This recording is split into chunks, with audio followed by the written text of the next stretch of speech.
J43R underscore was first. J43R underscore. Let's go.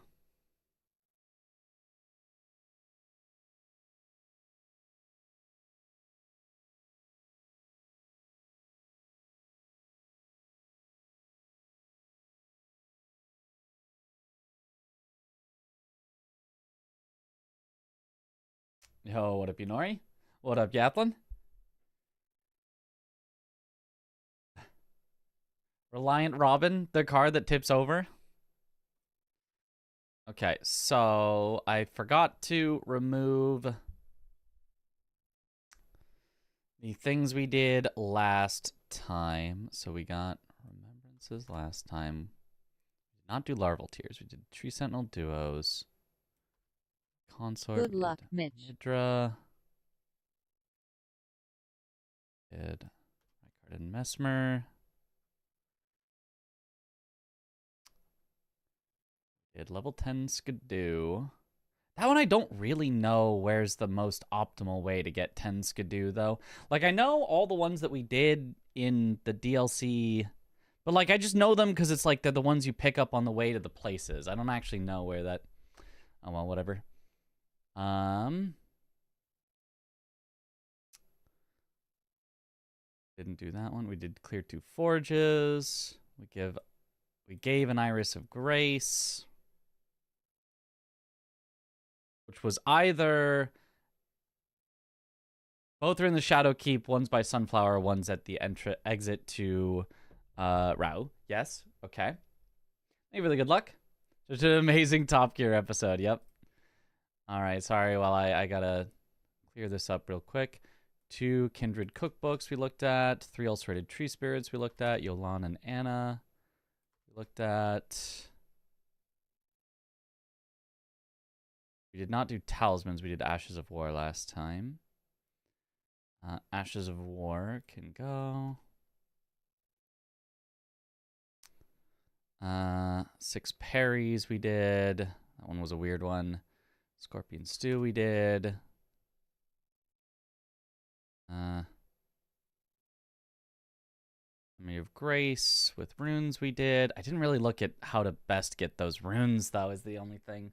I really should have, but I mean, I guess it would just be after you kill like a big important boss or something. 2 DLC full armor sets we looked at. Legendary Ash we looked at. Incantations we looked at. Hefty Pots. Remembrance with Remembrance Weapon. 3 bosses with Knight in the name. Gravebird, which requires you to go to Enir Illim. That's so wild.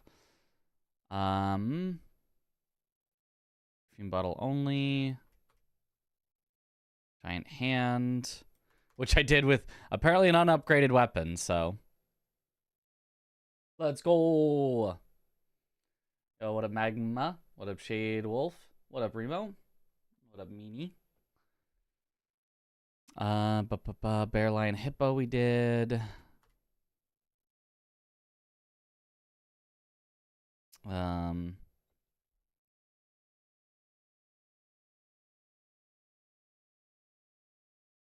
Okay, I think that's all the ones we did.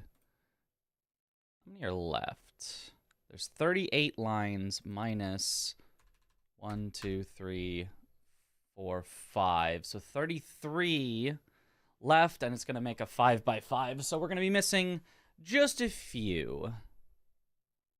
I could get rid of a few that I just know exactly where they are. Like, kill Renala and Rolana. Okay, I know where Rolana is. Kill Senesax and Lanciax. I know where Senesax is. Kill Red Wolf and a Red Rare boss. I know where those are. Oh, wait, no, there's... Never mind, I have 50 lines. I was thinking about... Okay, we've got, like, 2 left. Like, 2 sets of going through left, I guess. Oh, well. There's so many squares! Alright. Close that. Open this. open the bingo board.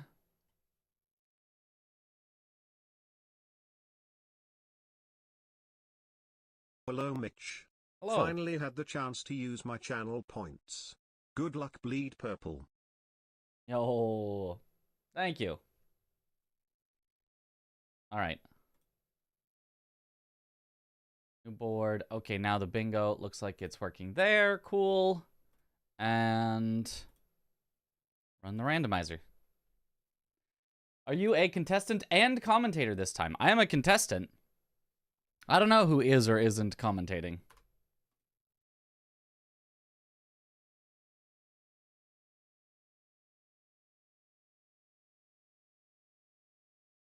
Bingo. All right.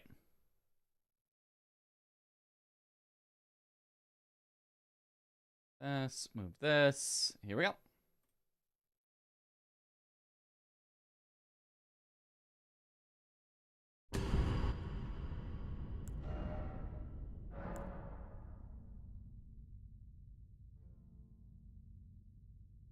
My screen just went black.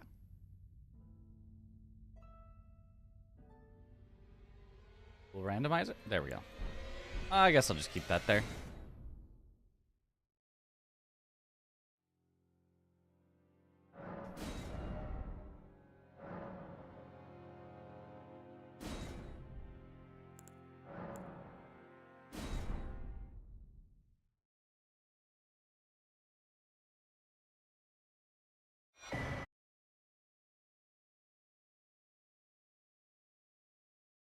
Okay, so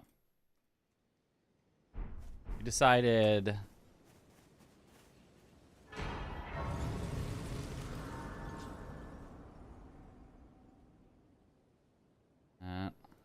I was going to first go to Table of Lost Grace. Hope they're recruiting you for comments as well. Has been very entertaining. Yeah, I would kind of assume so, but I don't know.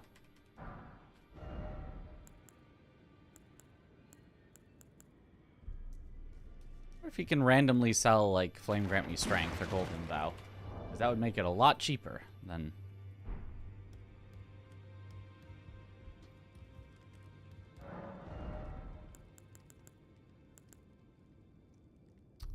It's a colossal weapon. Mongosh, that's a parry.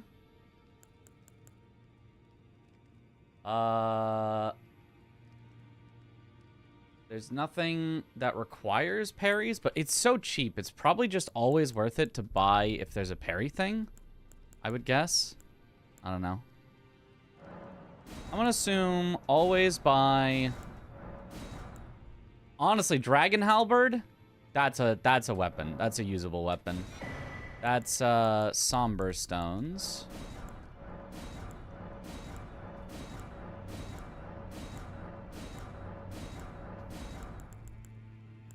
Yeah, I'm just gonna buy the Mongosh. I think it's just always worth.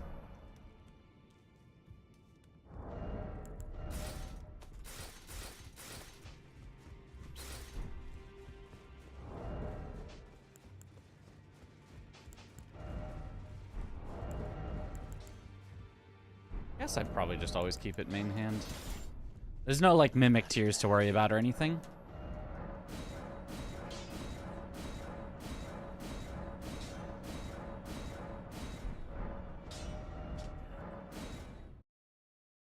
First time I've understood watching sports could be fun was bingo brawlers. True. All right, then to get to 22, 14, 15 strength. Man, it takes a while just to like do the starting stuff. And then for this particular weapon, what even would be good? I actually have no idea. I mean, just Opaline to not die and strength to strength? Is there any universally good? Because I don't even need wet blades, which is nice. Like, what universally is good? Alright, match just started. Sports have good commentators, I can see it too. Sometimes they do. Oftentimes they don't. Like, I'm not a blue dancer. Goodbye. Oh, I guess I would also double check my equipment. If I'm currently heavy load, I need exactly 50.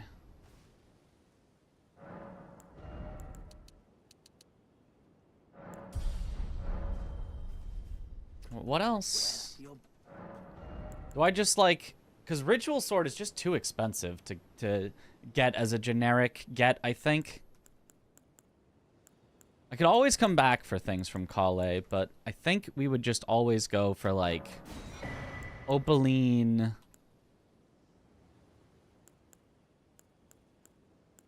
Maybe we would go for, like, Lightning in this case, because we have a Lightning weapon, but I think in general you just go for whatever your main stat is.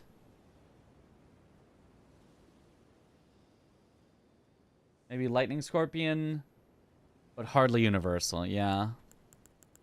It just feels like the only universally good ones would be Golden Vow, Flame Grant Me Strength, but they just made them so expensive. And then you also have to get the Faith tier. So that would be 35... be 40,000 if you wanted to always do that. Which, honestly, maybe would be worth it. Because there's just no... like, trash. Pretty good, but way too expensive. Trash. I like it defensively, but again, way too expensive. Trash. Decent. Trash. And then all of these, the only one that's good is, like, jump attacks if you were really doing a jump attack build. But again, they made it expensive. Dagger's fine. Definitely not worth 20,000. Axe would be good. Again, they made it so expensive. Like, all the ones that you might want are just so expensive. They're just so expensive. How do you justify, like, any of them? I guess you don't. I guess that's kind of the point. You literally don't buy, like, anything at the start except for upgrading your weapon, and then you come back once you kill your first Remembrance boss and get infinite... and just have infinite money and you buy your full build then, I guess is the point.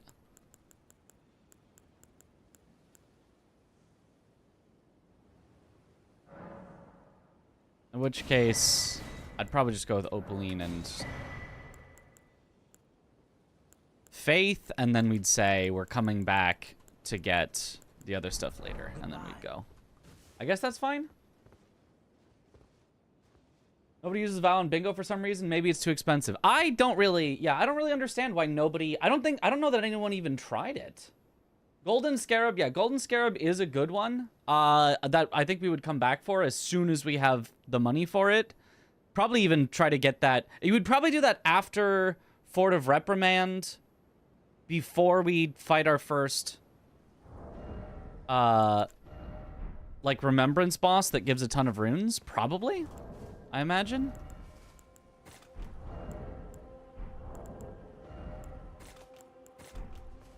I don't know. Blue Dew could be interesting. Blue Dew is not in the shop. You have to find that. That's over there, which is just way too far out of the way. But I do agree. Blue Dew is good. And then is it usually worth it? I guess it's worth it to grab Blade of Mercy if you are doing if it's like there's nothing that you're trying to rush. But if you're trying to rush something, then you can't afford to get Blade of Mercy, I think. Can you come back to buy anytime you want? Yes, you can. It just takes time, right? It's another warp back to then go into the menu, to then purchase the things, to then warp away. So it's just going to cost you, like, I don't know, 2 minutes or something if you want to buy later. Which is worth it if you can massively increase your damage of your build, but yeah.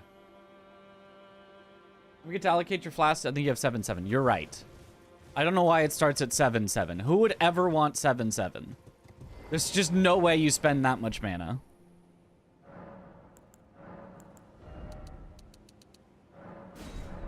Like 10/4 is a good mix. You've got enough heals that you probably won't run out during a boss fight unless you're like really, you know, playing it poorly, while having enough mana that you can use Ash of Wars or spells several times. Okay, so in this board, assuming that I was actually doing it and wasn't just thinking about what my general starting play would be, assuming that I can get that to be automatic, I think we would start with 5 Mikola Crosses or 4 DLC Talismans. This is a board where I definitely would grab Blade of Mercy. Yeah, but I would guess those would be good ones to rush. Oh, Blessing America as well. There's a lot of rushable ones, actually. Oh, we also would have normally starting out. There's so much to do starting out. I feel like the timer might need to be longer than 3 minutes. That feels like very short because you also want to set it to night. Sorcerers themselves do 8-6, 7-7 is weird, yeah.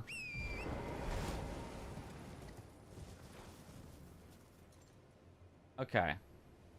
Not that I'm actually like trying to rush squares here, obviously, because I'm just sitting here looking and thinking. But if thinking about what a plan would be to start, 2 Blessings of America is... There's one, I think, on the ground near the Fort of Reprimand, and then I think there's one down there by that church, if I remember right. Let me go see if I'm right. And we would... The thing is, there's like 3 rush squares here, and it feels like, you know, obviously winning is getting 2 of them. So it's like, which 2 do you want to go for and leave the last one?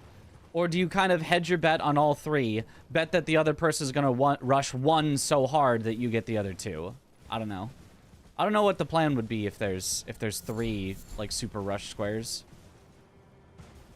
Because probably what you would do is you probably wouldn't go for this Blessing of America first. You'd probably go for the Fort of Reprimand one first.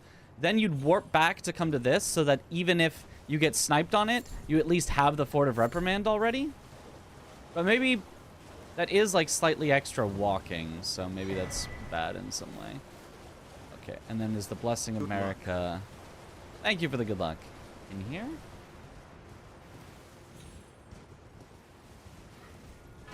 Yeah.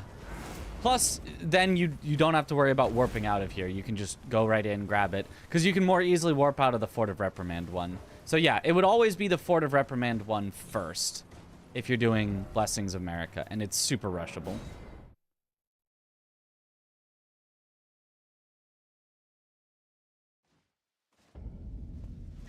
Okay.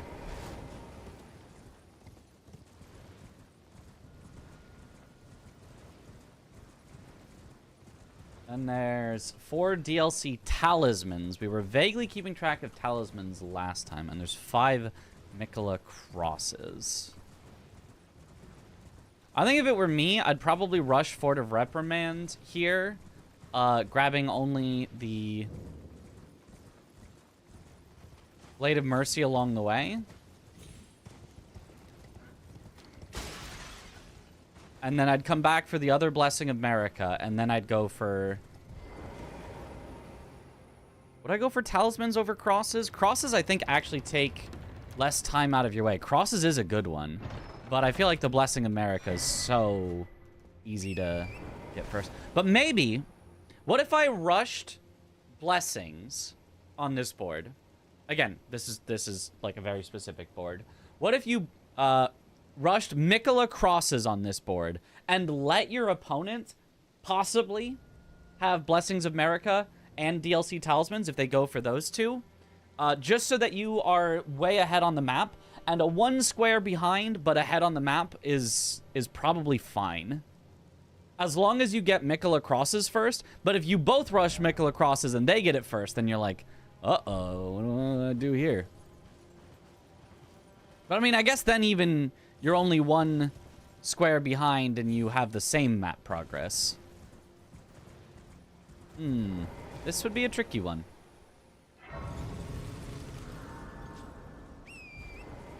I mean, most boards are probably not going to have this much rush, so...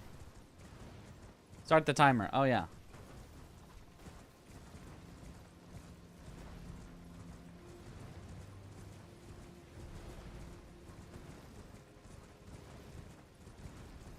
Bingo could be such a mental game. It's more mental than anything else. Hard to win just by being good at playing. You have to know the strategies and where everything is and have to be able to make a plan really quickly. It's tough.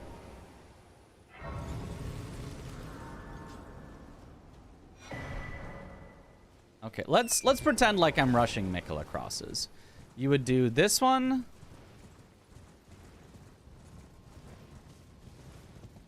Good morning. A route and a backup route, yep.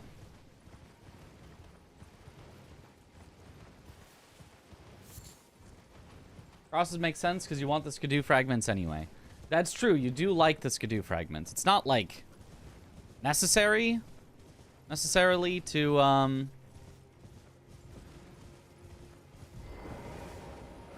So this would make 2.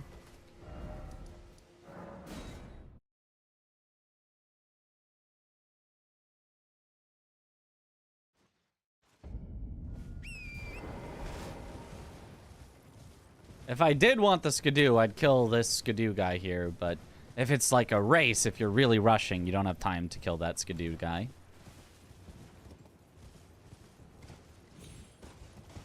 Good luck, Mitch. Thank you for the good luck.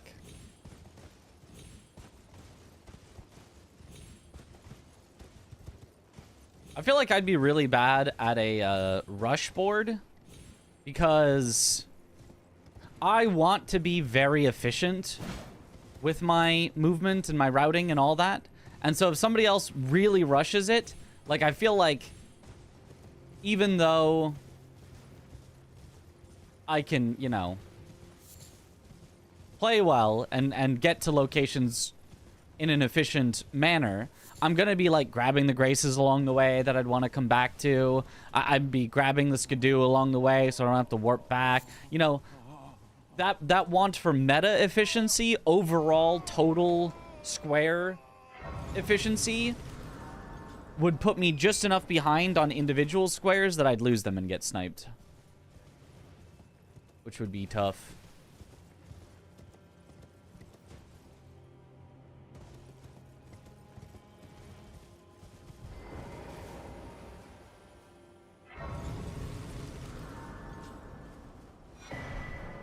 So that would be 3.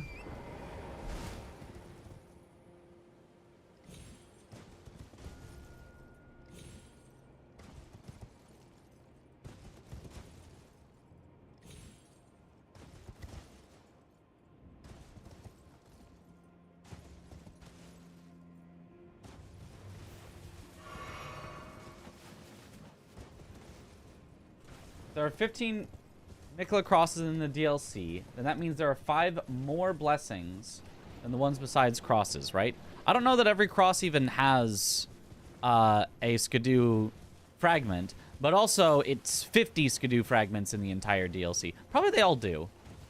So that's 15 out of the 50 Skidoo fragments. This would be a talisman here.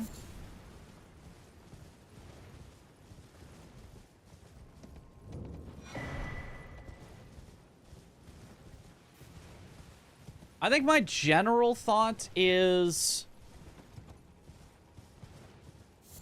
if there's exactly one rush square, rushing it makes sense, depending on how much time of efficiency you're losing out on. If there's 2 rush squares, I think efficiently getting both of them is going to be worth it almost all of the time. There are 20 levels, but that takes 50 fragments to get the 20 levels, because they cost more than 1 fragment per level.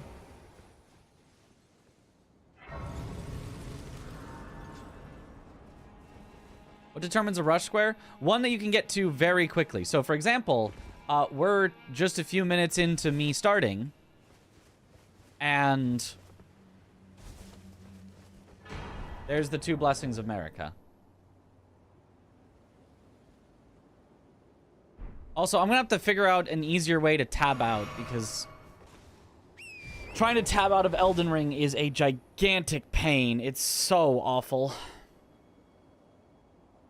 Like, I can't just, like, tab out and then, like, my mouse is still stuck to my screen as though it thinks I'm in Elden Ring. Although, actually, I guess, what if I do this? Oh, no, I can do that. And then click, and then it go back in. No, that works. Okay. I just have to bring up the pause screen, and then it'll free my mouse. So any square that you can get in just a few minutes of, like, well, there we go. That's a rush square. Okay. So we've got 2 DLC talismans. We go for our 5 Nicola crosses. We've got 3 so far. So we would go...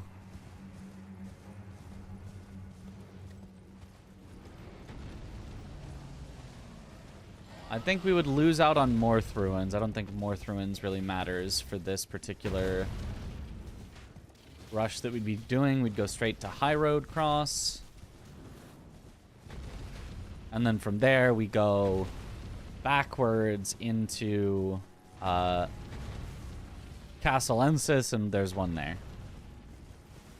A different bingo board for bingo night, right? Yes. It's a completely random board every time. I think it's efficient enough to grab this on the way through. We could also grab it on the way later, but I think to get to the spot that you want to get up, it's just kind of along the way enough.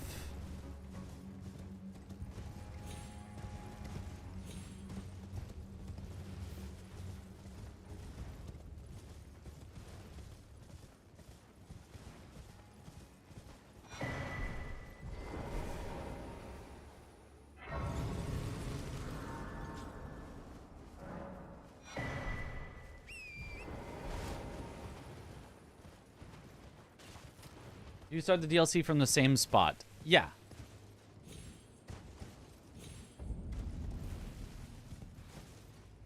Oh, and then it's... Then I have to... So it's over here. And then...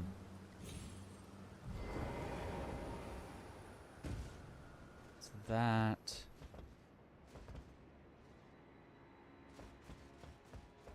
Is this the skip for fragment? Because we want to be over there, right? No, it's just from there down to there. It's a different skip. You go this way to drop down over there, I think.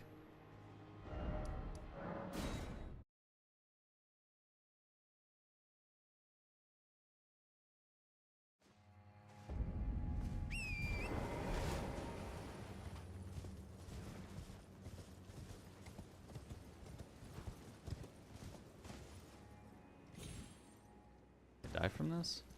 No, just take fall damage.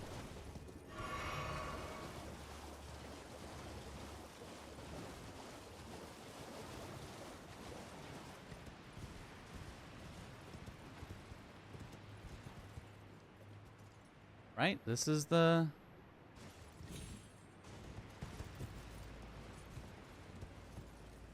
gate. So you go...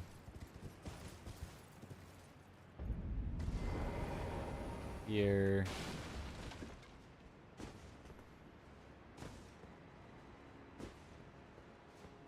Somewhere you can jump up this.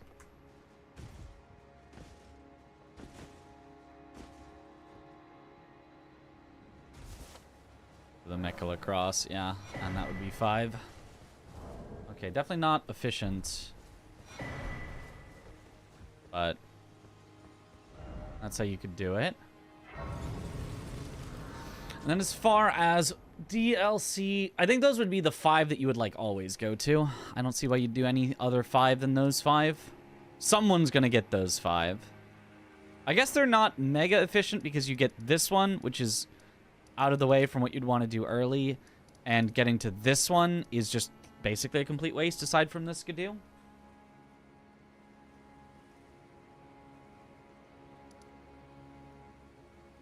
Good luck, Mitch. Thank you for the good luck.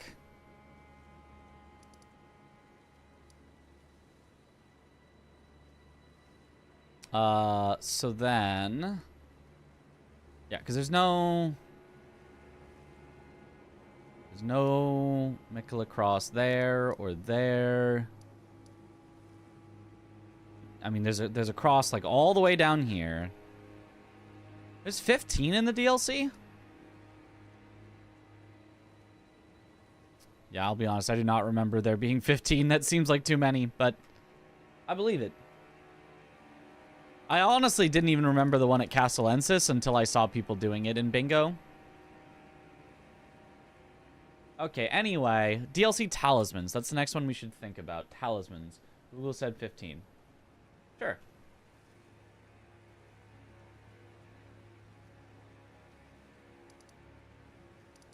Alright.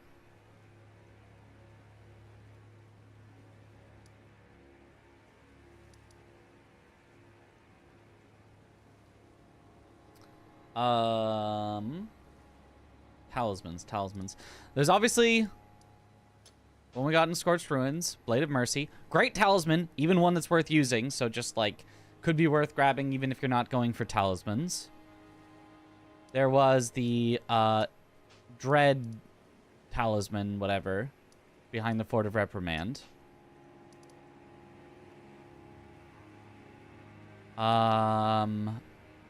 What other efficient talismans are there? I don't remember any other efficient talismans. I don't think there's... Oh, there's in Castle Ensis. There is Rolana's cameo. That's, I think, an efficient one. One in Fort of Reprimand? In, like... What one is it? I know the one that's behind Fort of Reprimand. The Dread Talisman. There's Verdigris Discus. Which... is, like, a little awkward to try to...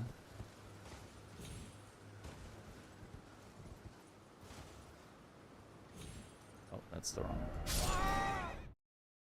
Oops.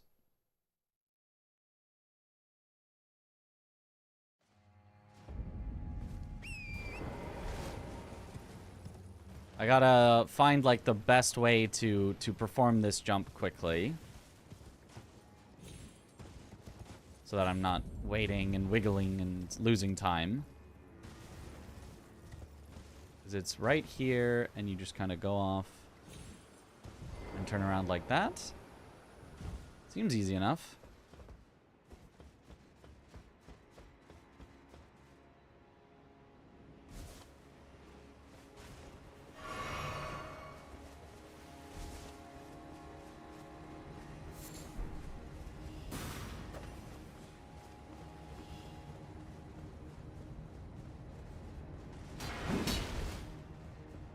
And then we could go past him for Rolana's cameo.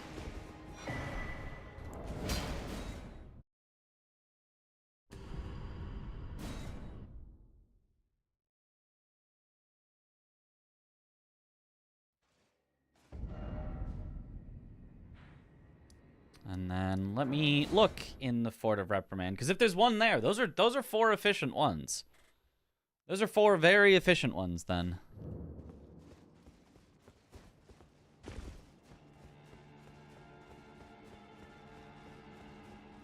It's not like...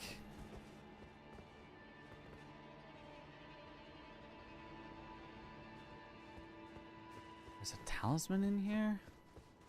I know there's an Ash of War. Wouldn't be up here, would it? You want ice cream now? Ice cream's pretty good.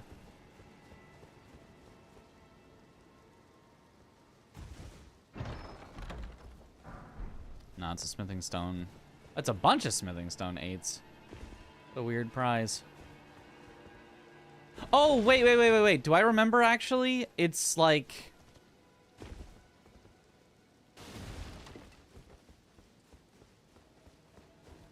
down here. And then you go...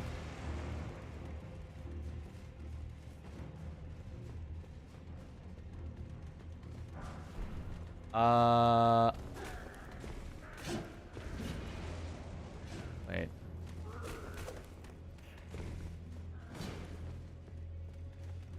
Hold on. Okay, so this is the other entrance. You can go down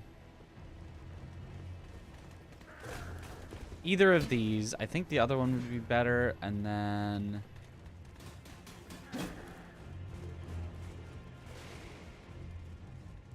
I don't think it's at the bottom, but instead it's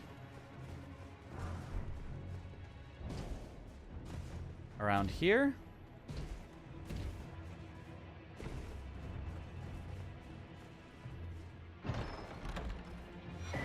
There's the talisman. Okay, yeah.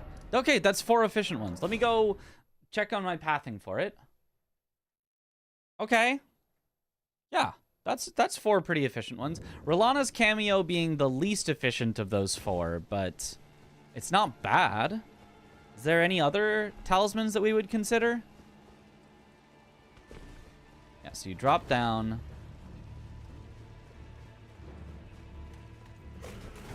You go in, immediate left.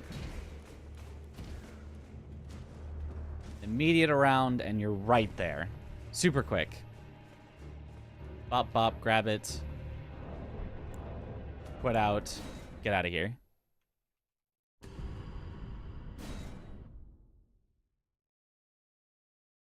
Bale's Dread. The Dread Talisman, I did get that one. The 4 that I got were Flame Drake, Rolana's, Talisman of the Dread, and Blade of Mercy. Blade of Mercy, most efficient. Number 1, 100%, get that one. Unless... for some reason you have to skip it for a rush, coming back for it later maybe would be not the most efficient. Talisman of the Dread, very efficient. Right on the way to Fort of Reprimand. That one, clear 1A, 1B in terms of how good they are. Then Flame Drake, that was pretty efficient. That was not bad at all. Easy to get in, get out. And then Rolana's is a little more involved. You have to do the skip. You then have to run past... and you have to grab it. Still not bad at all. So probably the only alternate would be Verdigris Discus if you want to, like, double up on efficiency. Which, I mean, probably the other person's going to snipe the square from you then, but... Magic Drake under Castle Ensis Bridge. Like here? Let me see that. I don't know if I know that one. That could be more efficient, potentially, than Rolana's cameo. Front door bridge. Okay. So you go to the front door.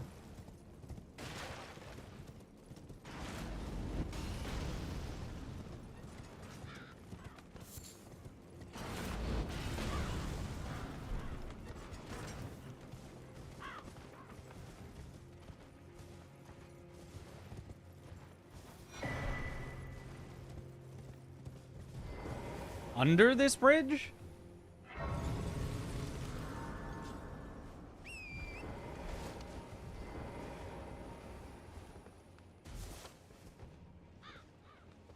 Oh.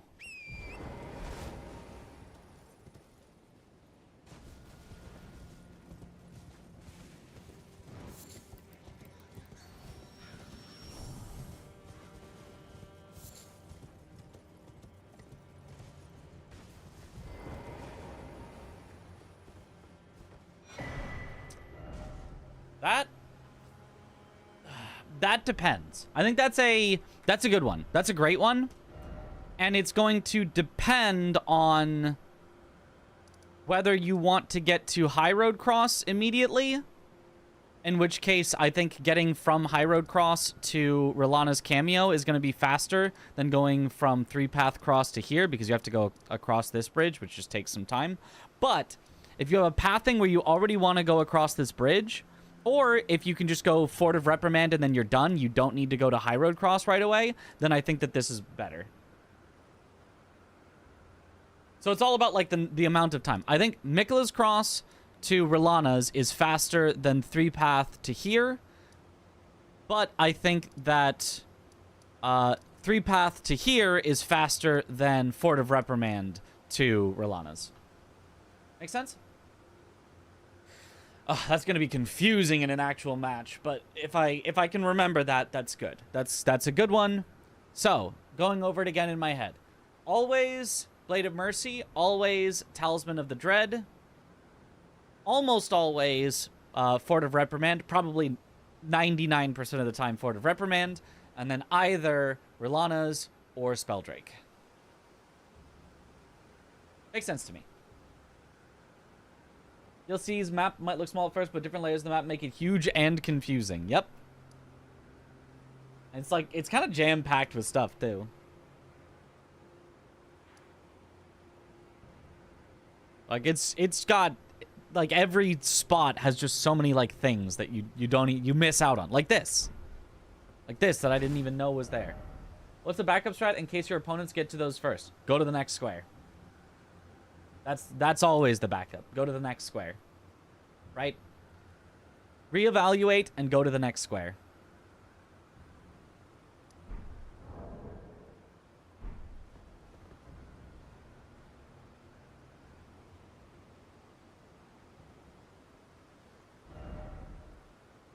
Okay. Alright, Verdigris Discus, I know how to do. Let's do that while we're here. Oh, and then I guess the 6th possible talisman to get would be Verdigris Discus if you want the efficiency. If you think, if your opponent somehow at the beginning of the match shows that they're not going for talismans or Verdigris Discus at all, you double it up. But, I mean, probably you're not doing that. You're probably rushing one or the other.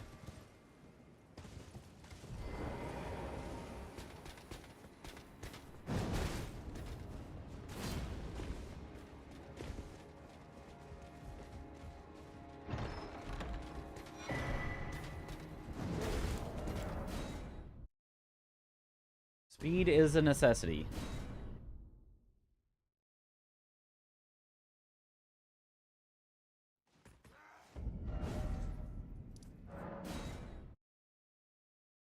I'm surprised an enemy was immediately aggroed when I came back in there. I was able to still warp, but I definitely heard him attacking.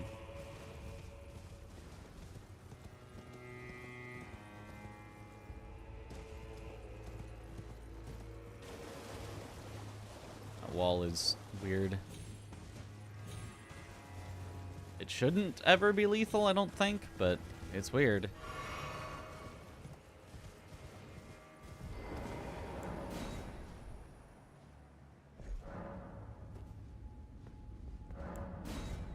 Also, that would be my part of acquire imbued sword keys. That's the only part that I can do. What does the D mean? It means it's in the DLC, specifically. And the ones that do not have it are combined progress between base game and DLC, which I'm only practicing myself, the DLC, so it's not... Can't really do that, but... That is the idea.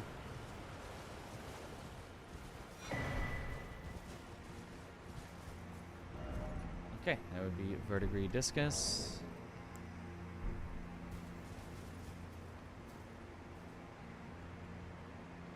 Okay. That's yeah, this would be a very, very rushable board.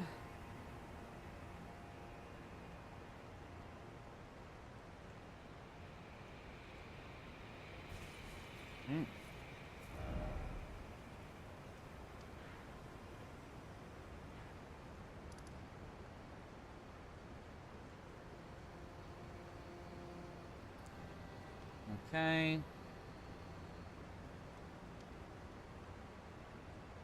What would you do next?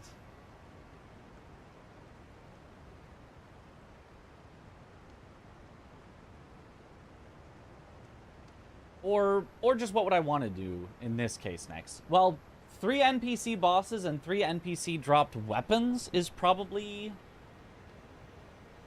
a good bet here.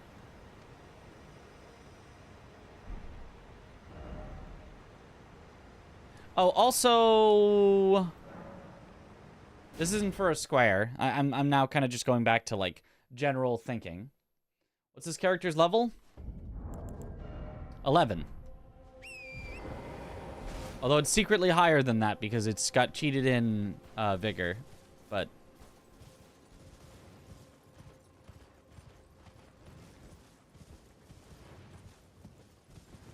I want to double check what the katana up here is.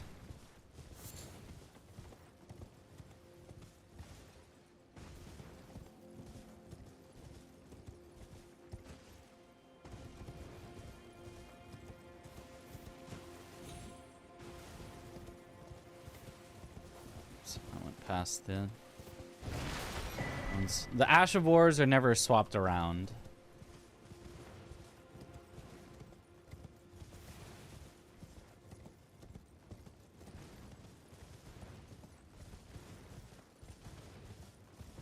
Hey.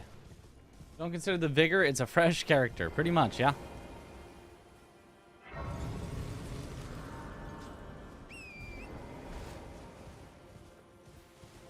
Okay, what happens to be the katana?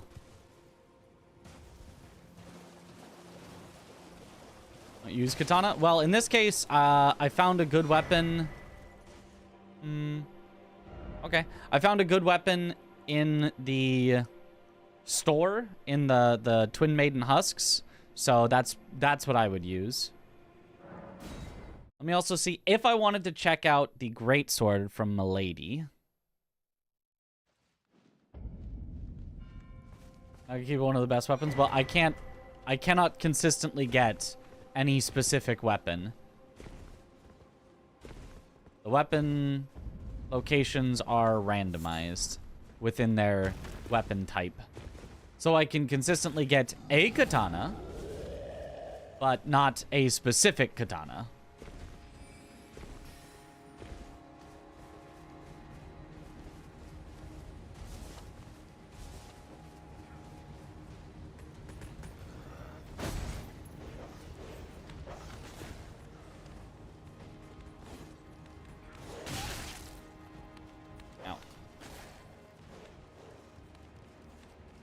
What's all the randomization? Just weapons. Yes, just weapons. Golden Order Greatsword. I think that one's a miss because it requires way too many stats.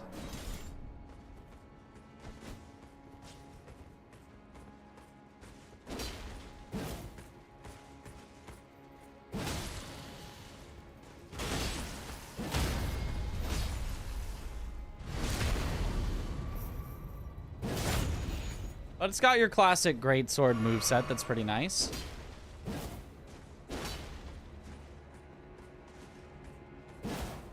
Anyone know what its Ash of War does? Establish order?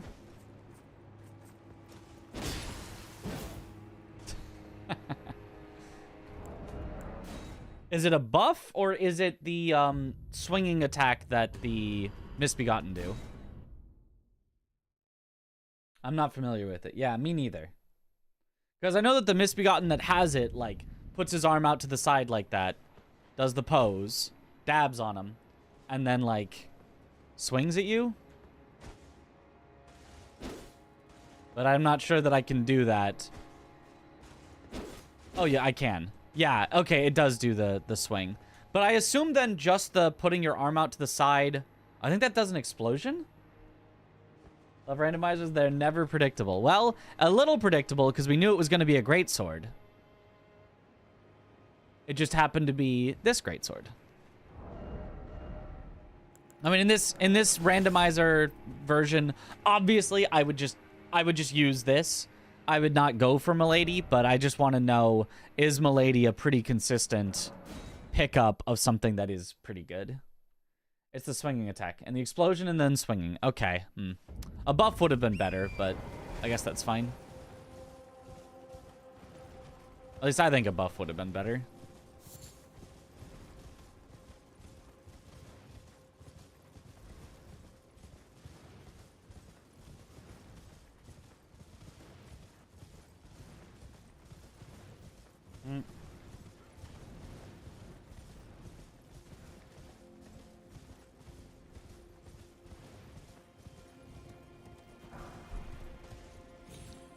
Mongosh.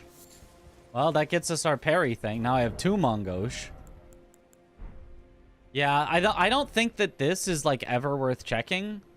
The backhand blades location, because it's daggers. Ugh. Gross.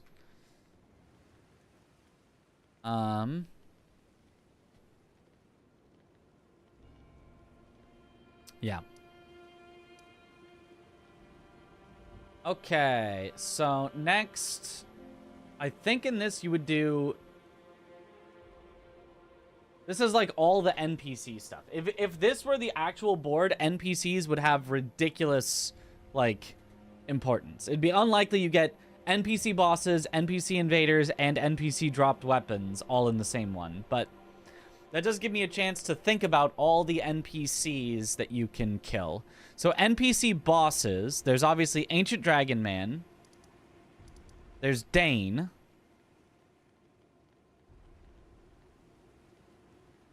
There's Knight of the Solitary Jail, if you wanted to, like, sort of rush them. And do all 3 of those drop weapons, right? They do, right? So you could completely double up on NPC bosses and NPC dropped weapons.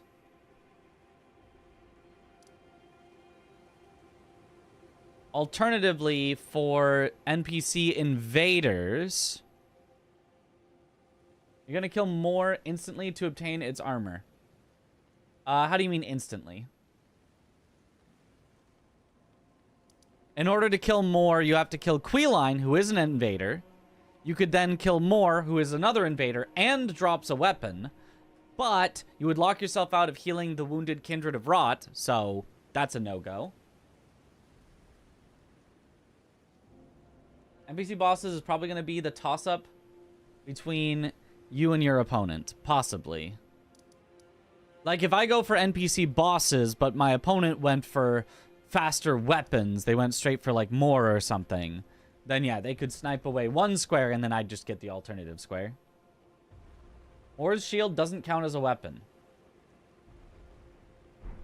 It doesn't?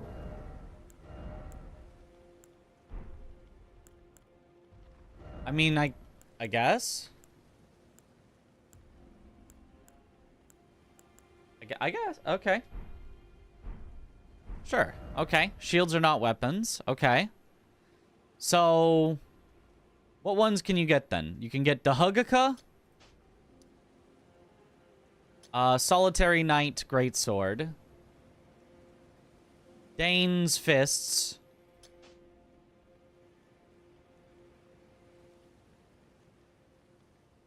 I mean, I guess Red Bear, if you did Red Bear, you'd get Red Bear's Claws. If you somehow went all the way to Rakshasa, you get Rakshasa's weapon. If you went all the way... If you went through Ancient Dragon Man all the way down to Dancer of Renah, you could get Dancer's... I think Dancer has a weapon. Because the shield square was added. But I mean, it's not like that would be too much synergy. Like, kill more, get a shield, which is not all of the shields, and a DLC NPC weapon, which is not all of them. I don't feel like that's too much synergy, but fair enough.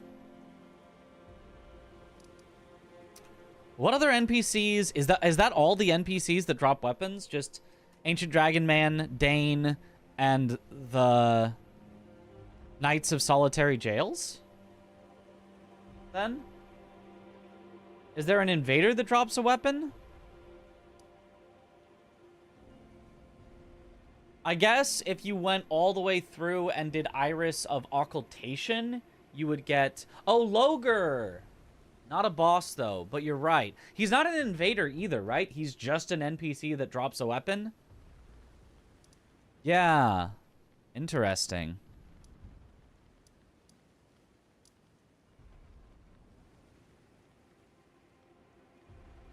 Egon's bow counts. Oh. Also, I have Loger the Beastclaw on this board. So for this board, Loger would actually be a great one to just go right for.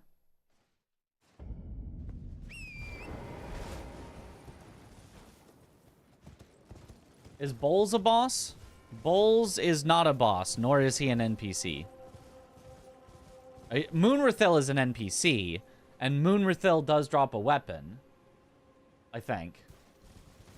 So Moonrathil is definitely an option.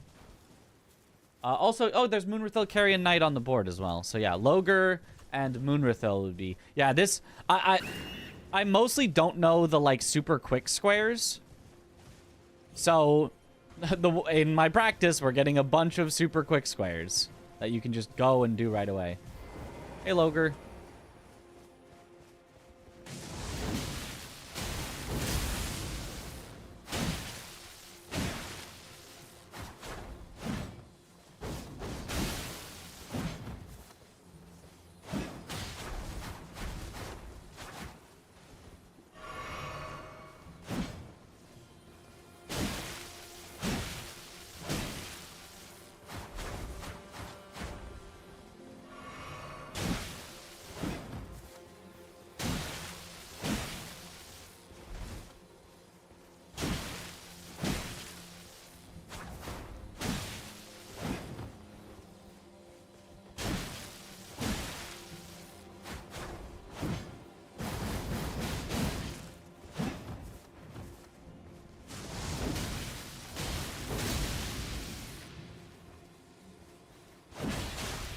Ooh, okay. Love my attack just missing.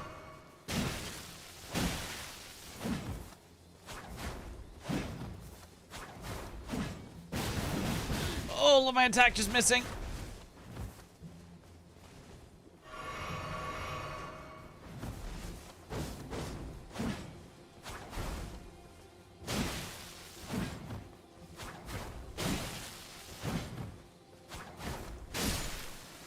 Okay, so that would be Logre. And that would be one NPC dropped weapon. And then we could do Moonrathil.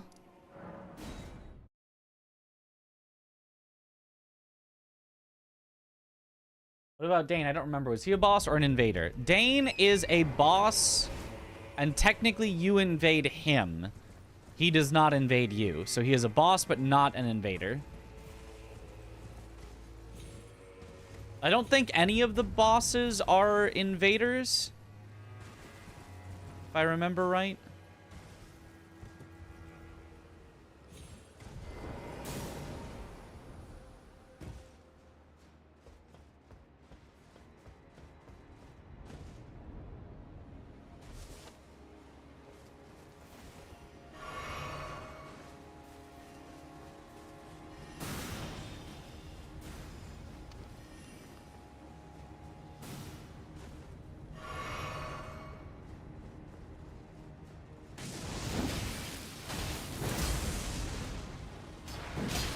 Oh, he hits hard.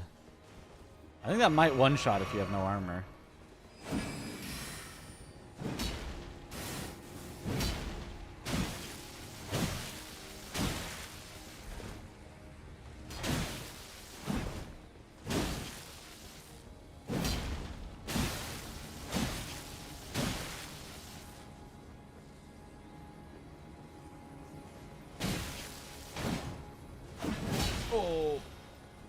Okay, do not attack back after he blocks. Oh, this is awkward.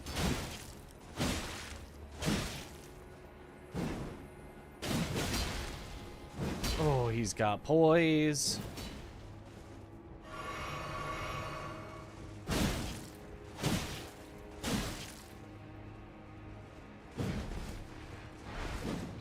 Now you're the one who's trapped.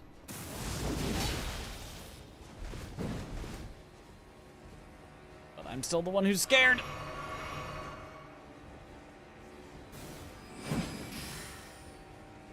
But he hits so hard. Oh, I have no heals left. I'm gonna just die.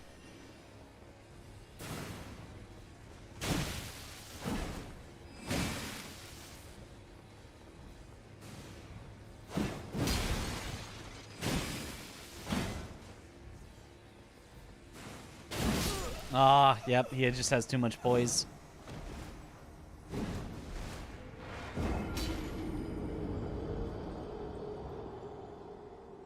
Those darn NPCs and their infinite damage and infinite health. I also haven't actually spent any of my Skidoo blessings that I would have spent.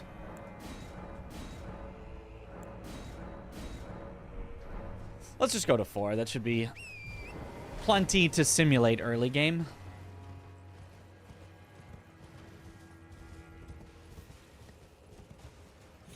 Need his weapon? Well, it could be nice. It's a good weapon, but not likely to find it.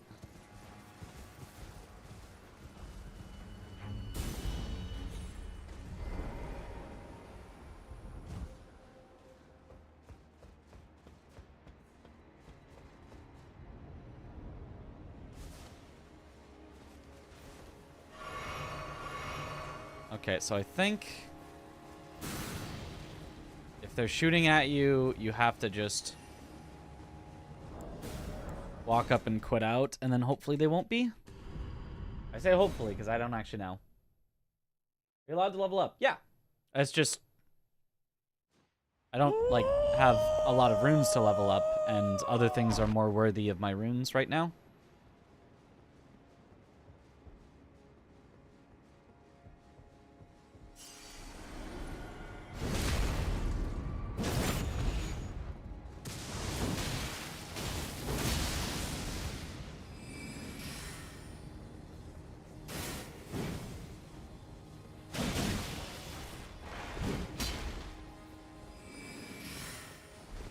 Okay. Well.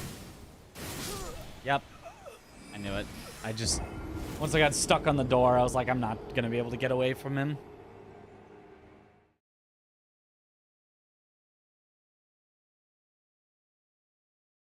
That just sucked.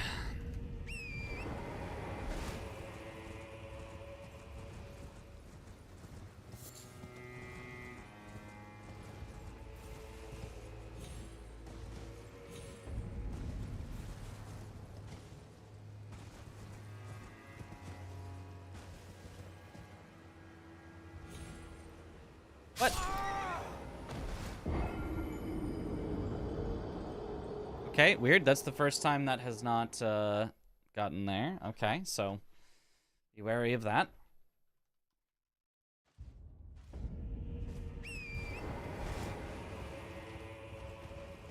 Be wary that the game will not always land you where you think it should, so I guess be ready to quit out then.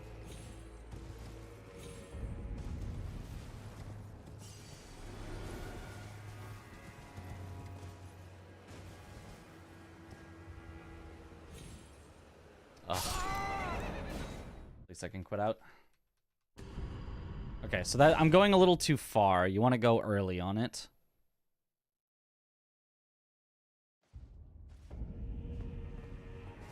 This does feel like it's pretty early, though. I guess it's before this. I guess it's here. Yeah, that's the easiest spot. Excuse me? Okay. Game apparently can just troll you, and you can just not land even though you're right there. Weird.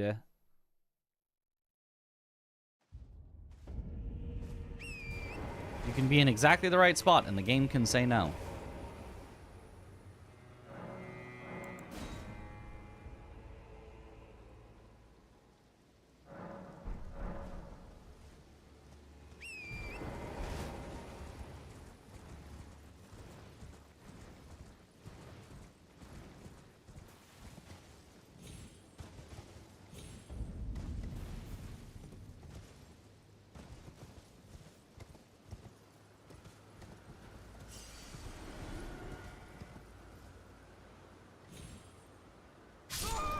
Like, come on.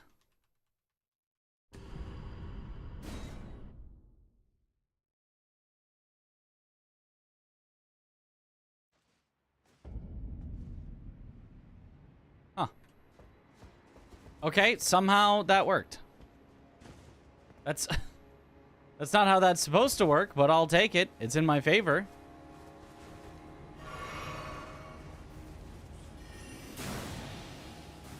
Yeah, you do have to quit out regardless once you get up to Inverthil. Because there's always going to be things trying to attack you.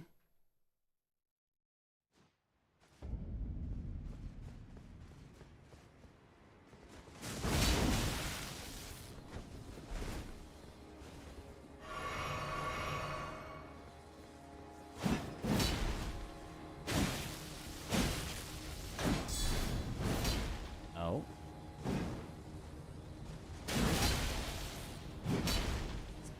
Oh, that poise is ridiculous. If he just decides to do attacks with enough poise over and over, you just lose. Like that. Like, there's nothing I can do against that.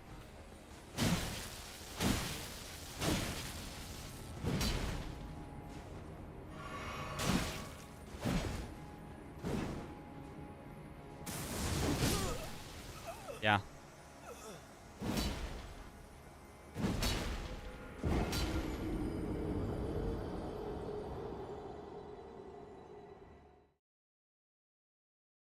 Yep, hated this guy, yeah.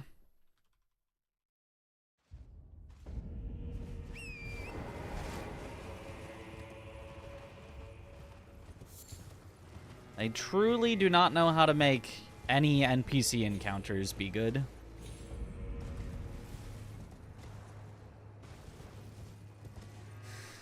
So is there any way to work around his weirdness and inconsistency?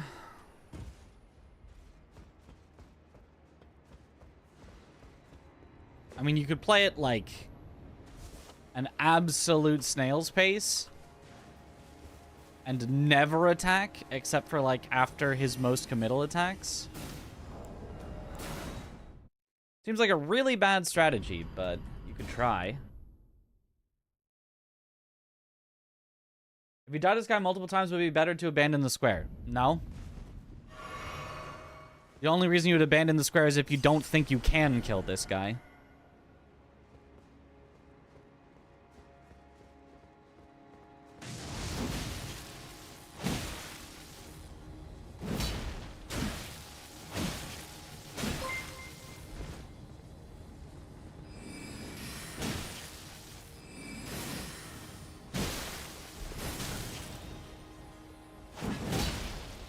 Oh, rough. Yo, thank you for the raid. Sorry, I can't really see it right now. My alerts are covered by my bingo.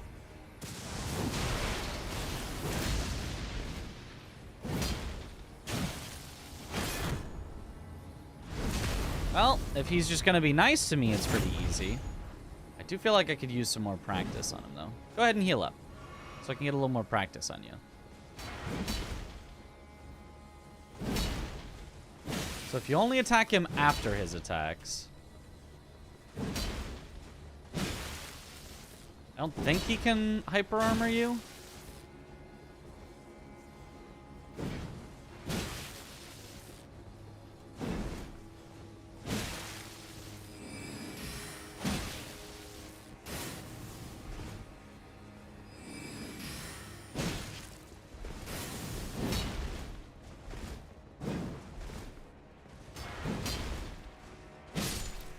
Yeah, I guess you just do that.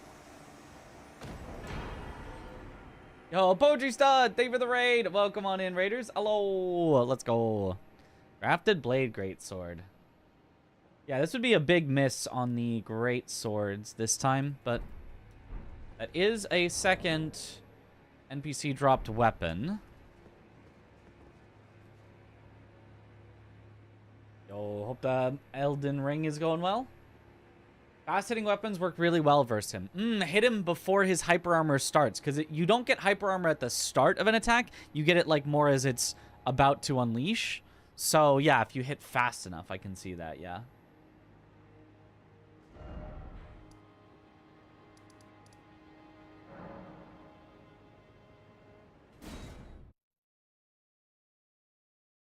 Oh, there is more armor set on the board. I didn't even see that. But we also have Heal the Wounded Kindred of Rot.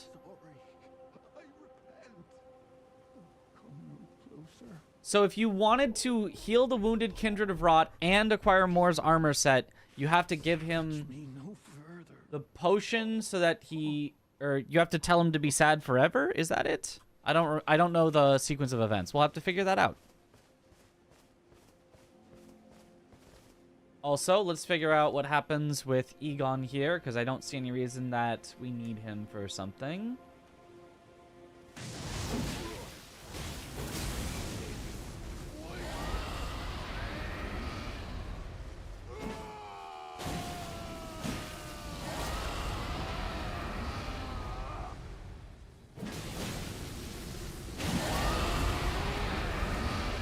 Oh, he really cannot do much.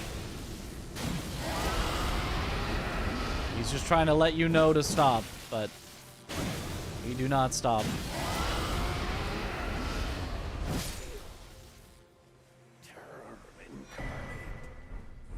Great Bow is a third NPC dropped weapon.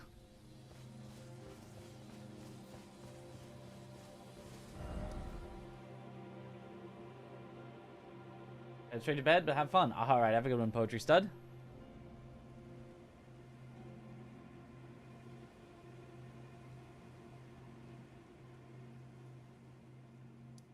Okay, so we could go for the NPC bosses next, ADM.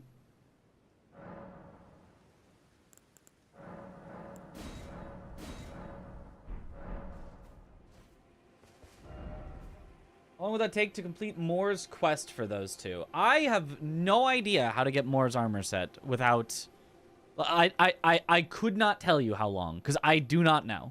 I am not a knower of what even are the steps necessary to get Moore's armor set without killing the Kindred of Rot. Like in this case, I know to kill the, or to heal the Kindred of Rot, we're gonna need to go Bonnie Village backside, in there, on the way out. Wait, it's on the way out, so technically we could go Hippo on the way out, false wall, grab the thing. In order to craft it, I think it's some stuff that like you generally have anyway, and then there's the one like blessed bone shard that you can get in Fort of Reprimand, I think. Why doing that? Why doing what? Let's finish with our NPC bosses. If you're doing NPC bosses, ADM seems like a good pick because it opens up the map. You're probably going to need to kill ADM anyway. Dane seems like a good pick because he's easy and quick.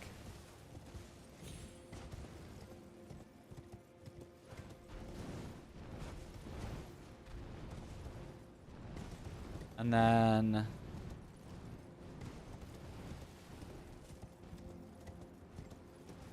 although, wait, 3 unique NPC invaders. We'd probably also want to actually do this ADM invader.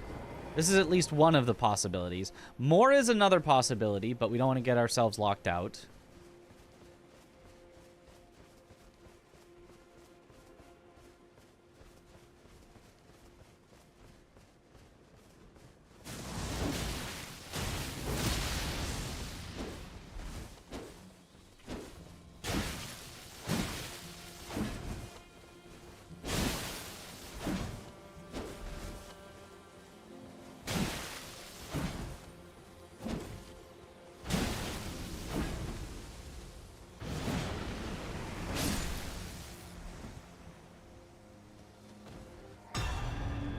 There's one invader.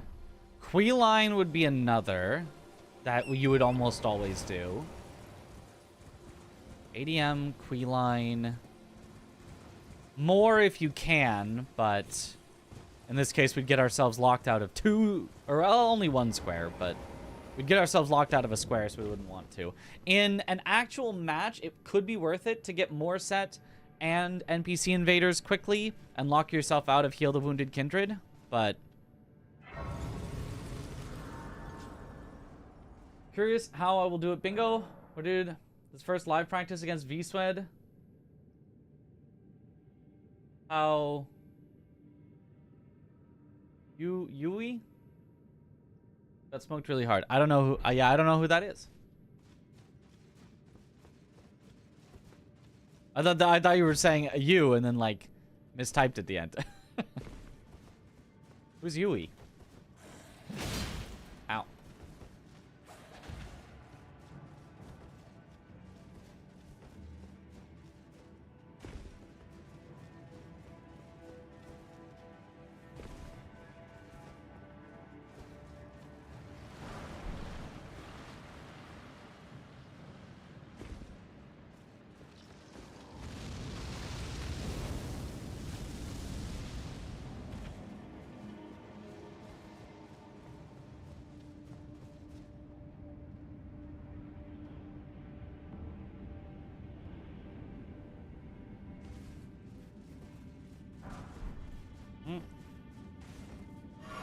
Keep more at Main Gate Cross.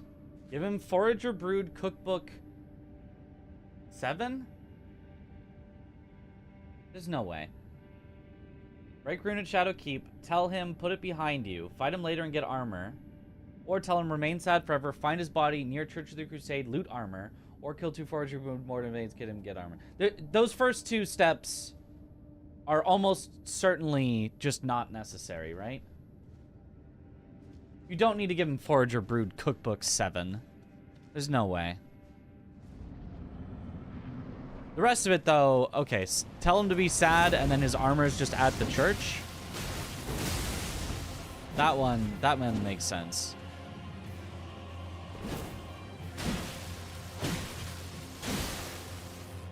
Obviously, we're not going to tell him to not be sad, or else we wouldn't be able to get his armor all the way until late end, friends.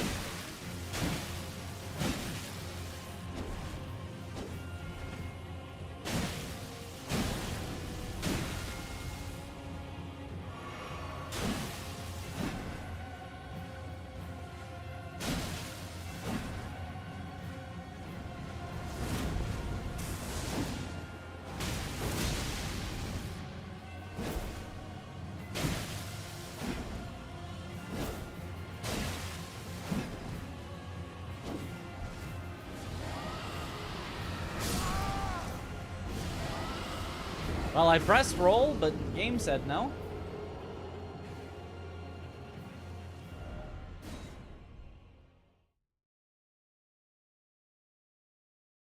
I have to kill 2 Kindred instead of Queeline and the Wounded. I guess you could, yeah. If I don't need... I guess even if I needed Kindred cookbooks, you could talk to them first, then kill them. Just need the armor, not the quest. Is that faster, though? And then he invades as soon as you kill the second one?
One.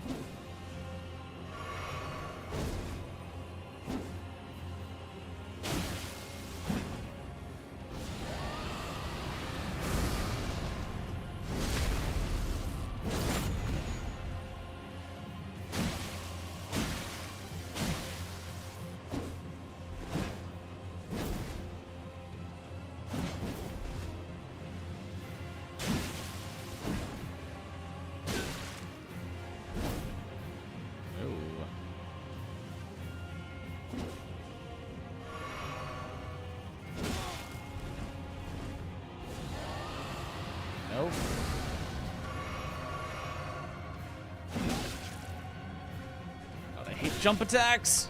Oh my god, and then I get a roll that's buffered for a year.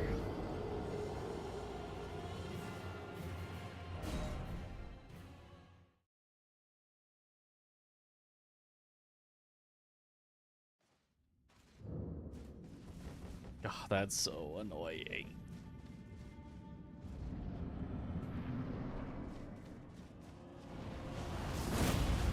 I sure do love NPCs!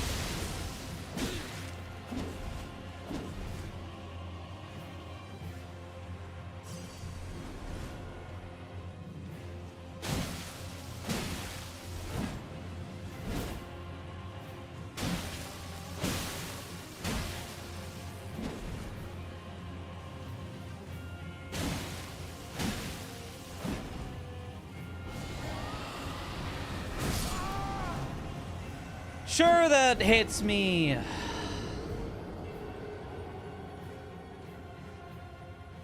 While I'm completely behind him. Very cool. Polya's concoction is a potential square, and more needs to stay alive until you get black syrup for that, right? If that is on the board, yeah?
I know buffs? Because I don't have any buffs. What do you mean?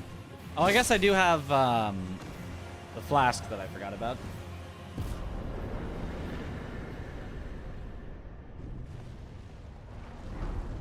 Is base game weaponry a thing this season? Just notice the halberd. It's randomized weaponry. So all the weaponry is randomized. So there will be... So you can warp out of here. Yeah, right away.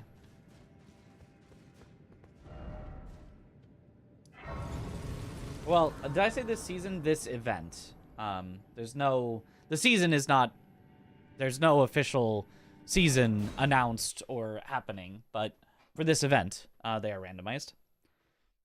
So I got this from the main Twin Maiden Husks shop.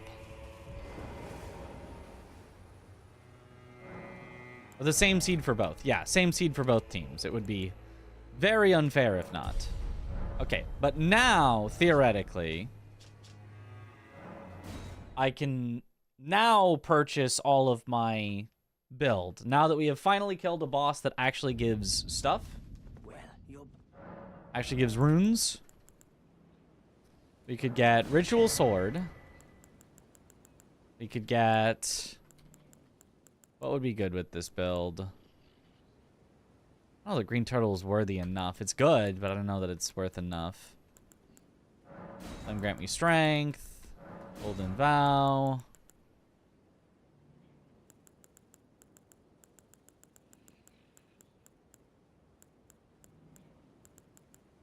Like, I could go Shard of Alexander, but I don't really want to spam the Ash of War. I mostly just want a regular R1, which doesn't... really synergize with anything. Oh, I guess we could just get Scarab for more runes. I already have Blade of Mercy.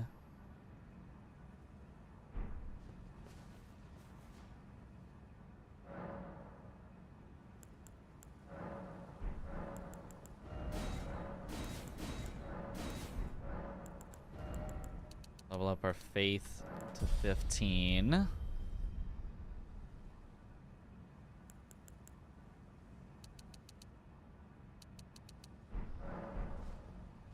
Anything else to do with 30,000?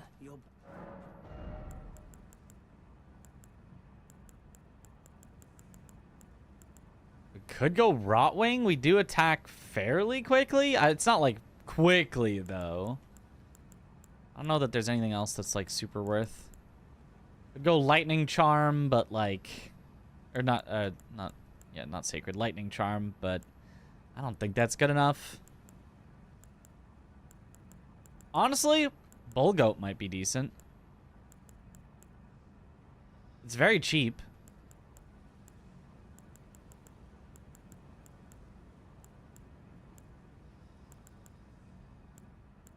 Because otherwise, I don't... Maybe Twin Blade, honestly, is actually good. Goodbye. Is it a 4 attack?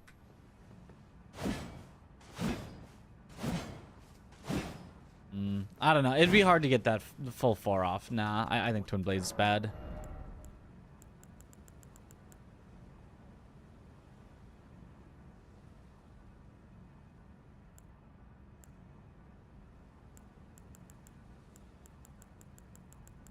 So then... I'd probably just Green Turtle, honestly, at this point.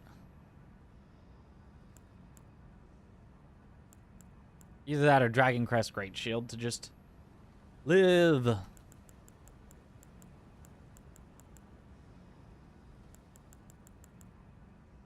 I'd probably just... Goodbye. If it's me, I'd probably just go Dragon Crest Great Shield, call it a day. Have me just get to live. They are quite expensive, yep.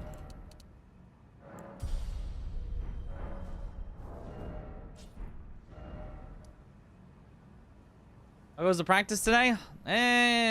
Not my favorite thing. It's got all the NPCs, which are just supremely annoying.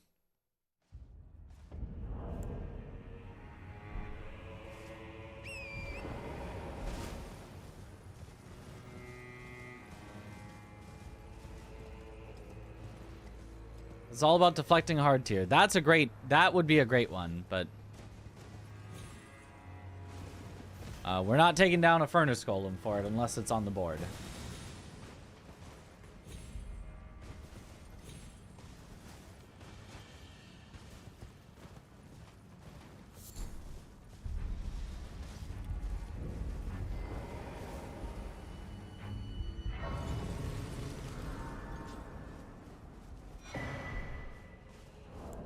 We should have the 2-headed turtle talisman. That would be even better, yeah.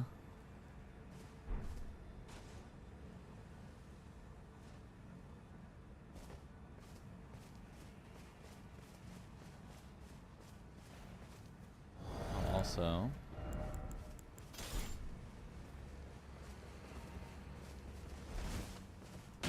Wait, I don't... I thought I put in faith here. Did I not put anything into my... I might have literally not put anything in. Hold on. Actually, yeah, kill me, Dane. It's fine. Because I should be able to cast Golden Vow right now.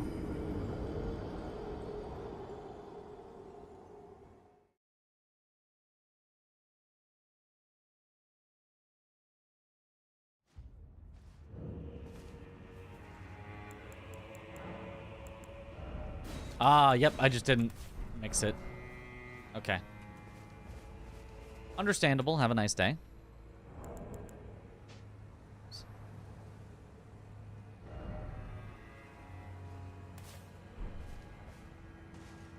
Thane spamming one button, but it's a button that works.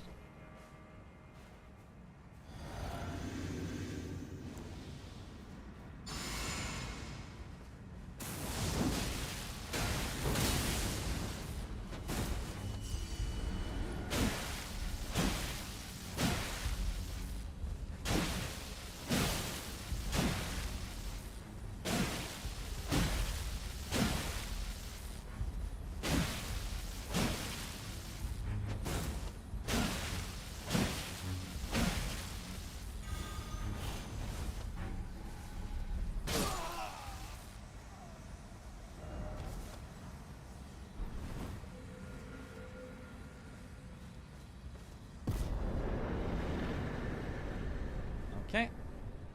Always Wild Strike with Cold Great Stars. I mean, that is a good NPC Slayer. Are you doing all of the blocks for practice, or have you and CBD decided which ones you guys are doing each? Well, we don't know what the boards will be, so I need to know... I need to have practiced all of the DLC squares. CBD will be doing the base game squares.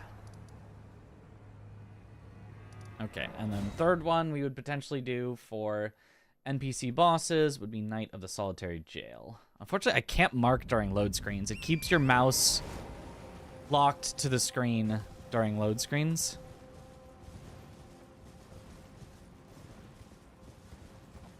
Also need level 5 Revered Ashes. Yeah, we will at some point. I wasn't thinking about that one yet. I think you, like, have to go into Belurot if you want that, pretty much.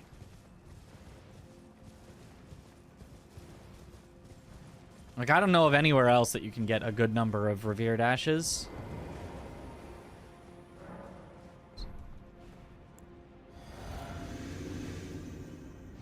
Doing spreadsheet with timings for squares? No. Just making sure I know where all of them are.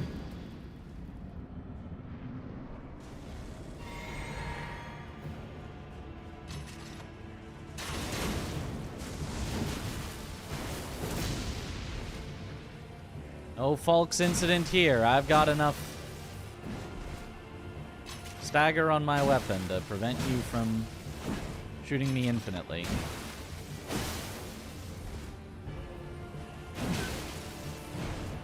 Not enough to prevent you from R1ing, though.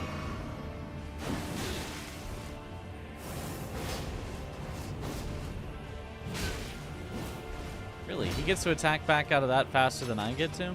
That's wild.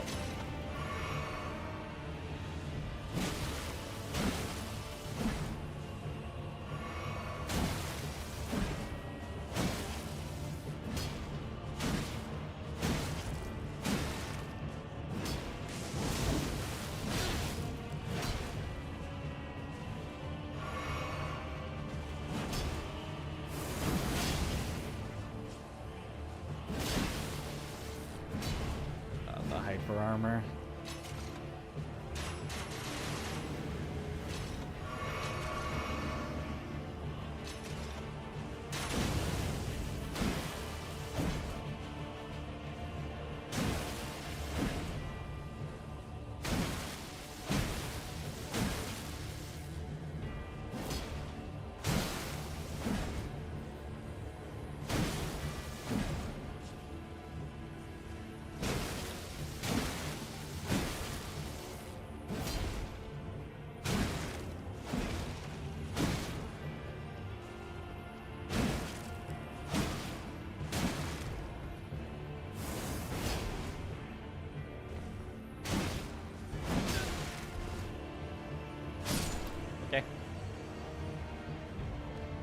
Solitary that much poise when R1ing. He's got a lot of poise, yeah. I mean, he is wearing, like, one of the heaviest armor sets in the game, so it does make sense. Ordovis' Greatsword. Another solid Greatsword choice if we didn't already have a good weapon.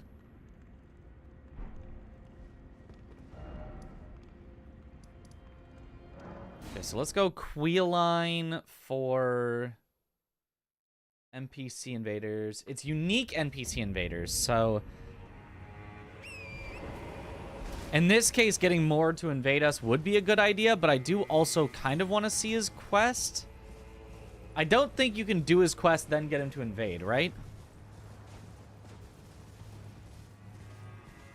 Ordovis.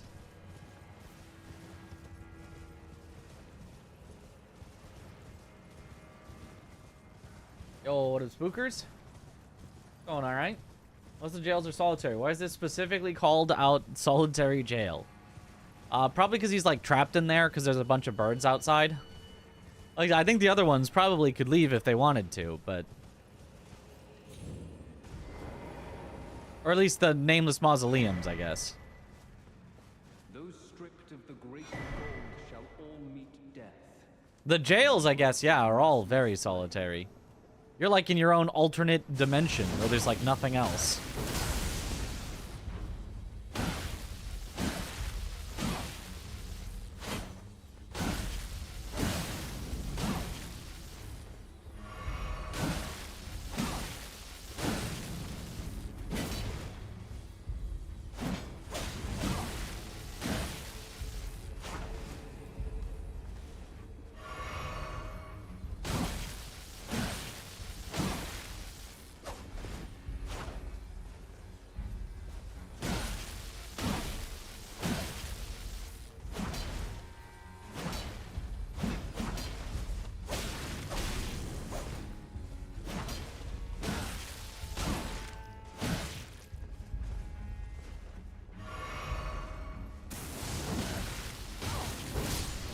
Bonk. Graceless heathen, thou shalt not evade the flame of my... Oh, and that's a talisman. We were looking at DLC talismans earlier. Queeline does have a talisman. I don't know that would ever be efficient enough, but that's a possibility, I suppose. So there's a second unique NPC invader. Yo, what up, Fry? Why would we be in jail if you could just leave? Well, I'm, you know... I was thinking the mausoleums, but you're right. You said jail. The mausoleums, I think they can leave. I think Red Bear and his mausoleum up here could just walk out and, you know, see the bears or whatever. Okay, so what other NPC invaders are there? If you were not doing more, what other ones are there even? I'm so here. What up, Rom?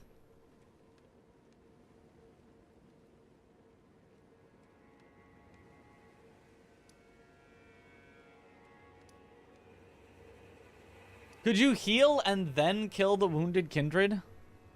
I'd like doesn't count because I would have to come back after dealing with Queeline, right? Why does Queeline even, like, advance Moore's want to kill you? It's so weird. I feel like that's like a bug. Or is their spirits tied to the resting place? Their mausoleums. Eh.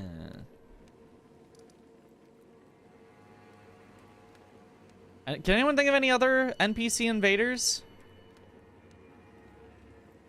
Besides, like, going all the way through, like, a Leda questline or something?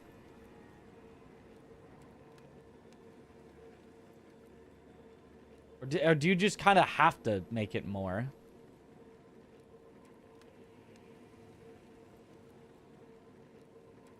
I really can't think of any others. But there's Yolan and Anna, like, really late into the meta quest.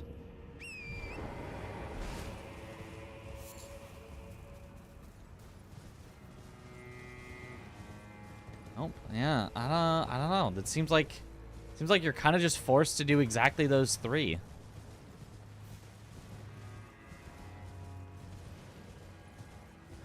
Ancient Dragon Man.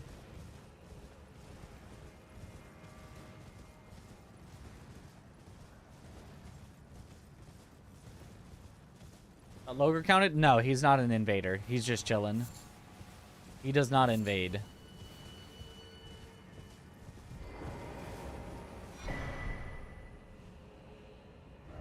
So we said there was this one here, which we thought was fast. This one, which we actually think is slow. And this was the other one that we thought was fast.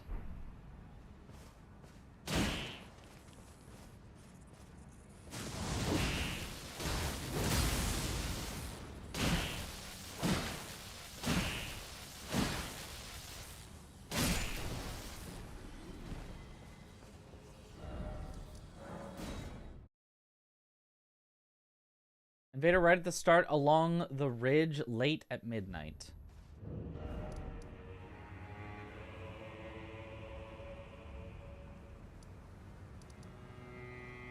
Here? Logar? No. Logar is not an invader. Yeah, there. No, you're thinking Logar. He does not invade. He's just there chilling.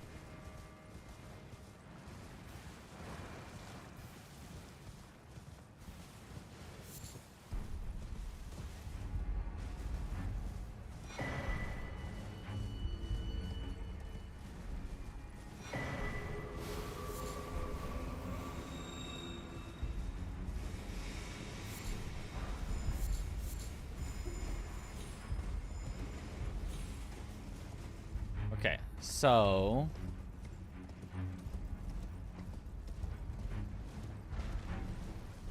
the bugs. Wait, last time we said the bug wasn't here because I killed more as an invader or something? Why was the bug not here last time? If I kill this bug, am I not going to be able to heal the wounded one? Well, I guess we can find out. You killed more last time. Yeah, but if I kill more now, am I not going to be able to heal the wounded one? Because I need to heal the wounded one.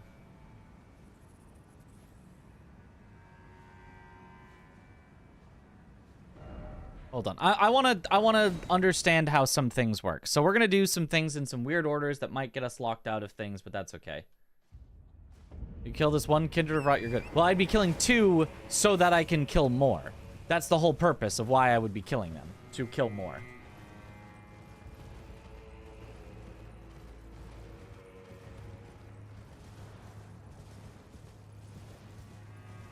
I can't specify better, because you could say you can't get locked out versus you can't heal the wounded kindred if you kill more. Right? Those are both statements of you can't that could apply.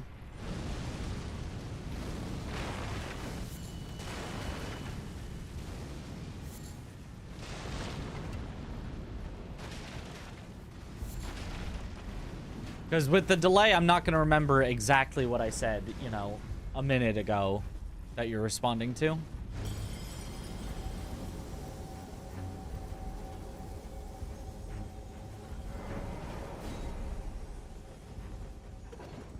can't not to. You break Mikola's charm. I just did now.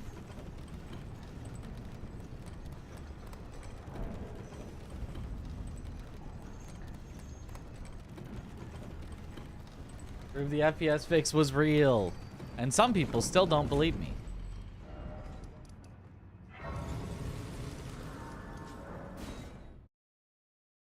More invades, the kindreds disappear. They also disappear when he dies. Oh, so if you wanted to get both, you'd have to do heal the wounded kindred first before acquiring more armor set every time. Okay. Hello there together, even if so. I don't our mother she did we must we be.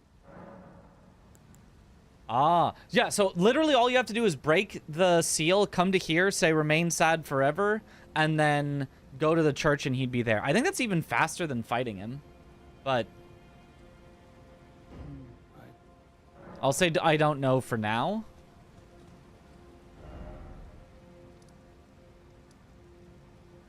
Because we now know that that's how that works. So if we're sure about that, then I don't need to test it. Otherwise, I was going to kill the thing, kill more, and see if I could then heal it after.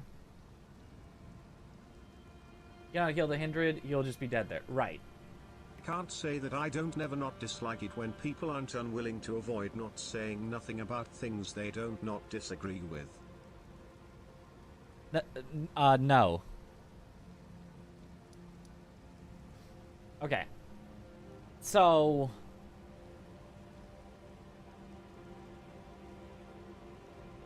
if we're positive about that, I guess I don't. But I'm gonna test it anyway.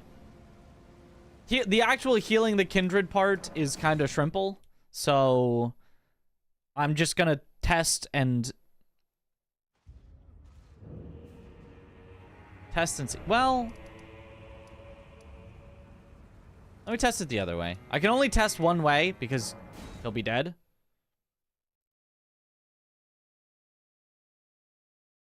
We would really not be able to get 3 unique NPC invaders for a long time, though.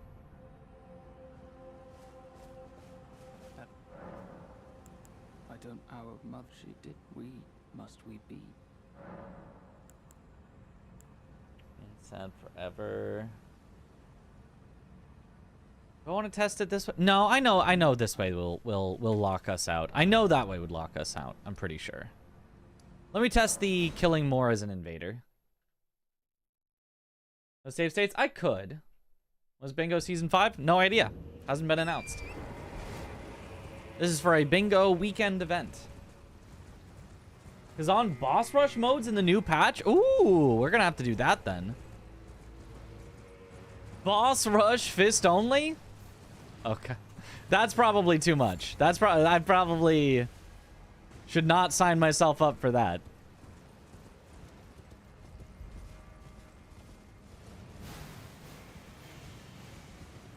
The problem with doing save states is I have no idea where the bingo saves even are. They're not in the regular save file location for Elden Ring, so I don't know how I would copy them to do saves.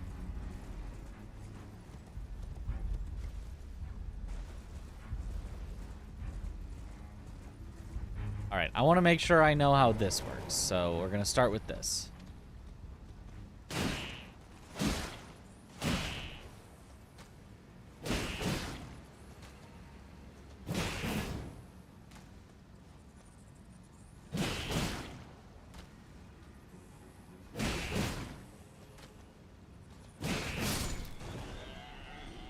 Then we should have more invade now.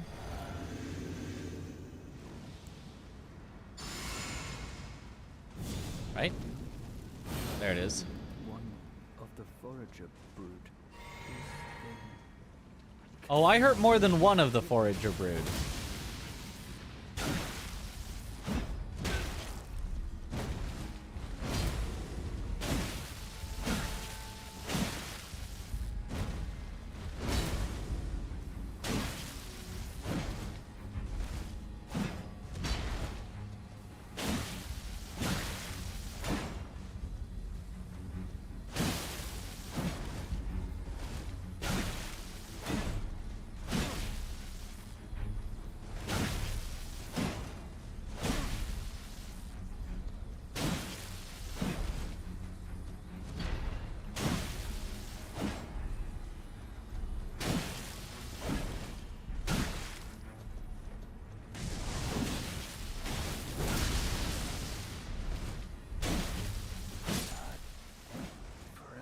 Sad forever, that's right. More armor sets. For unique NPC invaders. And now we double check that in fact the wounded kindred will be missing.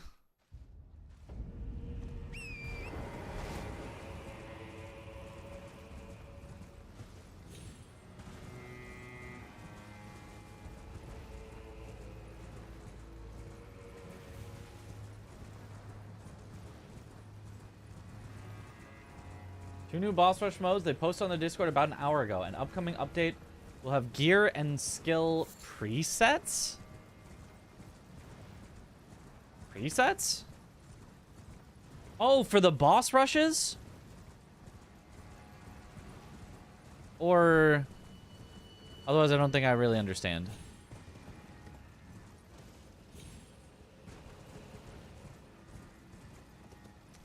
Yeah, I think it would be right. Yeah, it would have been right around here, so... Yeah, it is in fact gone. So you cannot do things in this order. Okay, that makes sense. Good that we know. Good that we know.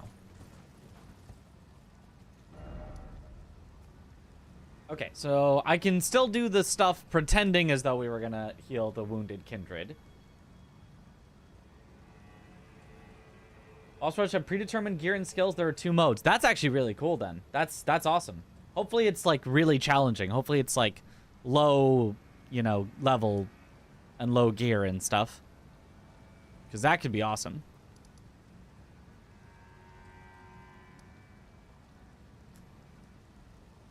Okay. Let me go to kill Bowls in front of Castellensis. That would honestly be a pretty rushable one that I should have done probably even earlier than this.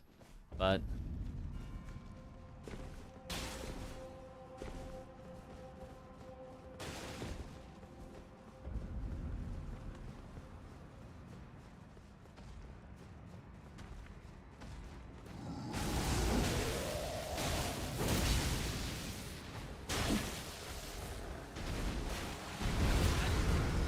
sure.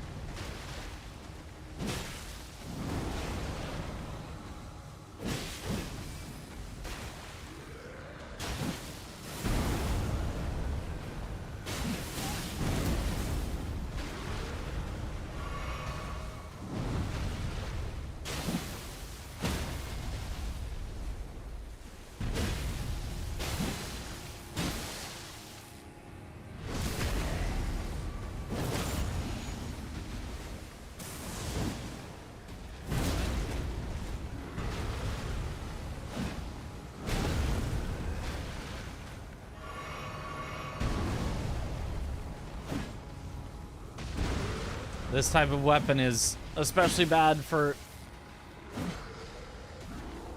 hitting legs of trolls.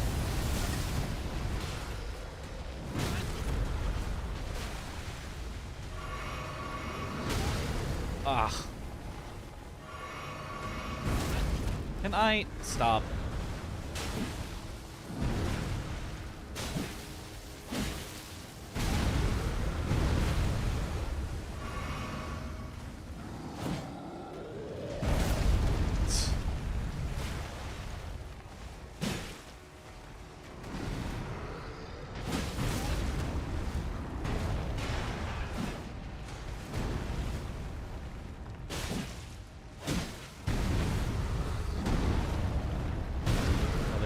I thought it was 2. Oh, God. This is amazing how crap it feels fighting one of these when they don't just die instantly.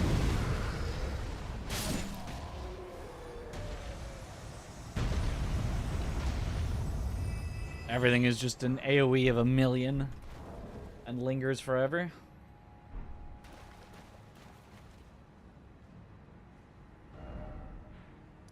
Okay, so what +0 weapon should we do? Let's do our +0 weapon next, I guess. Which would just be any greatsword, which we have a few.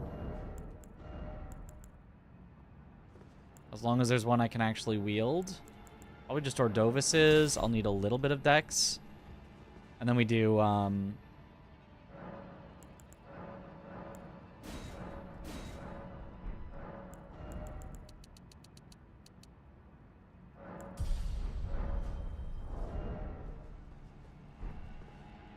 oh, I still need more strength as well.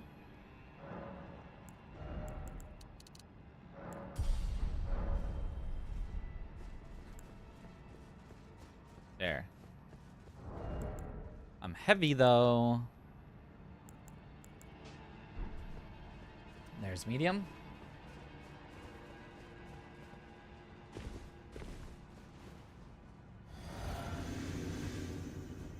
What feels bad is Pierce against skinny legs. Well, yeah, that is the worst part, for sure.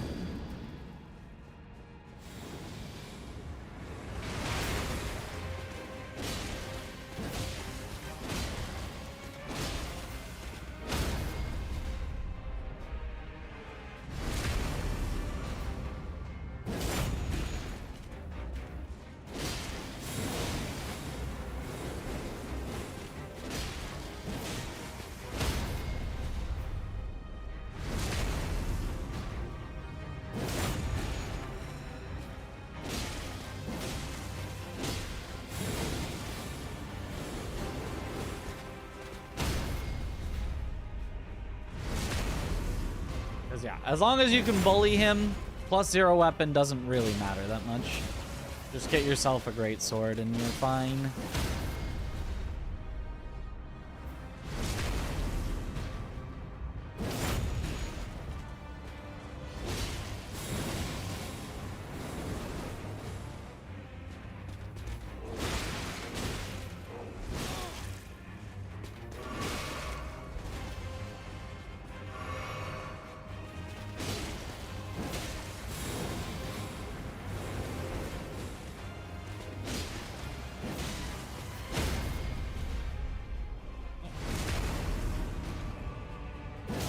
Are DLC weapons there for pickup? Are they also random? They are also random. Every weapon that you could acquire in this is random.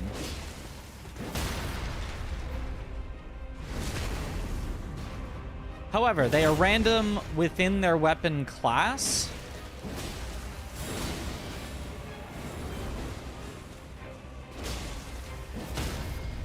So where you would normally pick up a greatsword, there will still be a greatsword, just not the same one.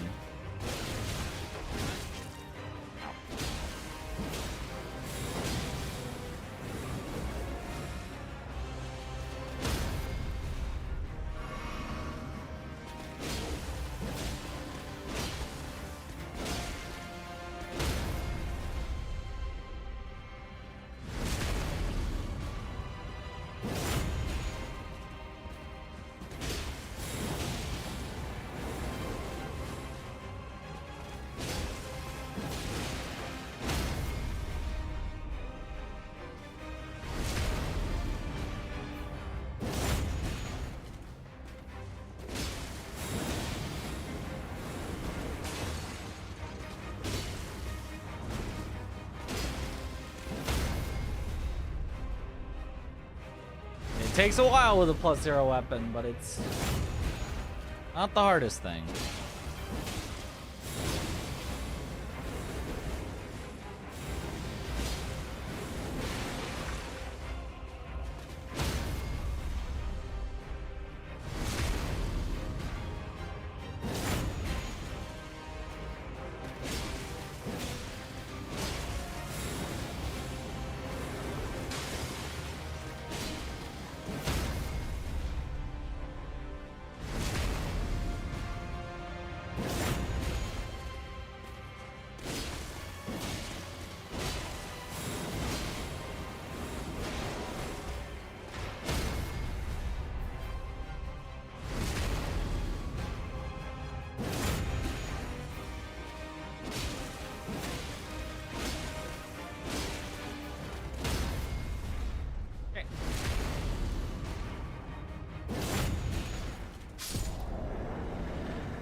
Okay, so there's a +0 weapon. He's probably the always choice. Him or Dane are probably the only two choices ever for doing a +0 weapon. I could have tried to do +0. Oh, also, actually, Mariga for demi-human bosses. I could do it +0, potentially. I can practice that, because it shouldn't be too hard. And, Dane, though? Dane I'd be a little worried about. He does hit hard enough. I'd probably almost always do E-Dread. You buy greases from Kali and or start with a club. Don't know how the economy works in this mod, but I know Rot, Frostbleed, Grease make that way faster. Yes, I could. I could do exactly that. That you do always start with a club. And you can buy greases, yes. Now, realistically, what would have been the best would be Starfist. Also, I guess you can't do Ordovis's greatsword. Actually, yeah. The thing is, though, I don't think Club is... Because Club R1s don't stagger him. And Club R2s are just a little too slow where he can actually hit you back. So the Tap R2 works with the Club, but it doesn't work as well as R1ing with a greatsword. So it's scarier. You're right, it would be a little faster if you can do it, but it's scary. You could run out of healing and die eventually with a club. He wants to know if you're okay with It's Bitch Drizz as your team name. So it's not Cool Bitch Drizz. It's Bitch Drizz. IBD? I thought we were going with Cool Bitch Drizz. That was my that was my thought. CBD has put it in the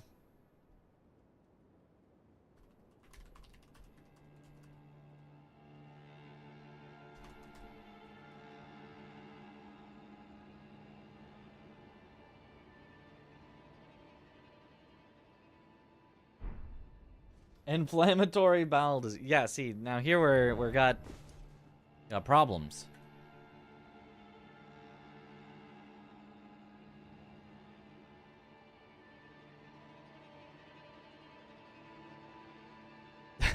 Okay, he says, you know what? Let's go with that. Cool Bitch Drizz.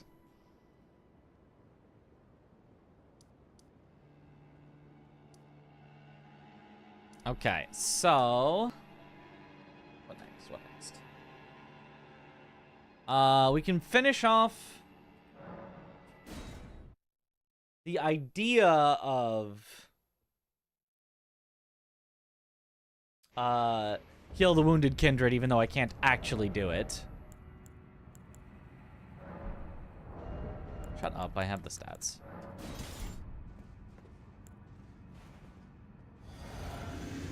Since we tested out doing it in the wrong order and getting ourselves locked out.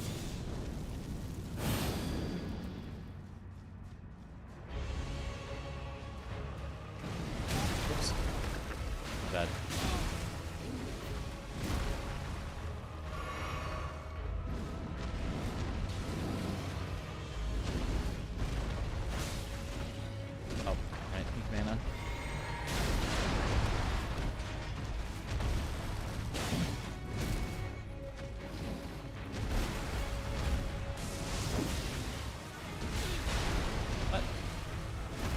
do you mean I got hit?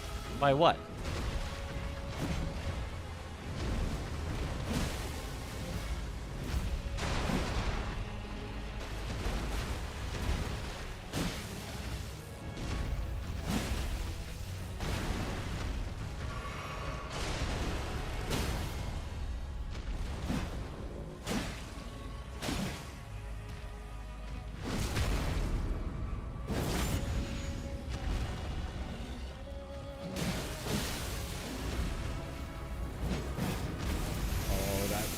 Whiffed.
Easy. Pretty sure that would be the fastest way to get into the thing. We do need eventually painting rewards, though, so I will... No, that... We don't need to go to the... Do we need to go to the back at all for painting rewards? I'm not sure, actually. This thing's so ugly. True.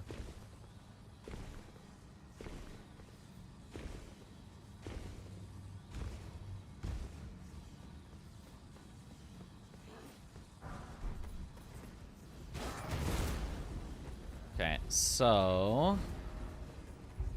Heal the wounded kindred of rot.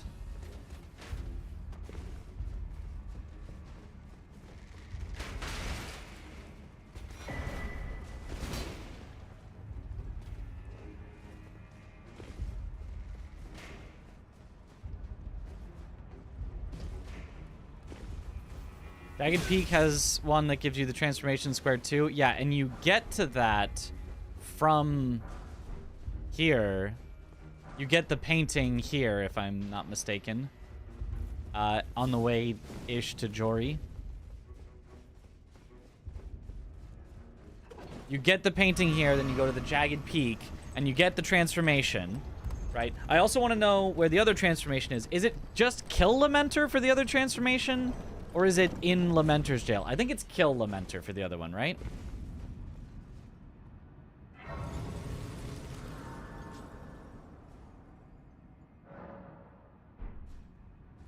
Kill Lamenter, okay.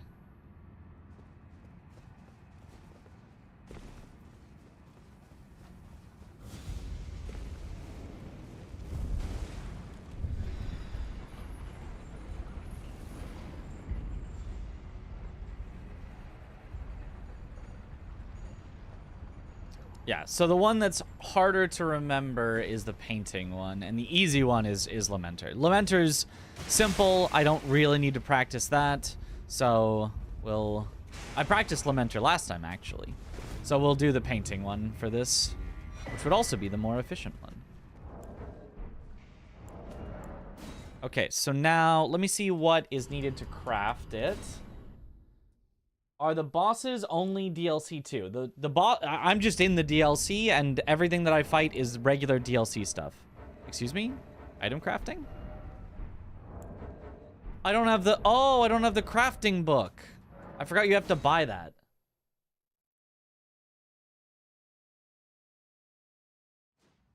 Third one is Florisax. That's mega late, if I remember correctly. Oh, yeah.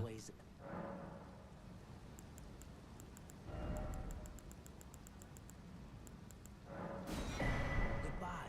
Who ever remembers that you need to actually buy a crafting kit?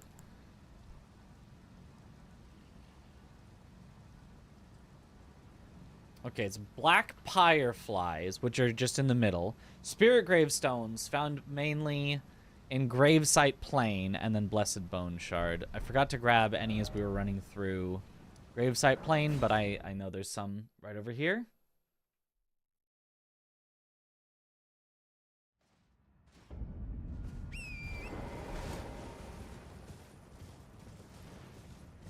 I don't know of like a very specific exact location, but there's some like right here. There.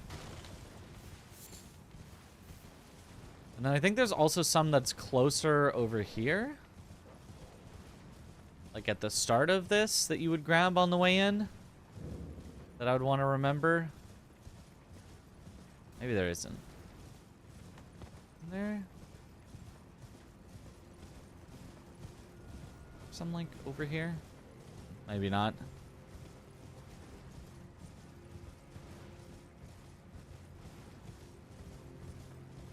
There is, however, a larval tier.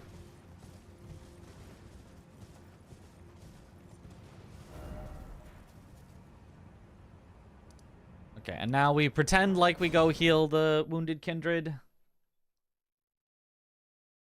At the dragon altar after you kill Bale. Yeah.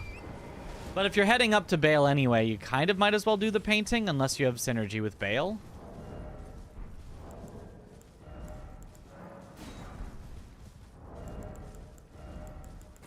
So equip this.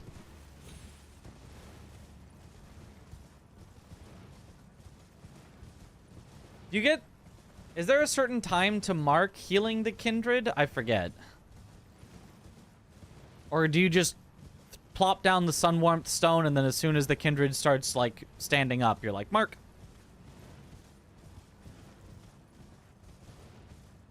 But it would be like right up here, wherever it would be, and then I think it'd be like right here. You just yoop.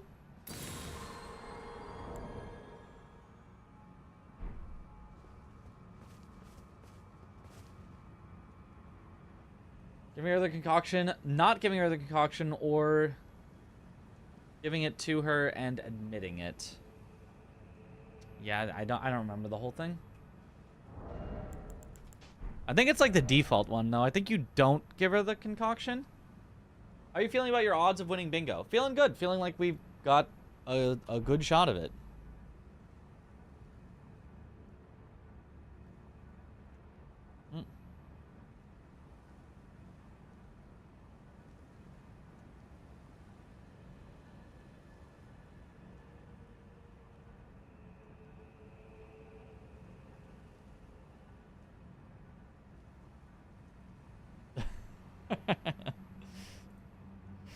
Apparently, every team is gonna put bitch in their name, apparently. It's gonna be Cool Bitch Driz versus Starro Bitch, Bitch Swed,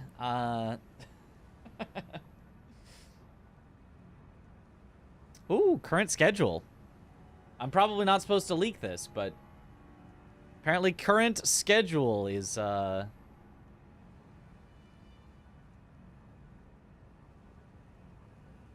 out.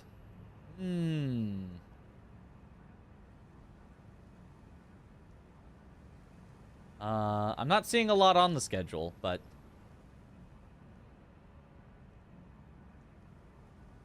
interesting. 2,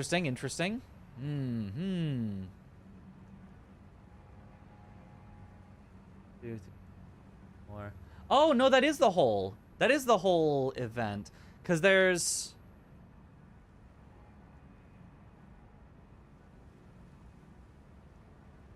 if there's 7 teams, each one needs to face 4 others. 7 times 4, but divided by 2. 7 times 2, 14 total matches? 2, 3, 6, 7, 8, 9, 10. No, I'm only seeing 10. I don't know. Either way, that's for later. That's for figuring out later that the schedule's all there. Anywhomst. Yeah, I'm feeling good about our chances of winning because CBD is very, very good, and I am maybe will become very, very good. We'll see.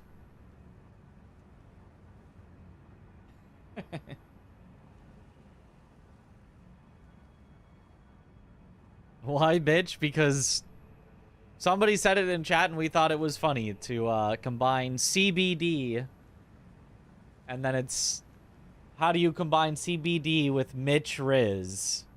What if, you know.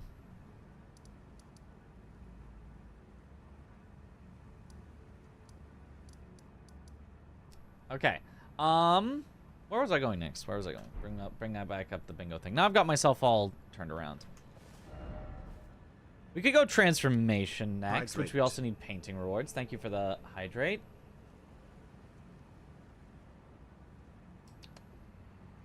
The story goes a bit further than that. Well, there are other possible things.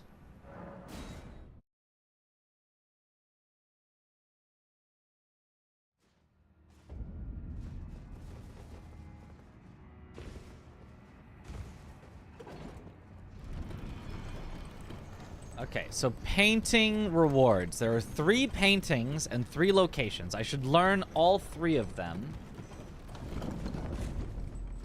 But I'm pretty sure the transformation one is this one.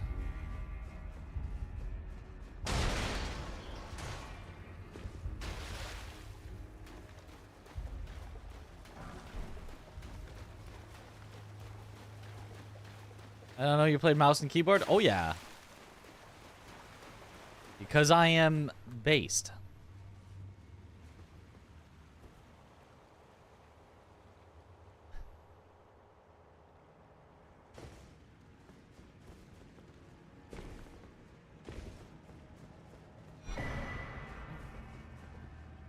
Yeah, Domain of Dragons. I don't think I have any reason to be down here for this. So I'm going to practice not just going to the next grace, but actually porting out when it makes sense.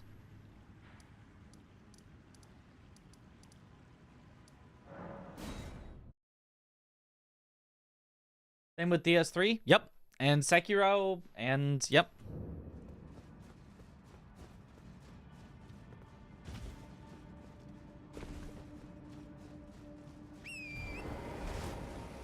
Yup. What up, Dolo?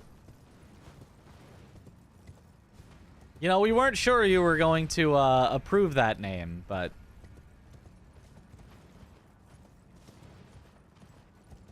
And if you need to, you know, on the overlay and stuff, or for short, you can just say CB Driz.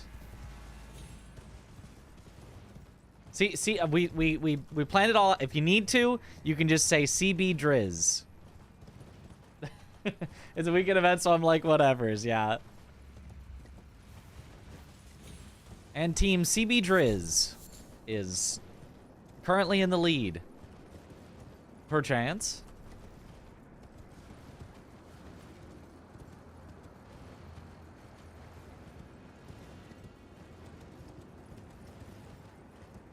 How you feeling about DLC Bingus? I feel like I know most of the squares, which is like a third of the battle. Because first you need to know the squares, then you need to get good at the squares. Although the getting good part I actually feel pretty good about because like there's no boss in the DLC that I'm super scared of or anything. But then you need to strategize and actually like put it all together into match awareness. And that I'm gonna struggle with, but I don't think I need to be the best at that because again, it's a for fun event. Not everyone's gonna be practicing a lot, so I think as long as I'm not like hard stuck on a boss and just embarrassing myself or having to Google where are sorceries in the DLC, as long as I don't have to do any of that, I'm feeling good. Part of the fun, to be honest. True. Our adjustments on the way as a heads up. Okay.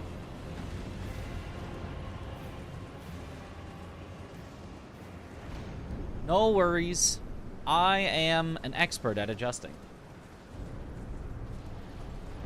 Oh, we wanted to adjustment to make. If you hadn't heard about it already, the remembrance spells get randomized between sorceries and incantations. So like a remembrance sorcery would become a remembrance incantation possibly, and that messes with some of the squares. So if you hadn't heard about that already, in order to be able to plan out your squares, like I'm gonna kill Romina for an incantation, yeah, that's a possible issue. I don't think you would want players randomly killing remembrance bosses and being like, nope, not the right spell type. You look into that. Cool. One other thing to possibly think about, but I don't know if you'd want to make any change, is the existence of parry shields / daggers is technically not guaranteed. Technically, every DLC shield could turn into one that doesn't have parry, and every DLC dagger could turn into one without parry, and a parry square could be impossible and both players are locked out, which would be a little silly. So, if you want to look into that, the odds, though, are very, very, very small that that would happen.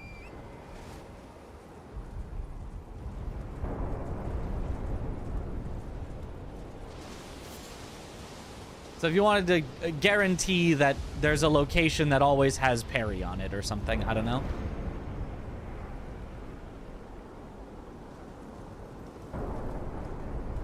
Okay, now where was the location? Is it down there? I think it's up here, right?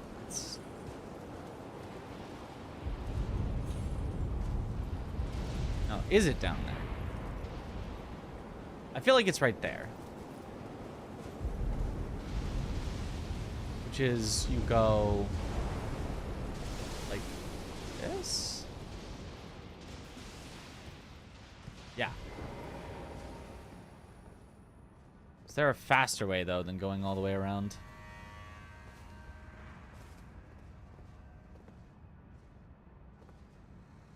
Hello. Oh, which square is that? I can't seem to find it in the notepad. The parry square? Kill a remembrance boss after parrying 6 times. Also, acquire the Aged One's Exaltation. Also requires parry. Aged One's Exaltation and kill a boss after parrying 6 times. I guess it would be parrying rather than parry. Remembrance boss. And those maybe have been changed. I'm not sure I updated my square list since like the first one that was put out. Okay, so then this is a transformation. You have to be naked.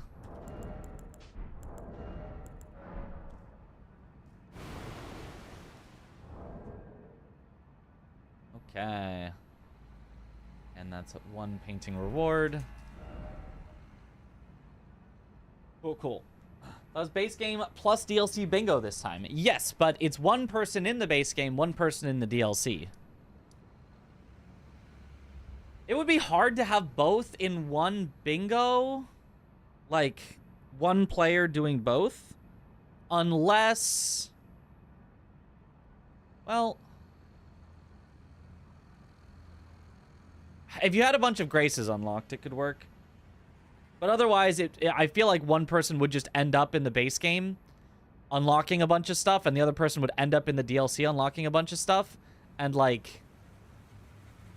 it would be hard to catch up in the base game if all that you've unlocked is in the DLC. And it'd be hard to catch up in the DLC if all that you've unlocked is in the base game. Right? So...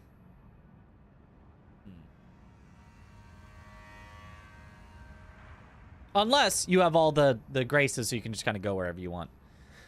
Okay, so other paintings. The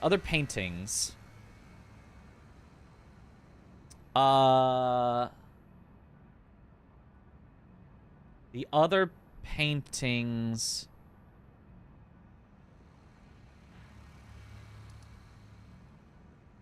I actually don't remember. Logan Star Surge would have to be dead from the start, otherwise that would take forever. Well, you would do the DLC start like we have in this. Right now, I'm in the DLC, and I have not killed them in this file. There's a DLC start option. So you could leave them alive, but be in the DLC. Paintings.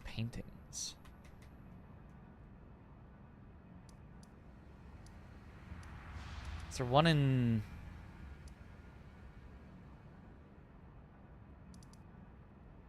Why can I not remember? I feel like there was one, like, over here.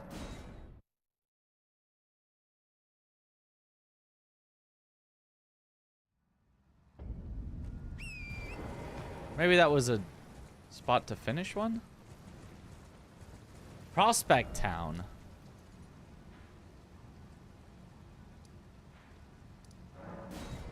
Okay, that makes sense. Does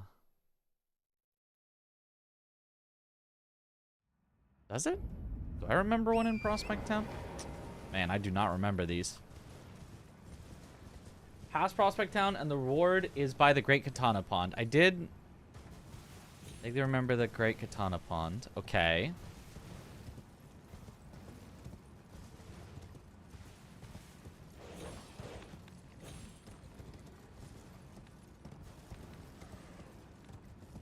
Is one of them by Red Bear? Like the reward spot? There's 3 paintings, right?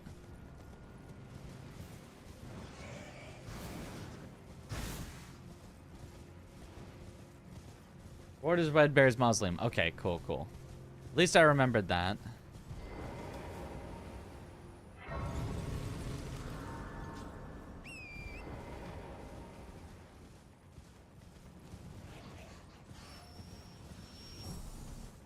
I'm actually gonna not grab the revered spirit ash yet. Because I'm gonna grab them all at once to try to actually remember where they are. If I grab some as I'm going through, I'm gonna forget that I grabbed them. Marble tier. Right, up at the top there's the artist shack. Yeah, that remember that. You have an exam in the morning, are you cooked? Depends, have you studied for your exam in the morning?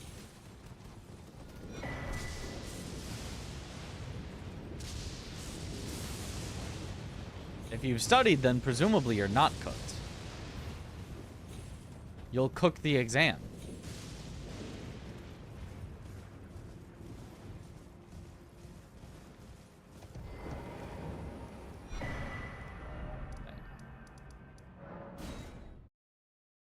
Yeah, good luck.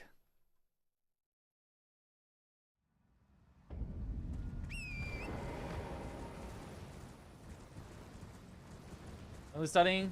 This is harder than you remember. Don't stay up too late studying. That's the advice. If you stay up too late studying, it can actually be bad. You won't remember it as well if you don't get a good night's sleep. And if you're tired during the exam, you'll just perform worse. It's not at the Grave Bird Armor. It's here? Version? No. I think it's on this side. I think it might be on the other side.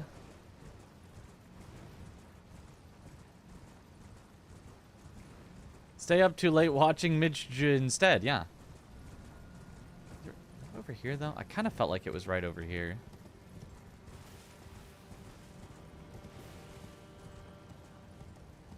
I guess not.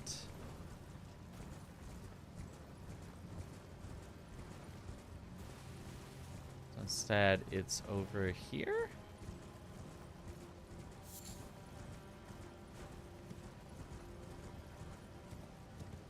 No?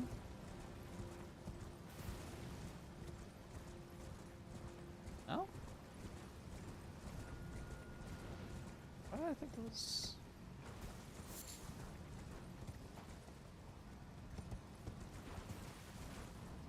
Quite close to the summoning pool effigy.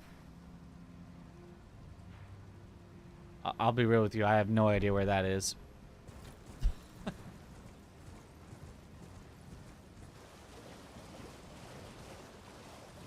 Also, do a Friday afternoon meeting for tomorrow and invited someone from HR to attend. Are you cooked? Probably. That actually sounds like you're cooked.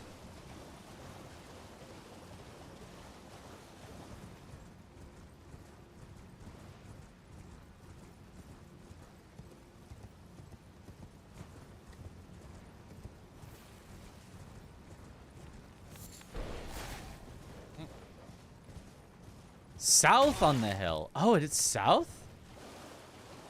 Why did I think it was on the north side? I think I already checked this hill, but I'll double check it. But it's that hill? Oh, that's what the painting is looking at. Yeah. It's over here.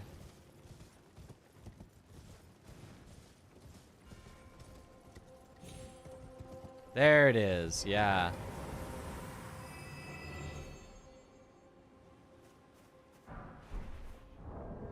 Okay, and it gives a shield. That's another possible parry check, maybe.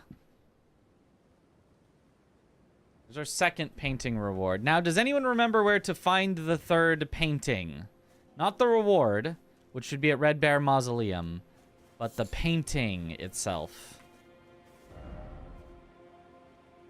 Like an artisty shack.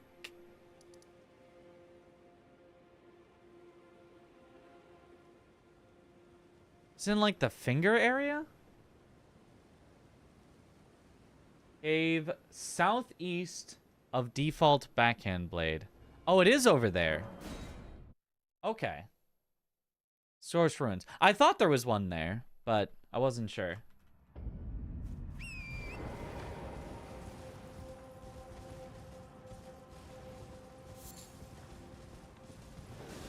Ah, cave. There is a cave. Okay, cool, cool. Little tiny cave. The Sacred Tower.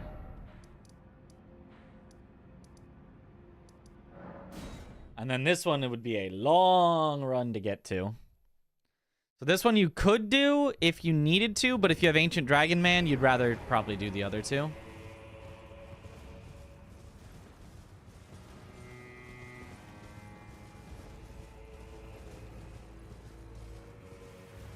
Boiling water in a cauldron, added some bouillon cubes and veggies in there. About to step in myself. Am I cooked? No, you're stewed.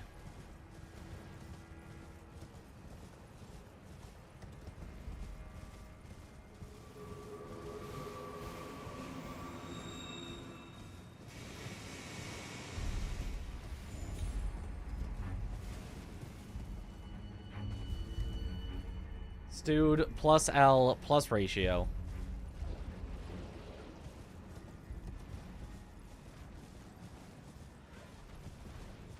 Oh, what up, Four Kings?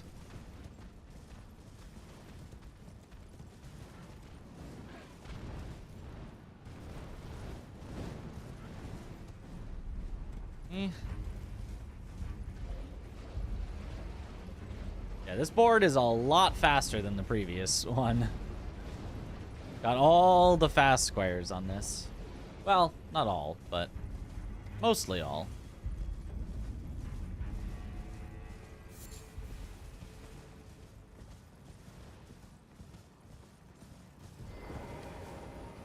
Yo.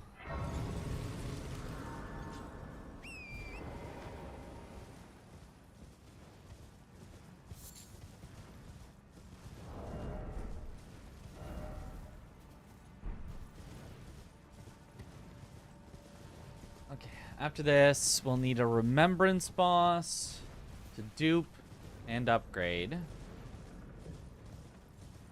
Oh, the 3 Fire Knights.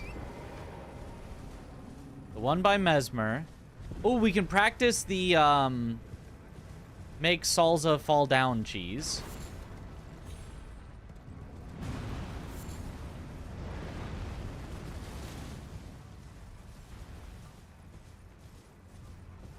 And then the third one is the one that's like chanting or whatever and making the explodey zombies. So we'll need to drain the water. If I remember right.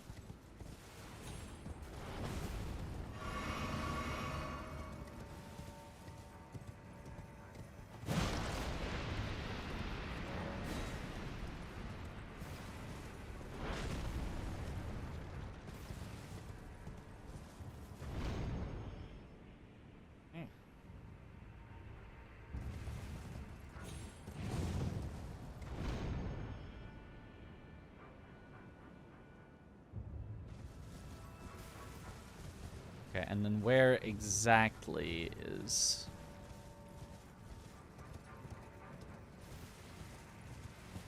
the guy sitting on the chair?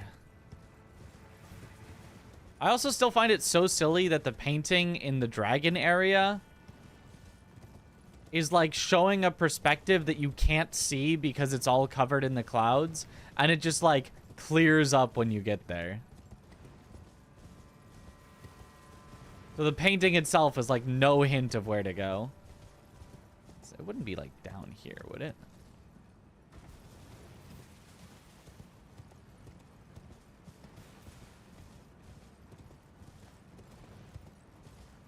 I mean, if it wasn't, what point would there be to down here? No point? No point to down here. Cool. Weird.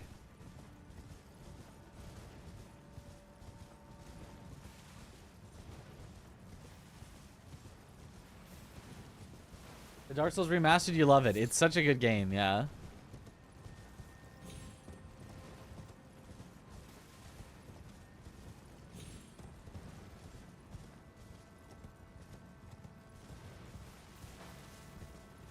Alright, have a good one, J-Hood.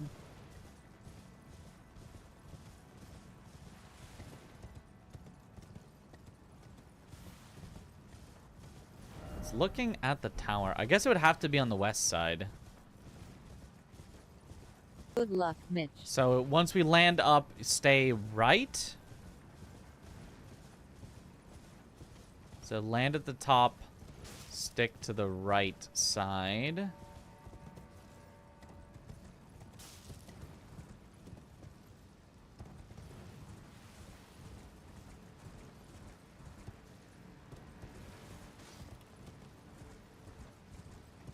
Wait. I already did that, right?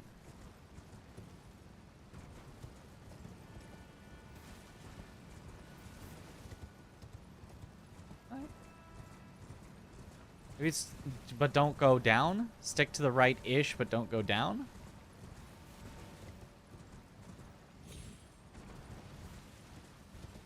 It's like up here. Where? Wasn't it here? Am I just...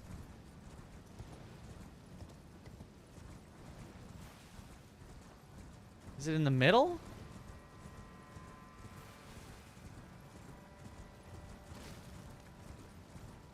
That was at the lowest point of the mesa. I thought I already went to the lowest point. Because that seemed like where it should be, but I thought I already went there.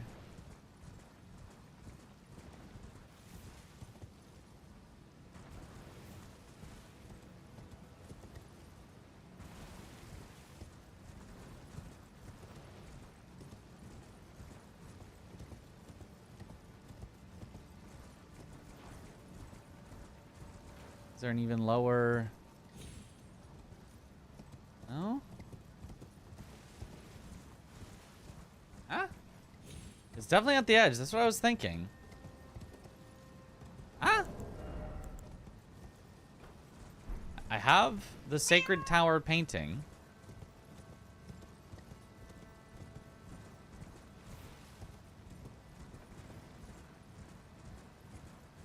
I don't...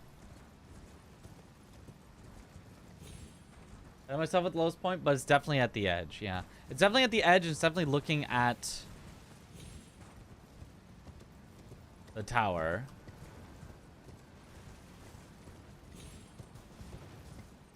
So it would have to somewhere.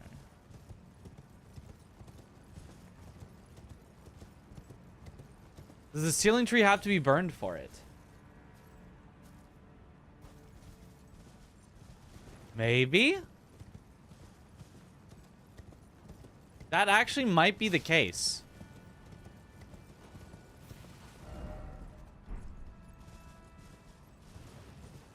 For the painting, yes. Oh! I didn't know that. Oh. Did you go to Cal? I did. That is my alma mater. Good old Cal. Good old Berkeley. Okay, well. Good to know. We will do that right now, so I don't forget about that. Okay, so unless you already need to burn the ceiling tree, you're probably doing the other two paintings, but... And to remind myself, Jory goes to Jagged Peak, Gravesite Plain goes to you need to burn the ceiling tree, and then it's at Red Bear, which is a lot of everything. And past Prospect Town is Gravesite Plain. Okay.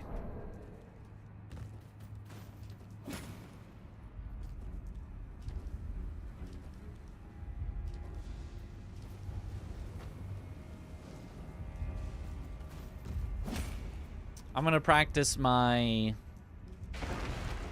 Because the backside path is easy. Even though I will need to do it eventually, I'm gonna practice my front side path here. See if I can remember the fastest way through from our speed runs. We're not going to be doing the lever skip because no FPS fix. At least I assume that others would not want me using the FPS fix for bingo. If others don't care, maybe we do use the FPS fix, but...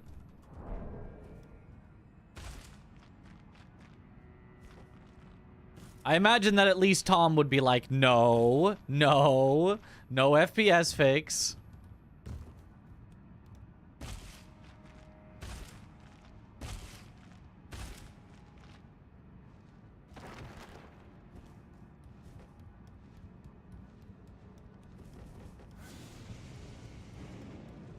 People call California state schools Cal. People call specifically the University of California, Berkeley, Cal. Some others are sometimes referred to as Cal, but that's the real one.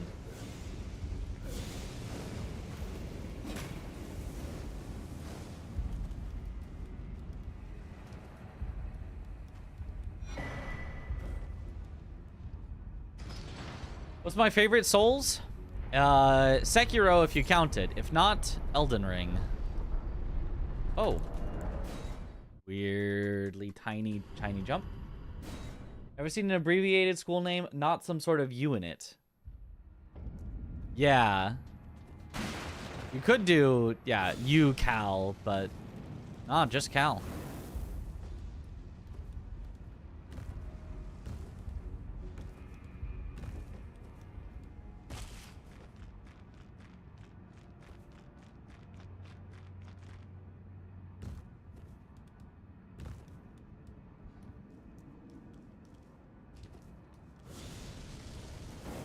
The rest of them, you generally go with UC. So, for example, there's like UC Davis. You can also say UC Berkeley. That's very common as well, but you can also just say Cal or Cal Berkeley. UCLA. Yeah. Well, Stanford, you just say Stanford. That one... People know what you're talking about with Stanford. Also, not a state school? Cal Berkeley is the Bears. The Golden Bears.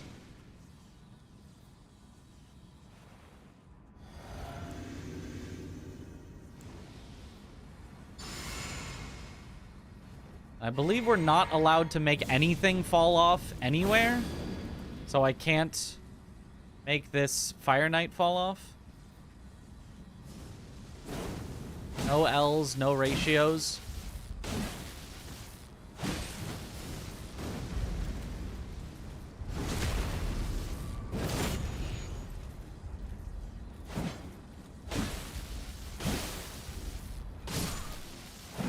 It's an easy kill anyway. Alright, there's one.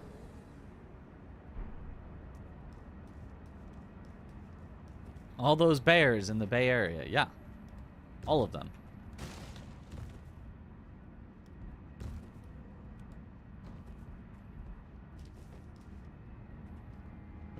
Oh! I'm bad at jumping. I don't remember exactly where to jump. I think it's just here to here to there. And then you go...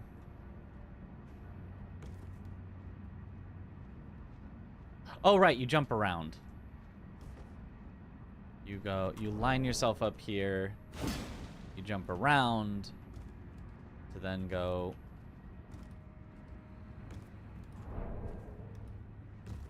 to there, to there,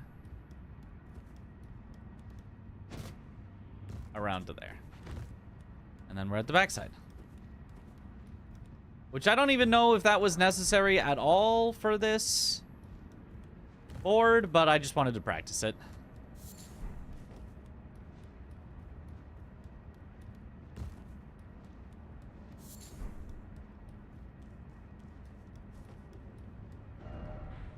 Because for this board, I think we'd have to go around anyway dupe we're going to need to dupe a remembrance and all that, so...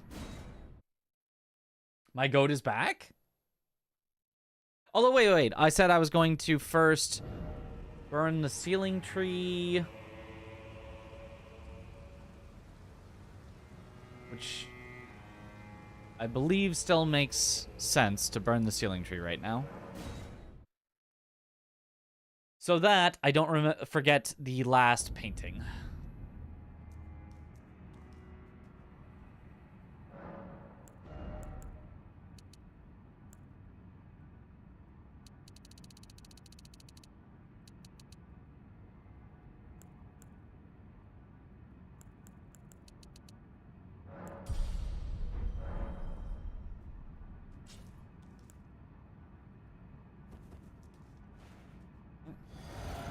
Shout out to Shadowkeep, amazing location. It's pretty cool.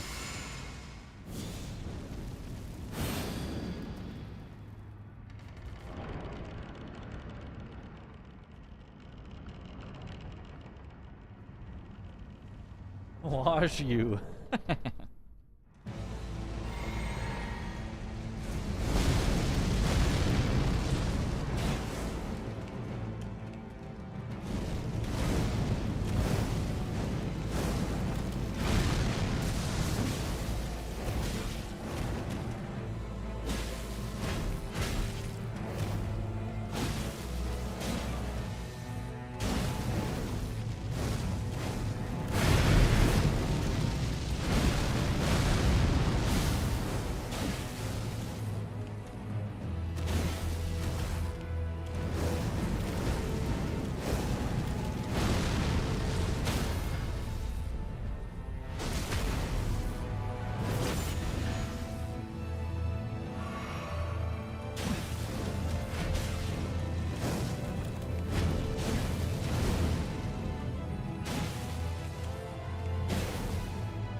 Gah.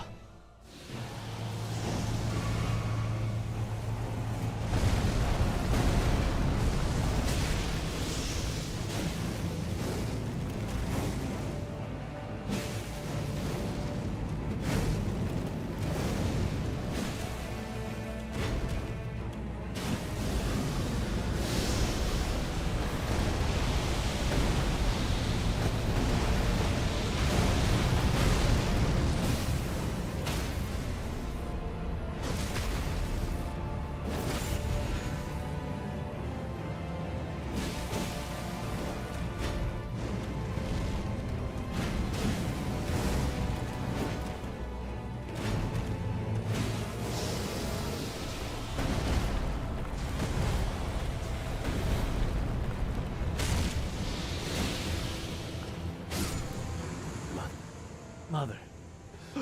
America. A curse upon thee.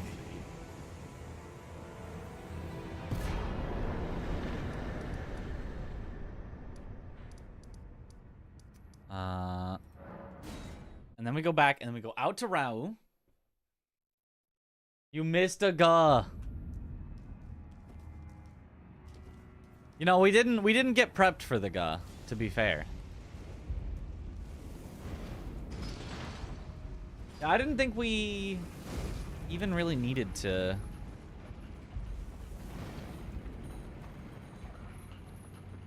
What did I already go down here for?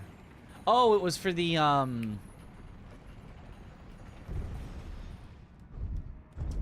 heal the kindred. Right.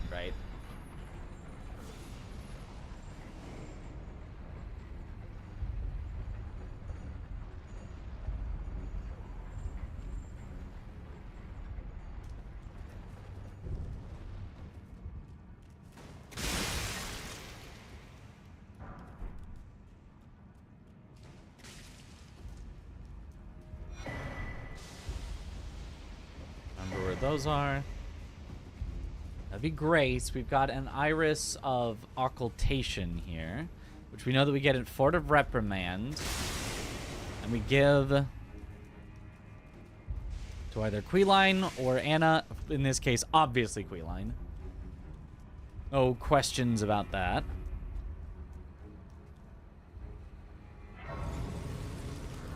Council of God can forgive you for your transgressions. I'm not sure.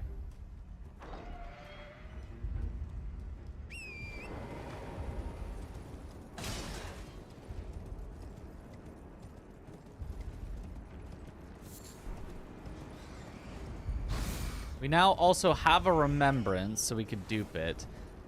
The dupes are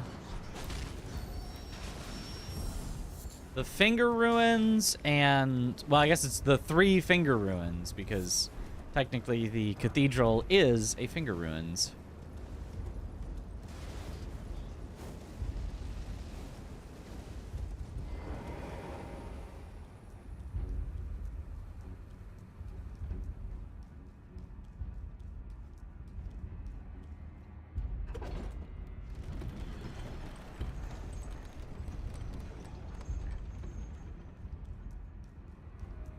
So, there you are.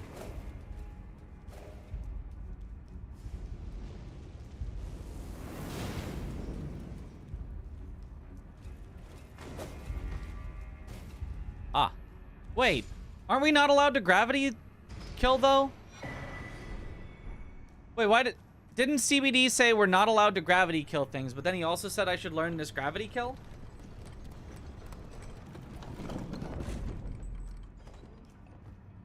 Are we allowed to gravity kill or not? Oh, whoops, not fully marked. Just set up one.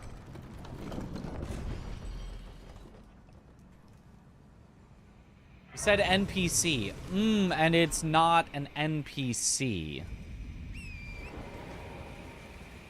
Okay. So I could have done it on the other Fire Knight as well. I could have had Kukris done the distraction and backstab off the ledge.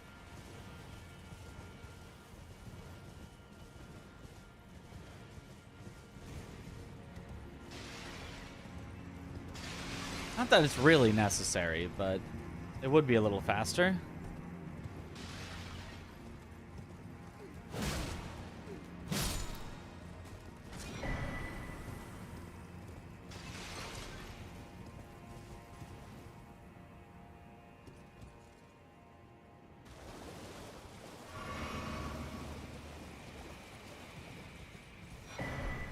Might be different rules for Bingo Weekend than Season 4. That's possible, but...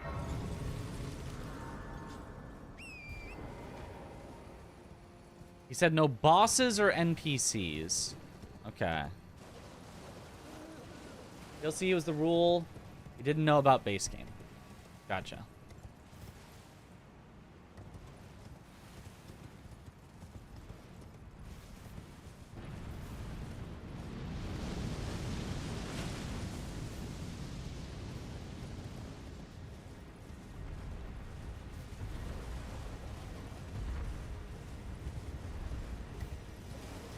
Well, I guess I assume it's allowed until I hear otherwise.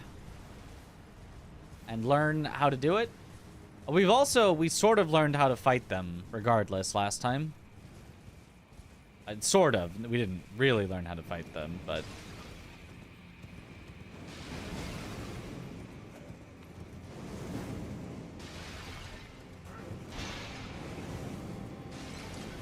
NPC is a silly term. Everything that isn't you could be an NPC.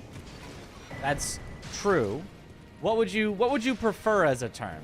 That everyone will remember and be able to, you know, say without having to remember some weird terminology.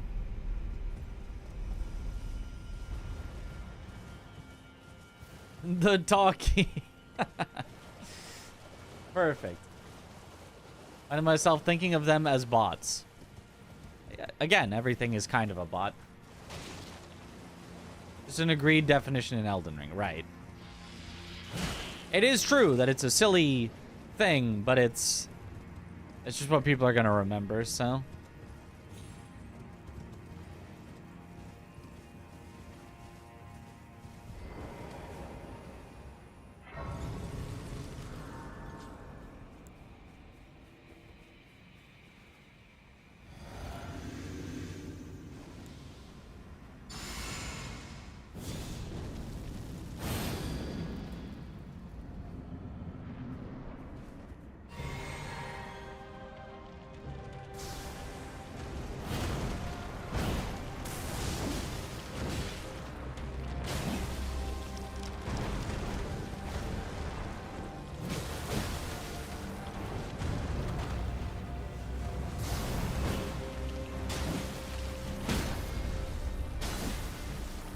Get frosted.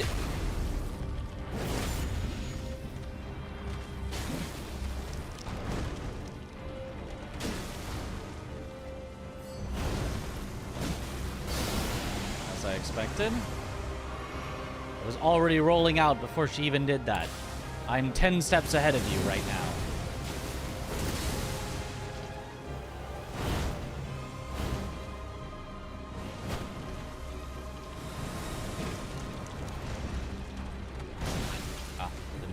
Follow-up.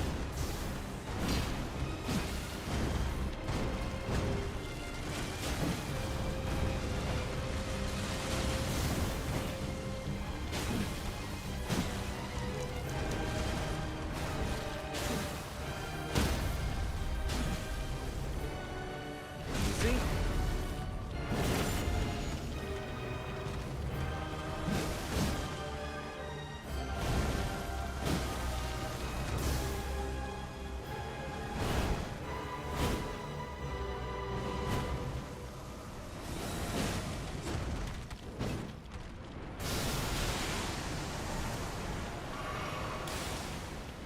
Oh, that was a scary one. Ease.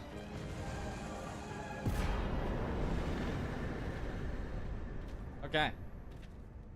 CBD says you can gravity cheese Fire Knight. Okay. Well, that's kind of a weird distinction, but I'll accept it. Just not NPC or boss. Okay.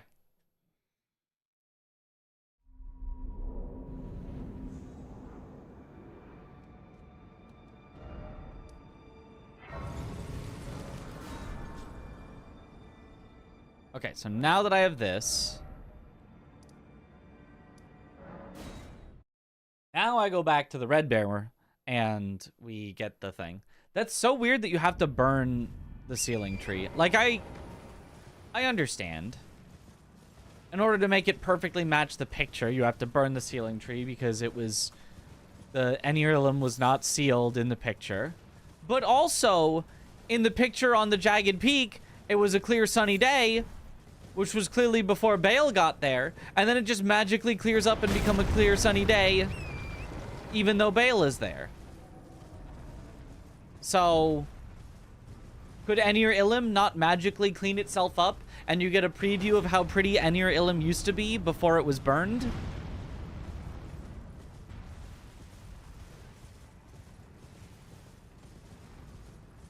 and then later or before it was sealed, and then later you unseal it and you go, oh, this is that pretty place I saw earlier. I don't know. It feels like it doesn't match up there.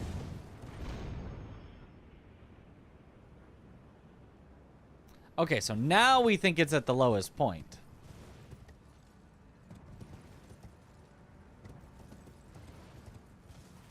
Kangaroo's gravity, magic, Ash of Wars against bosses, NPCs. Surely that is what it means. Don't you dare think of using spinning gravity thrust. Cragblade? Kinda gravity. Ah, there he is. The rocks at the low point. Okay. It's a seal? It's a seal. Okay. Not useful, and that one takes, like, by far the longest to get to, but theoretically, we know all three paintings now.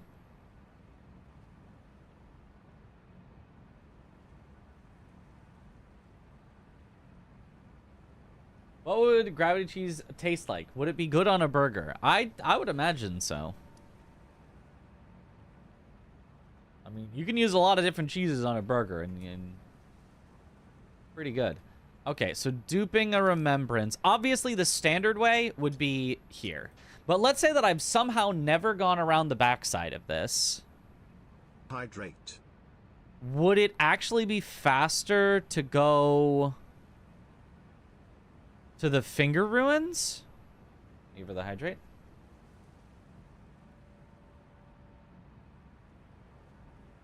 I don't know where it is compared to the finger ruins here.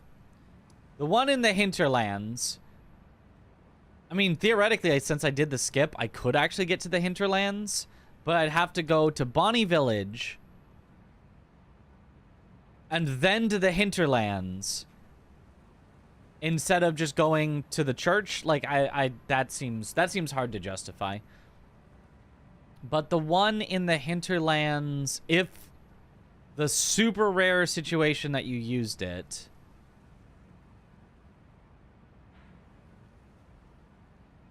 I actually don't know where it is.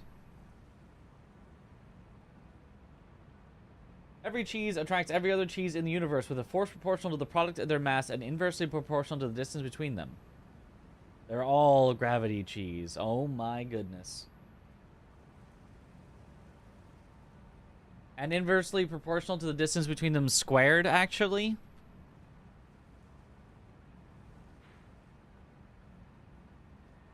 Should I look for it just to know?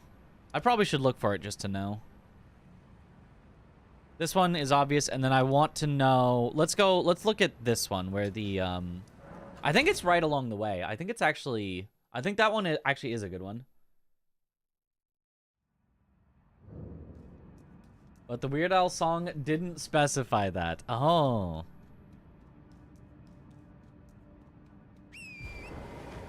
I didn't know that was in a Weird Al song. I don't remember that.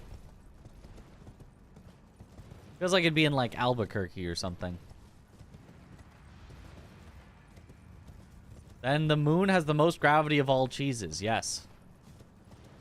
For it is made out of pure cheese.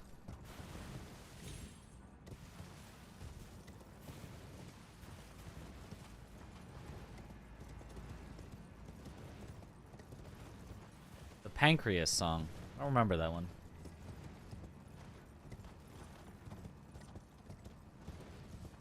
Not a Wallace and Gromit thing where the moon is cheese? Well, that's been a thing since forever, but yes, I do always think of Wallace and Gromit when I'm thinking about the moon being cheese. There is a Wallace and Gromit where they go to the moon and it's cheese.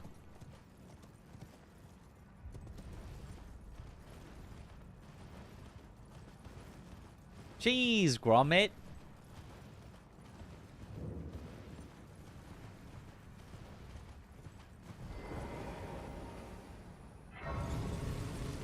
The Wallace and Gromit documentary. Yes, of course. My bad. Okay, so from here, assuming you had already killed Ancient Dragon Man and you were here for your Dupa Remembrance, which would be a little late for Dupa Remembrance, but not unreasonable.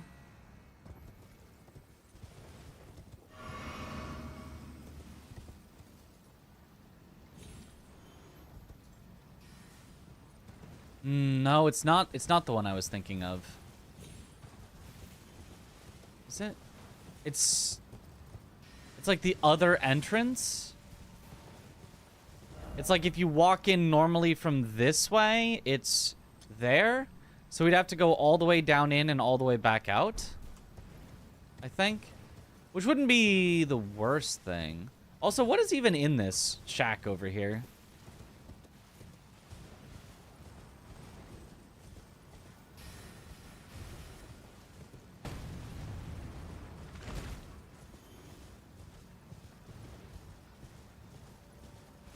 Is there anything we would ever get in a bingo match? I'm not sure I've ever seen anybody get this in a bingo match, but imagine. Finger Weavers, it's a cookbook? Yeah, you would really never. To craft glinting nail. Unless there's a bingo square that says craft a glinting nail, yeah, you really would never come here.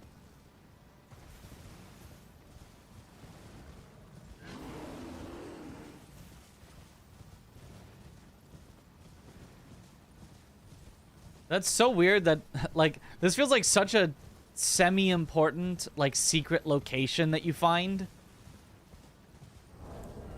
And it's got a crafting book.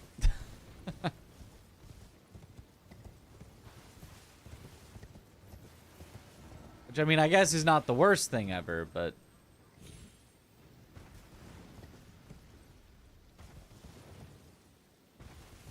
Can't you drop in from Charo's? To here? Or to... Where were you thinking? Because I did drop in from the Dragon Wing into this. Oh.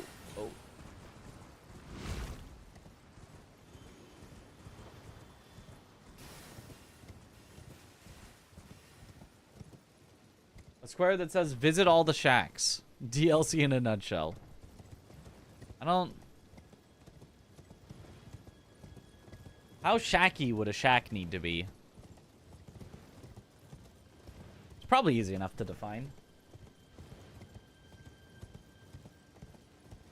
A wildcard square. One random square nobody has heard of.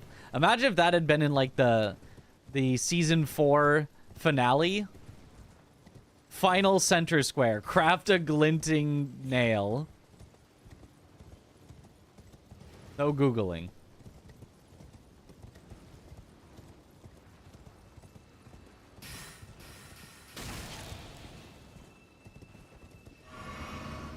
And then I believe it's over here for the copying. Maybe I'm too far. Maybe it was further up. Thought it was over here, though. It is over here. Okay.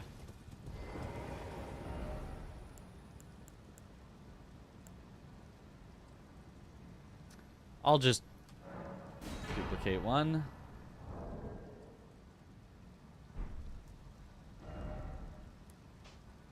And obviously, well, actually, I don't know exactly where the other one is. Let me go to it anyway.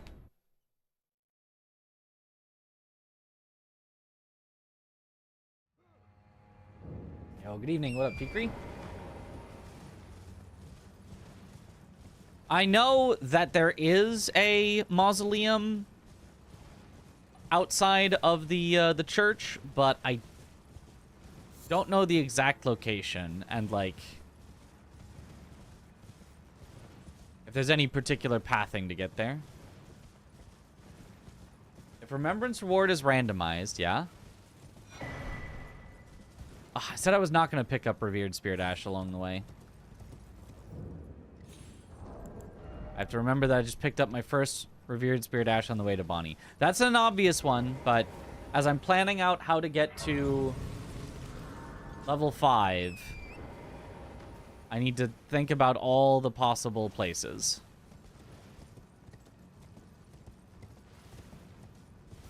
Is it guaranteed to be the same for duplicated Remembrance? Yes. Remembrance is a currency, not like a separate item in itself that you exchange. It is a currency that is exchanged for one of the things. So you could have 1,000,000 remembrances. They would all be exchanged for the same 2 items.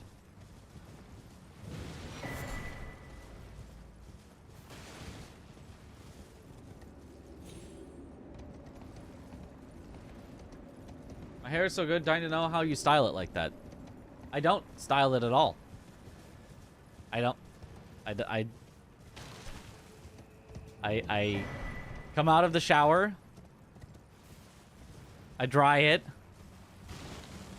I roughly kind of like try to push it down a bit so it's not too ridiculous. I try to kind of push down the sides and the back and push the front forward and kind of push it a little to the side.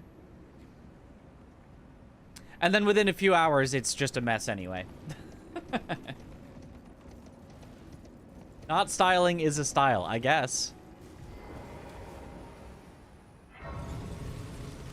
Just gets out of bed like that, pretty much.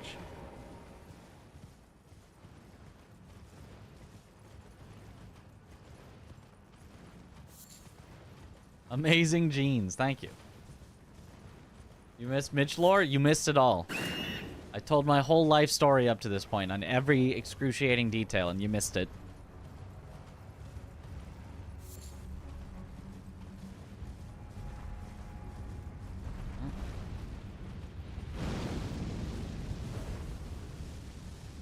I always tries it.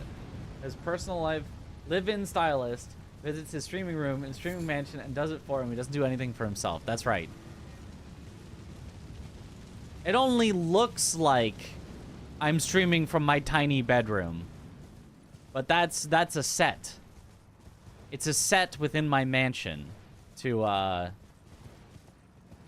get everyone to donate more because they think that I'm living in a house that I can barely afford to rent from my parents because they're giving me a deal on rent. It's all a ruse.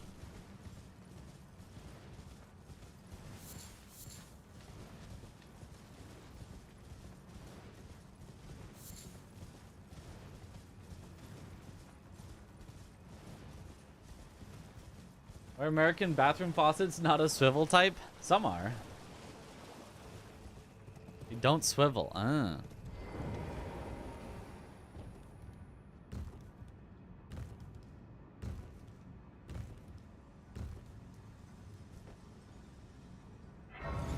You'll donate to millionaires all the time. No need to hide it. That's actually true. Okay, so if I was coming in here, and if I was racing for this square, if I'm like, oh my god, they're probably going for it as well, you would probably not go inside at all first. You would just go, I think it's around to the right.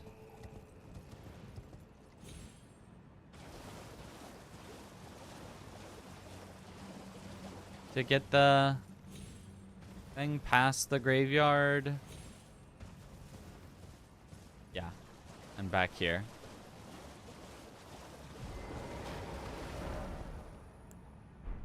Oh, I can reduplicate the duplicated.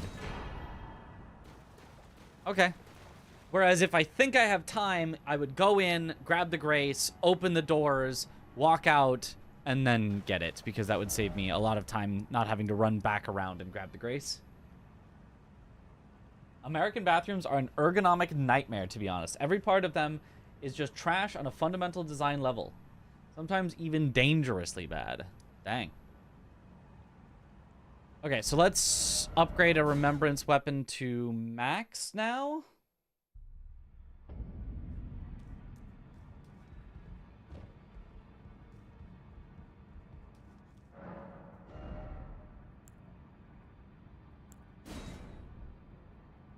It's just upgrades, so it doesn't even matter which one. I do like the spear, but... Grab America's hammer.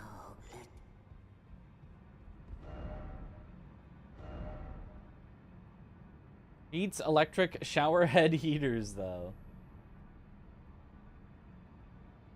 Bigger, at least wide, sink in the bottom bathroom. Okay, so, to upgrade it to maximum, I need a somber 10.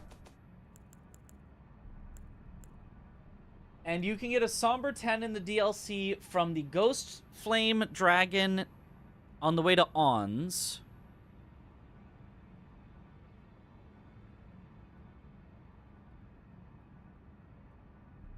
Where else? Where can you get Somber Stone 10s? Ancient Somber Stones are where? Ancient Somber Smithing Stones.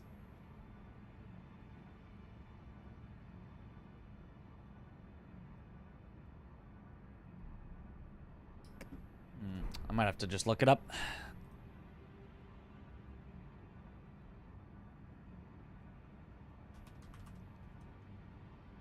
Ancient Somber Smithing Stone. Morning! What up, Uncle Charlie? The Sensox drop both a Smithing and a Somber. You might be right. Oh, God, imagine doing Senesax. Ugh. In Shadow of the Erd Tree. One in Gravesite Plain by Ghostflame Dragon. One in Skidoo Altus by Ghostflame Dragon. But, like, why would you ever do that one? One in Cerulean Coast from Ghostflame Dragon. Yeah, okay, so the Ghostflame Dragons. One from Senesax. Second location, map link.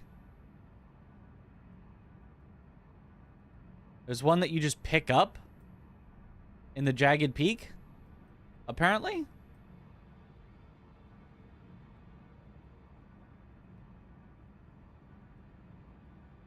And Anir Ilim, from an altar with an elevator, head outside and go down. Beware of an enemy lurking in the area. Get past the enemy and you'll find this material on a corpse at the edge of a broken stairs. Map link. I don't know if that's very helpful, but okay. Apparently there's one you can just pick up in the Jagged Peak. And there's one that you can just pick up in Anir Ilim, apparently.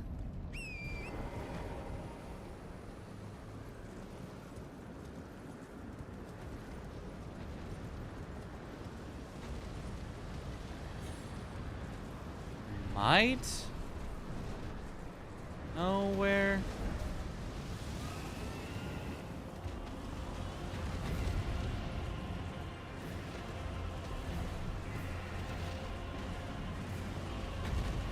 I know where one of those is. What are we searching? Ancient Somber Smithing Stone.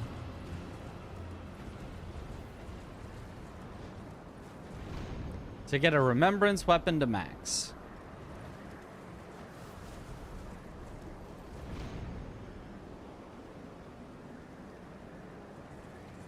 Much faster with completing squares today. These are very fast squares, but we were never really worried about speed. We're worried about learning. That's why even though I know where one of these is and I could just go get it, I'm trying to find all of the ancient Sombers so that I know.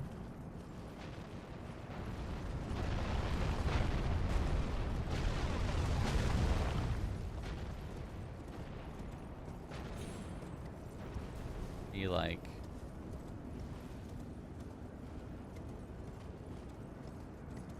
No, nothing over here. Which would be an ancient somber smithing stone, because then Mitch would pick me up. Well...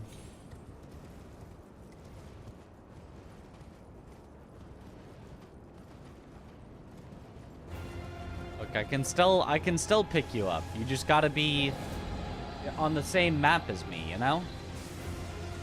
I'm stuck in the DLC. You're in the base game all the way over there in Germany, you know? You gotta...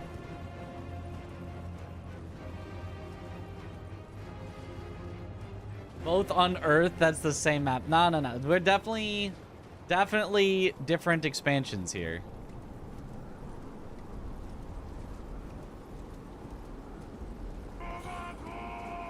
Is it? Where would it be?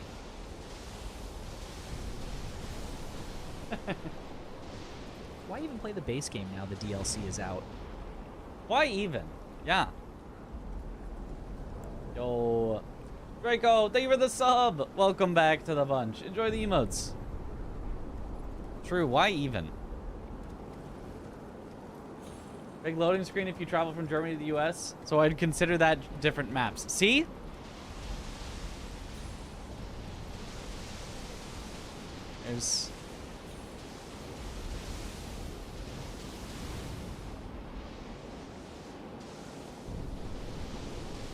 There's a loading screen between us. Is it this? Oh, wait, that's Ancient Dragon. That's not Ancient Somber. Did Fextra lie to me? Or is there another one? Outside, left side.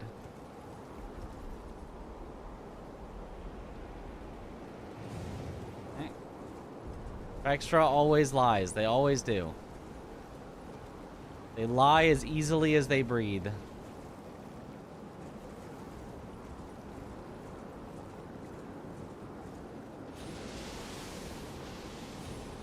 Outside.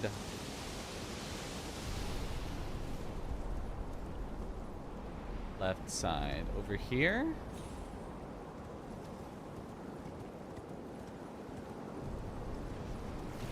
Oh! Aha! They didn't lie this time. That's kind of not on the way. Yeah, you really do have to kind of make your way back around here for this. There's also no good way to like warp away.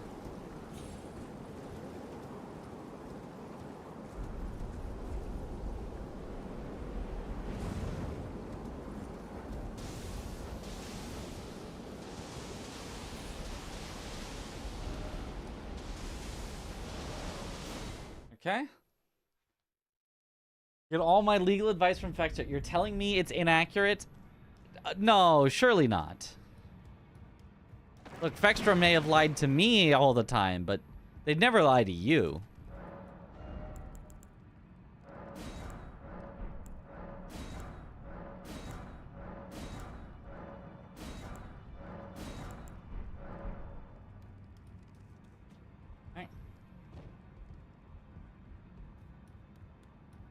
Killer of Good Wiki somehow took over. Even being bad, I blame the Elden Ring gen of Souls gamers. Yeah? I took you no matter to lay out your own. It's whoever gets there first.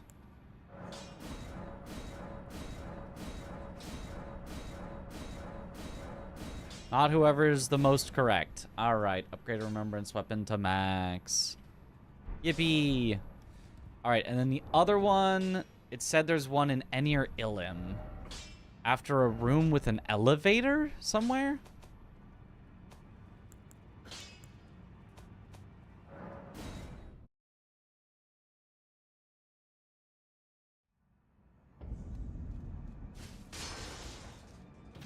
Yippee! I do a bunch when playing Kazan, yep.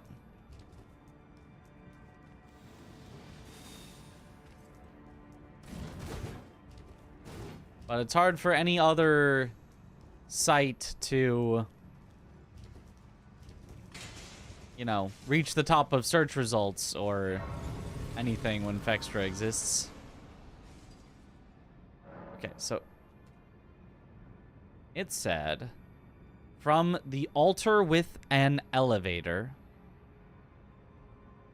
head outside and go down. Be wary of an enemy lurking in the area. Get past this enemy, and you'll find the material on a corpse at the edge of a broken stairs. There's a video link. Let me... As much as I hate to give them another view.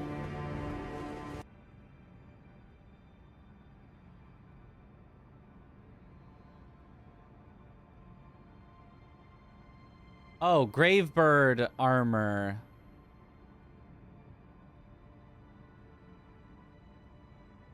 Down the elevator from Gravebird armor. Okay.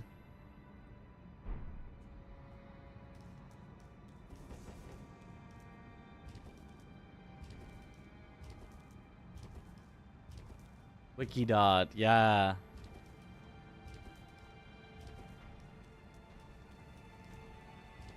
Everything about Fextra is when they aren't finished on several wiki pages, and you just get ads. Yep. I mean, that is kind of how wikis work.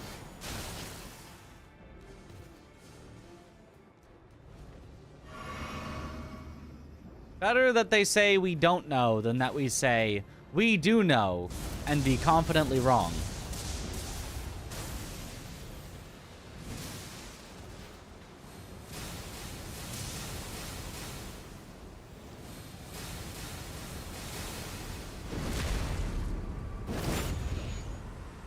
Was there a transformation change for you? Do you get some stats or something? You get like a bit of armor even though you have the weight of wearing no armor. It's not good, it's just I have no reason to die to transform back. You're generally better off just wearing armor.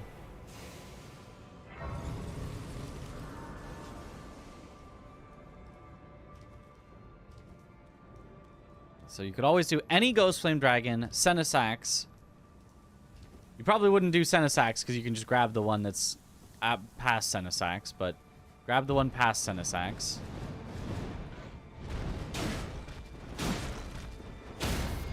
Or grab this one in Enir Illim.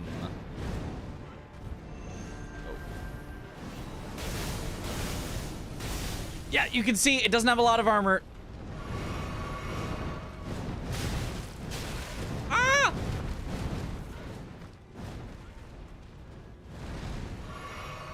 Is this a Revere Dash? It is, but you'd never go for this, so I'm not going to grab it. There's no way you're finishing your Revere Dash in Enir Illim. Probably.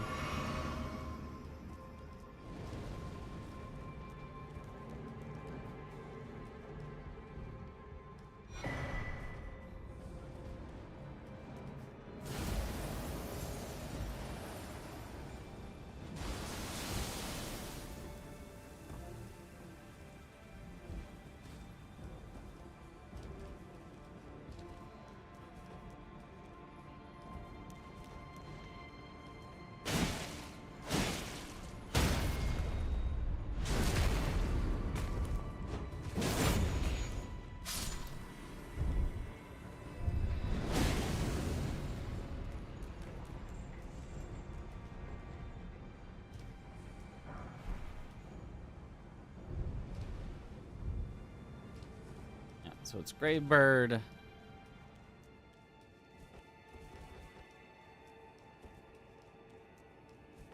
And then down here.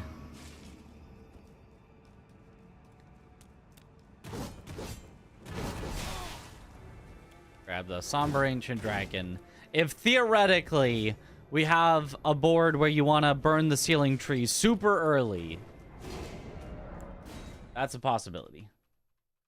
Okay.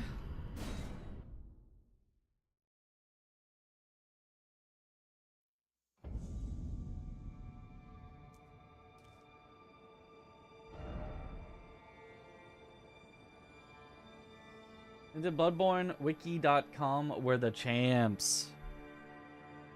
True. All right, let's go for the Death Mask.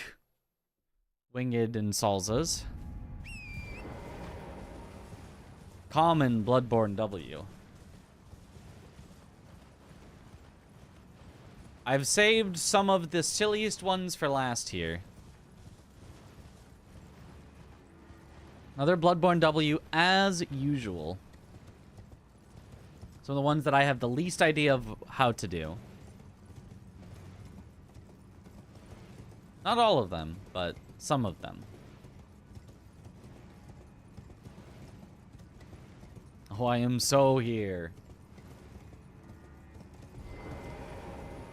Like the rolling giant lightning ram. That's a pretty silly one.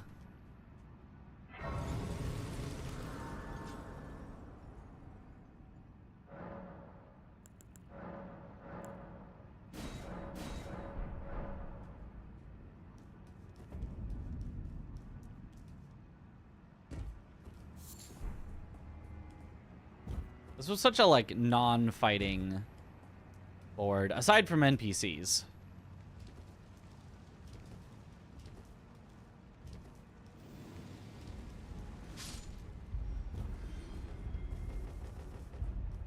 Elden Ring is a very serious game. You cannot be silly at all.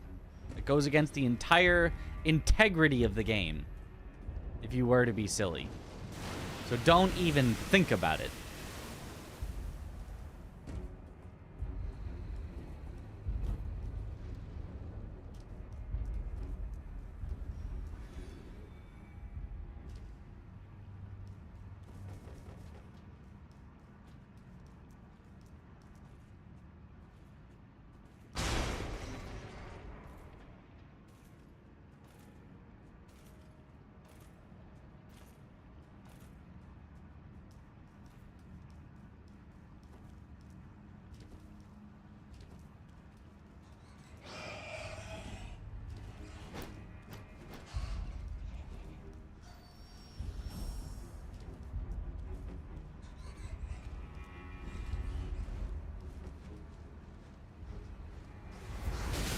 Ow.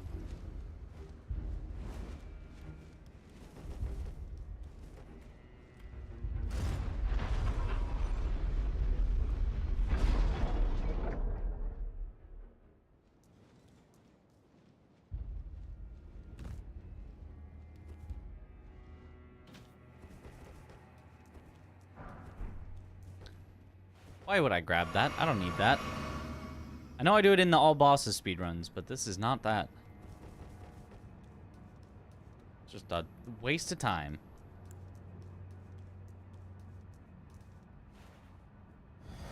Can you just rush this guy?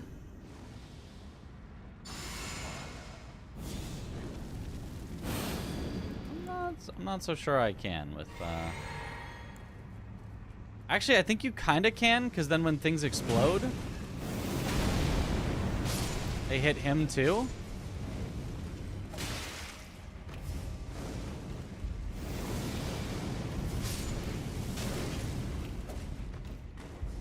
It's got some tricky moves, though.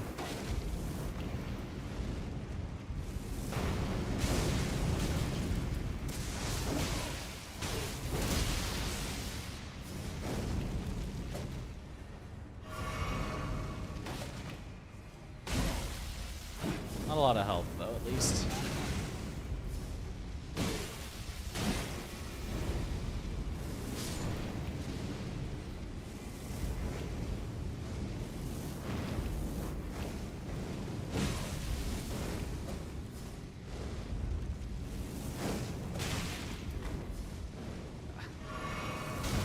Just constantly backing away and throwing fireballs. What a cool enemy.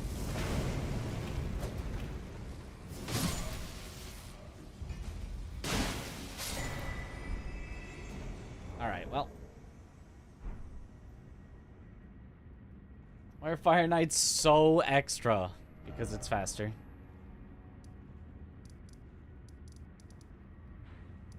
Okay, let's do...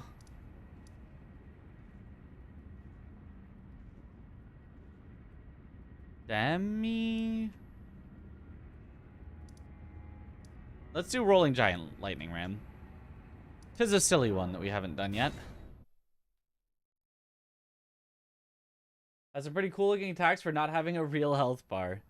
Well, you know, aside from him just constantly jumping away when he sticks around and does attacks, he's got some sauce.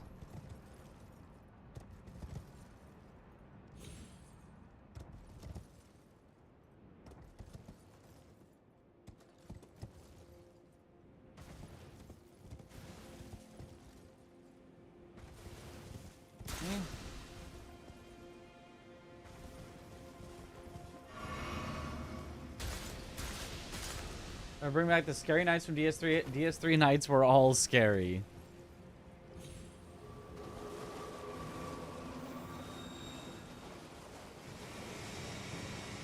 Things in DS3 were just pretty scary.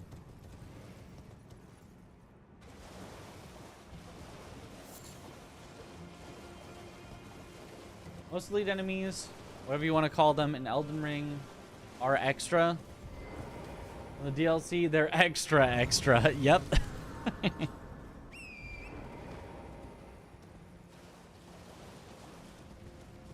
I think the Fire Knights, especially, like... Yeah.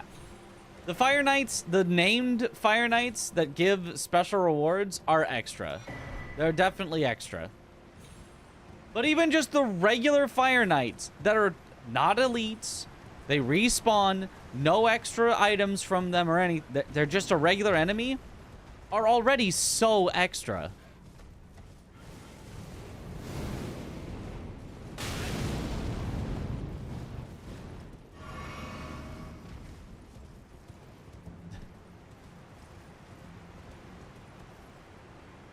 Yes, you should leave.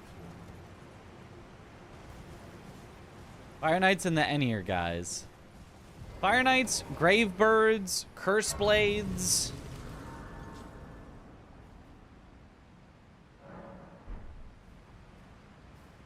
Need red eyes and double HP when your world tendency is black. Oh god.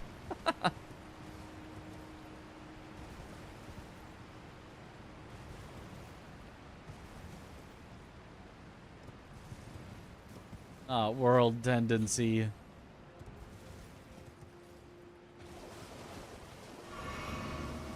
Okay, how to actually hit the rolling giant lightning ram at all.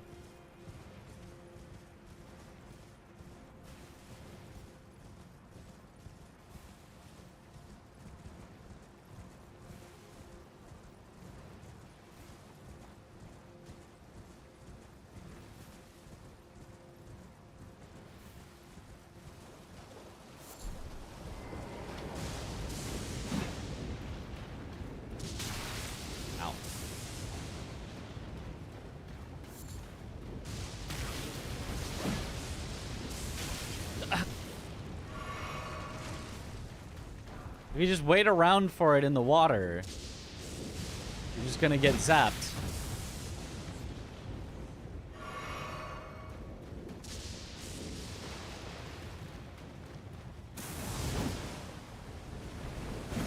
Oh my god. I think this is the only strat though. Kind of sit here and get it as it rolls back and forth.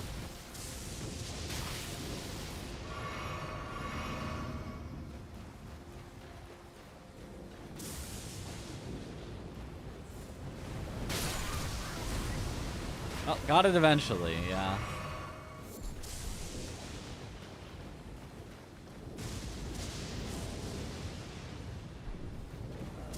Yeah, I guess it's not like the hardest thing. It's just weird. You really want to have a hitbox that lingers if possible. Okay, I'm thinking we do demi-humans next.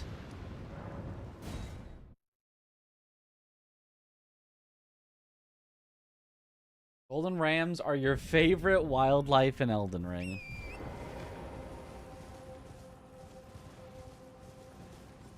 They're pretty interesting. Rolling though? I don't know about the rolling. Also, because this is a common way, I would get a somber 10. Even though I know how to fight it, obviously. Let me just get a little more pracky on it.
He really had to let that out.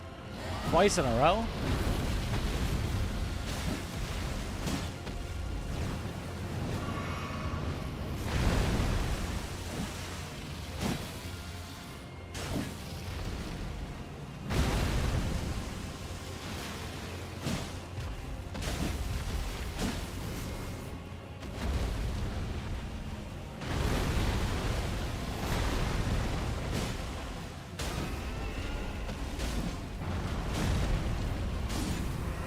Nice.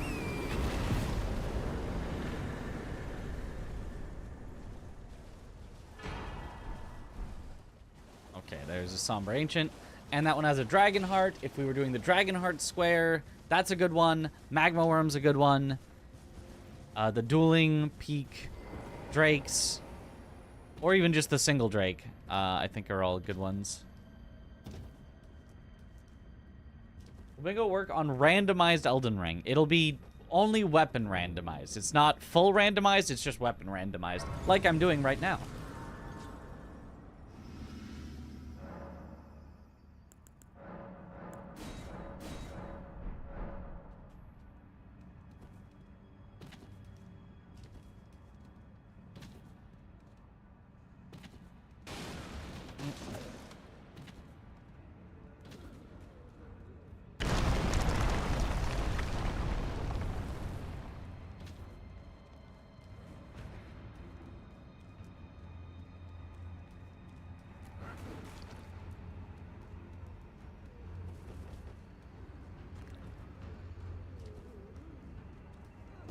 Okay, so I don't need the pots here, but I'm gonna get the pots on the way through just to remember the routing.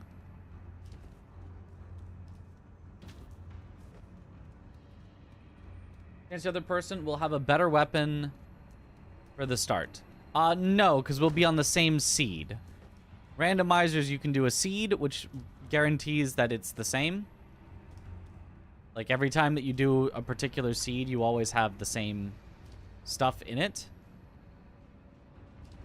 So both teams will have the same seed, to be sure that it's fair. Now, the other player could happen to, you know, pick up an item that you skip, and then that's, like, the best item ever. And then you could be behind, right? That could be bad, but...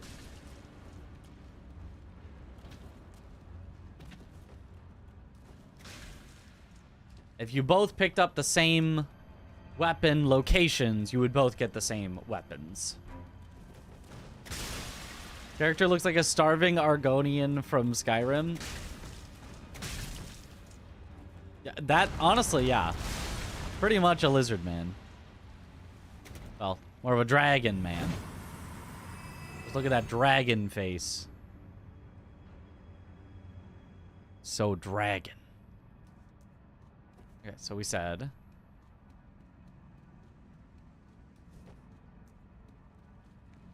aren't you supposed to be out of the way? Because I think that was my plan. But if you're in the way, do I just go around... like this is actually fine? And then you... yeah, you would go around like that. That'd be better than trying to get him out of the way. Like this, because then you need to go straight through to go around. Excuse me, here. To grab this, to turn around.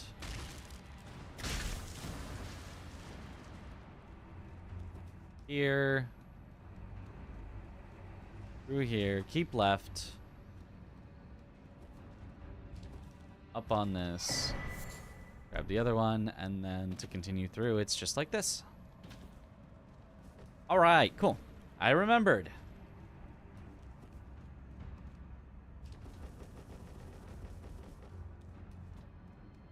He's smiling.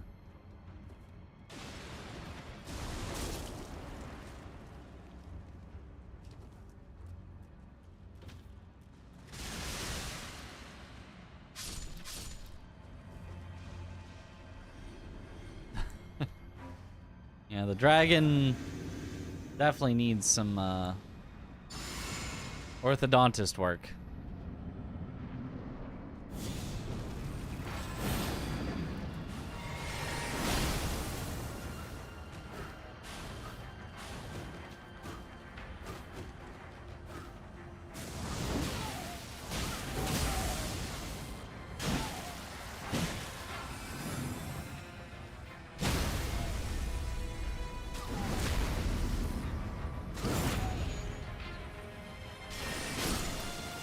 Yep, On's at appropriate upgrade is not that bad. Hooray, a demi-human swordsman. And then to go to the other ones... Actually, it would be faster from the lightning ram. Right? You there?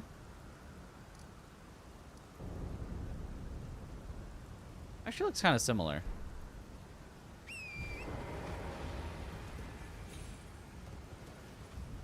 This gets me up if I wanted it, which I wouldn't for this, but...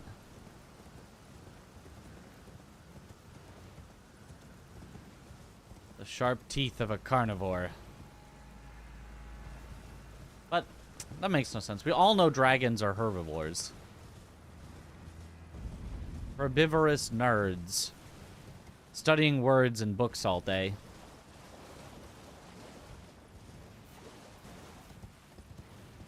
Is there a faster demi-human swordsman?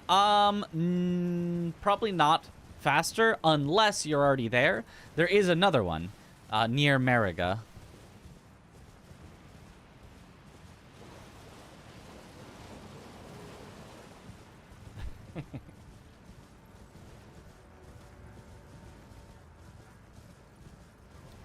Yeah, no, I think this actually was faster than going from downstream. Plus, it lets me make sure I've got my skipping in order.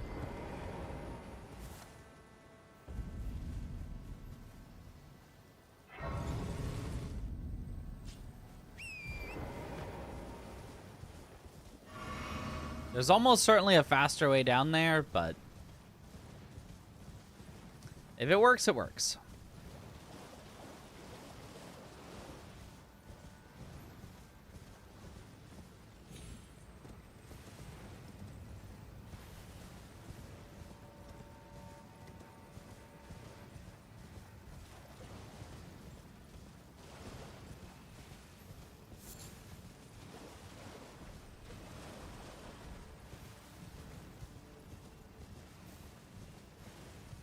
So the other one is over here.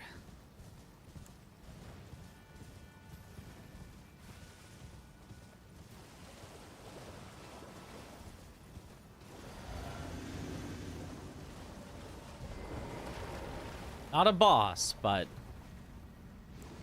another... It doesn't say kill a demi-human swordsman boss, just kill a demi-human swordsman, so... Sneak up on this one.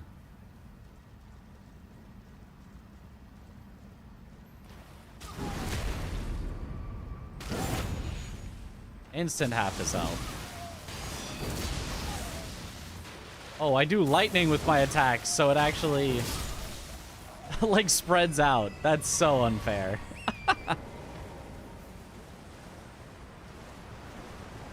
It's ons, but easier.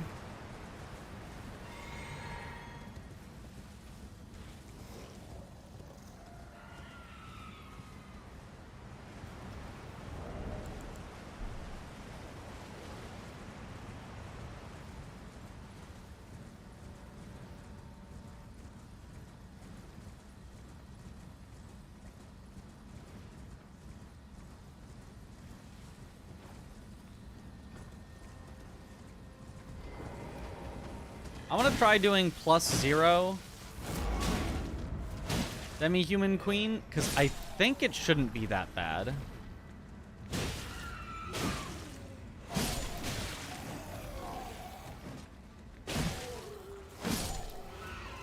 So So clear out many of the little guys with our fully upgraded weapon.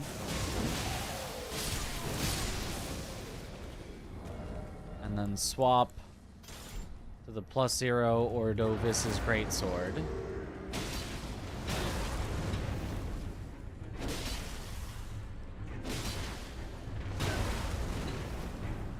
And is there any chance that you would do this over doing Edred?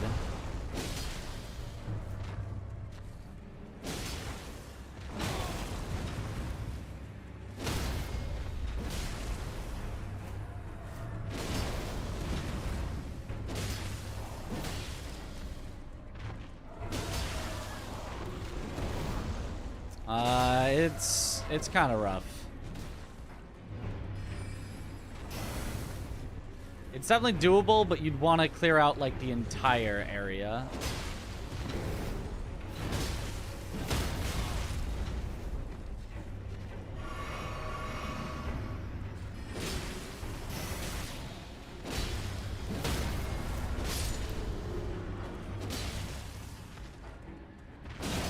Which adds to the time that it takes.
Semi-humans. Yeah, that's why you'd really want to clear out the entire area.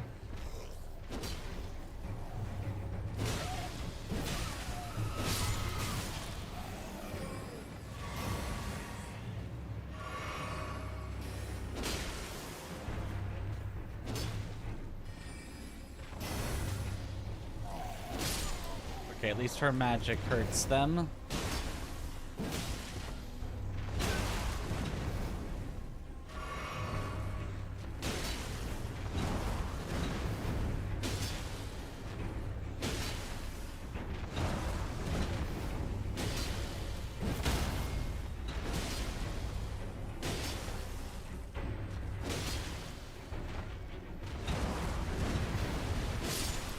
Nice. So yeah, you definitely can, but the Hugaka!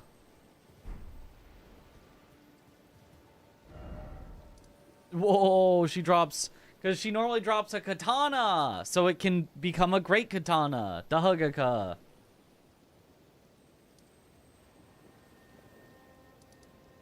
Okay. Let's go. I'm going to go Iris of Occultation, and I'm actually going to skip the Revered Ash along the way in Bellarat so that I can keep track of all the ones I want to pick up.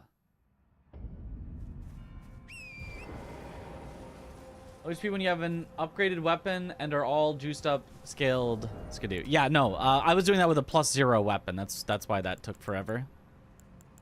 And it honestly wasn't even like that long. It just was not fast. Have you ever competed against someone in a bingo match before? Yeah. Not in DLC bingo, but in base game bingo. I was in Season 1 of Bingo Brawlers.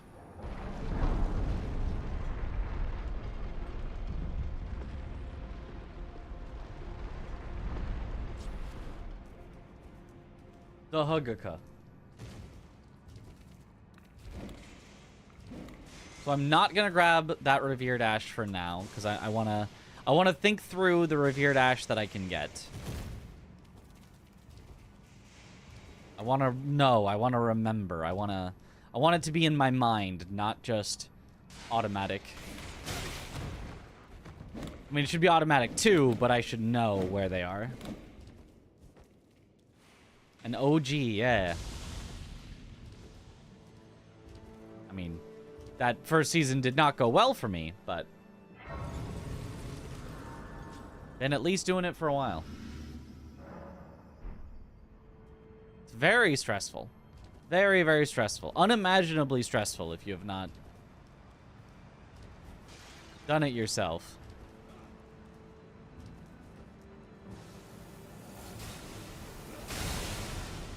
Wish the halberd would stop you going into narrow doors. You're like a dog with a stick. You have to like turn it sideways to walk through.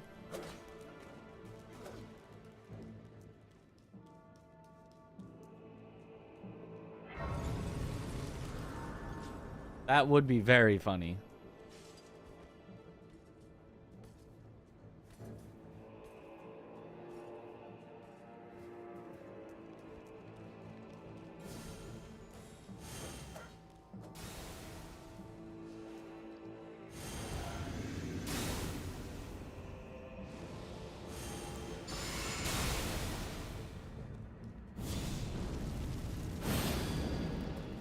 Thou shalt not evade the flame of Mesmer.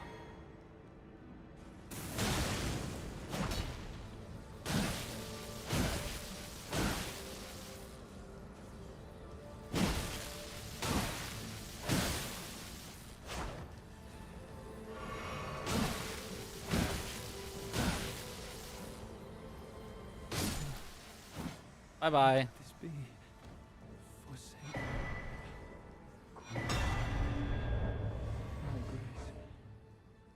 Get me out of combat, please.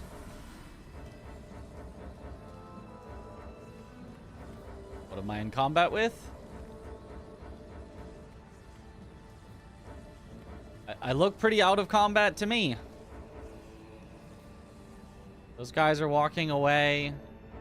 Everyone here is just busy praying. And now it lets me warp. I don't know. Weird.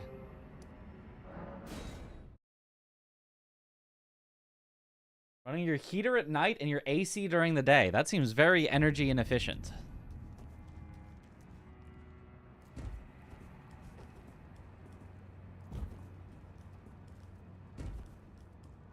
I like to sleep pretty cold, so I feel like I would like never have to run a heater at night. If anything, I'd only run an AC at night if it was like really necessary.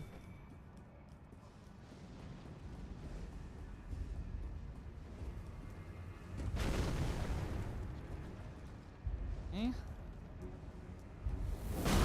Ow. Nature of heating and cooling, converting useful energy into entropy. Feels bad, man.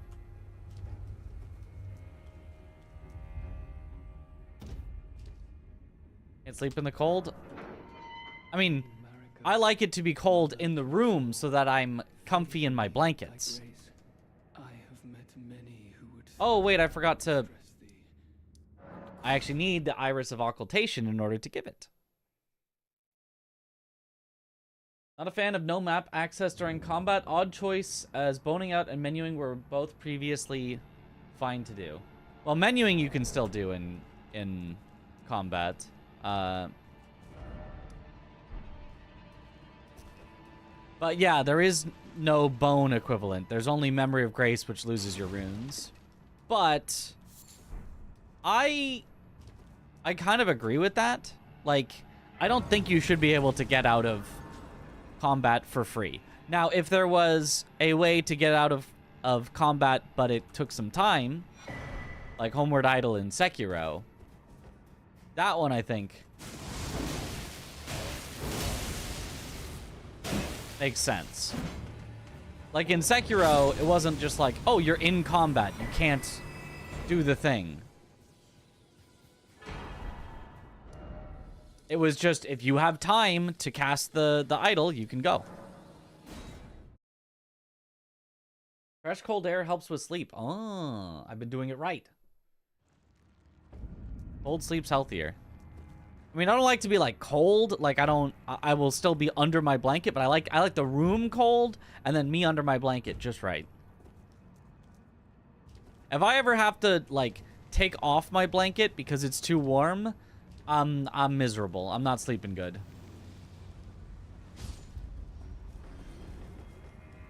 I need me my blanket.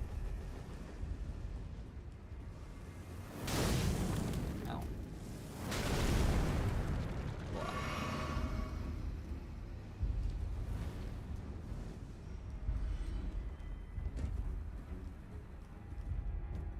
Correct, in my opinion. Thank you.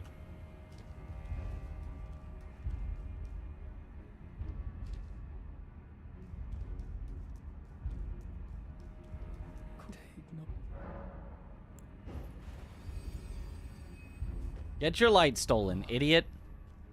I would not. Am I not pure? Defile thee, I would never. Ideal room temperature for sleep is anywhere from 60 to 65. Okay, that's not like cold, but that's okay. So use ceiling fans in winter so that we can sleep with blanket on. Nice.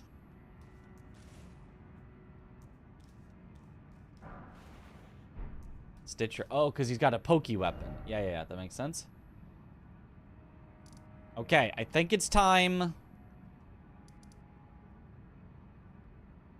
for thinking about the level 5 Revered Spirit Ash. So first of all, does anyone know how many Revered Spirit Ash that actually is? How many Revered Spirit Ash pickups do I need to get to level 5?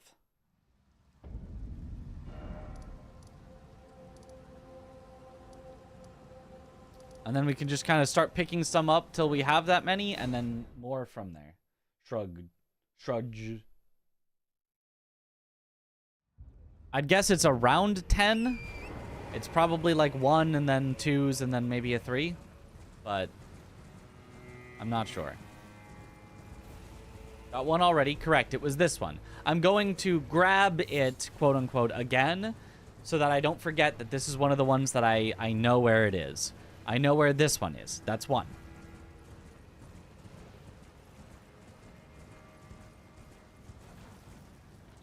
All right. Then. Near Bellarat. Actually, before Bellarat.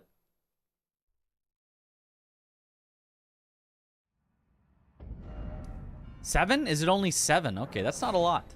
So it's 1, 1, 1, 2, 2. 7 total. Okay.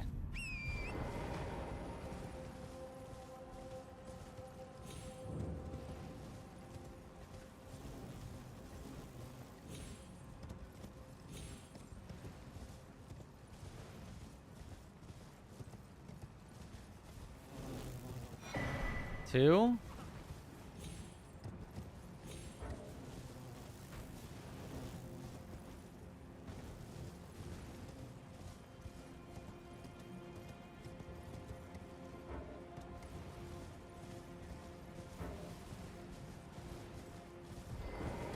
Getting out of combat's always a pain. 1, 1, 1, 2, 2. Okay.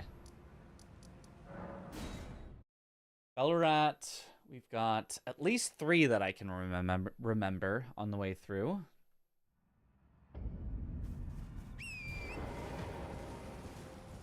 Go to a doctor because his skin would get dry and bleed. Definitely time to get used to it. Oh, geez.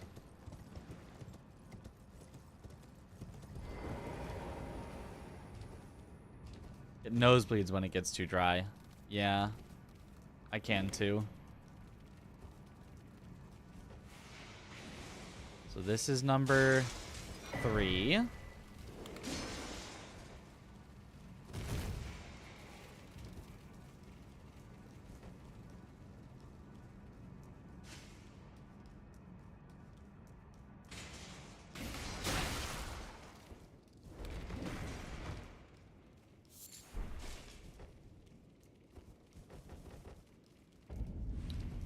think there's anything more in Ballarat for a while, and there's 2 at the very end.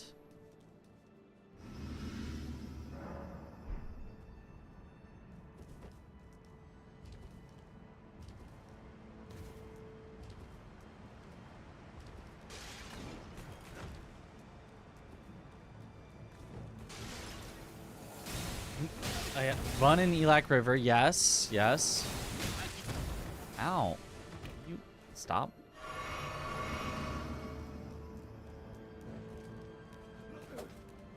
Enemies that can just hit you from off screen are annoying.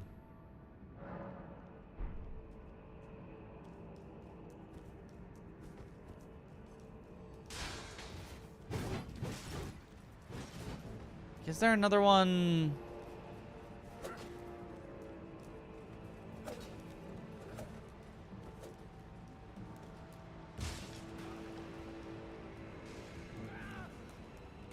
Isn't there a site of grace?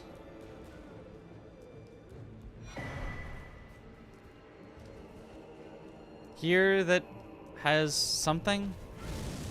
Might be a skidoo, might be a revered spirit ash. Or a Mikola, not a site of grace, a Mikola cross. I know this guy's got a revered spirit ash. Now, that one was 4.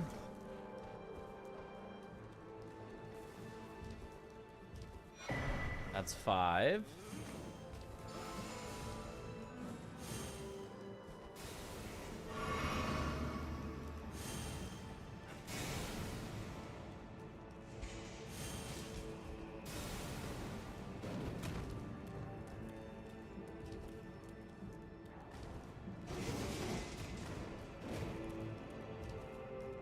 So that's 1 Morth.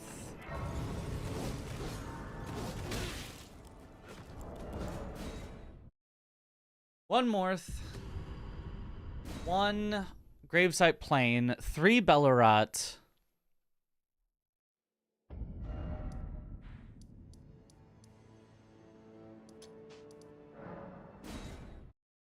One there.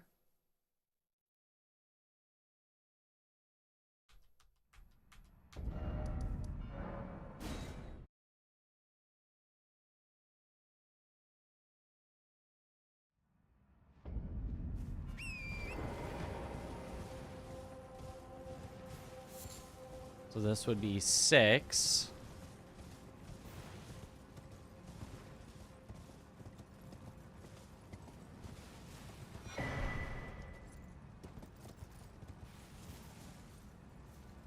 One after Dancing Lion. Oh, yeah. One after Dancing Lion, if that happens to be a square. Also, there's a skidoo guy over here, right? If I happen to be passing through, is there any way that that guy's worth it? How far out of the way is he?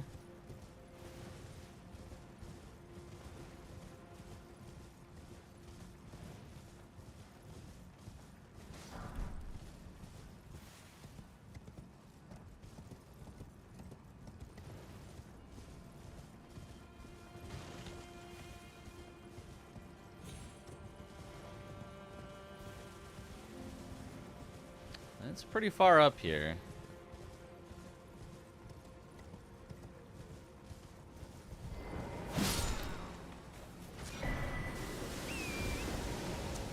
All that for 1 skidoo. Seems a little hard to justify.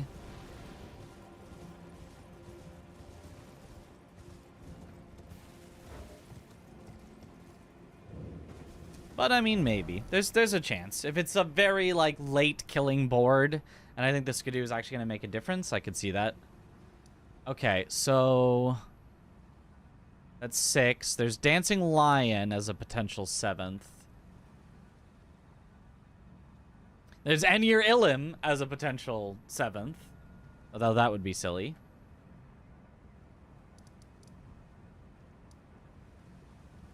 Where else is there?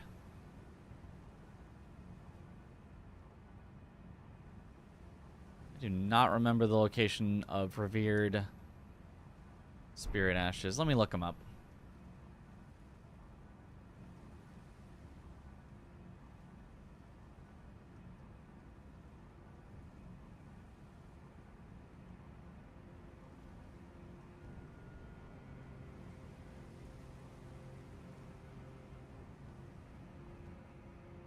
Gravesite Plain. Altar located to the east of Cliff Road Terminus. Okay. Small altar northeast of the Gravesite Plain side of Grace, past the White Tree. Northeast of the Gravesite Plain side of Grace? Wait, early on? Over here? Elak River Grace. Yes, yes, yes. That's a probable 6 that we could do. Ailing Village, maybe? I've done Ailing Village.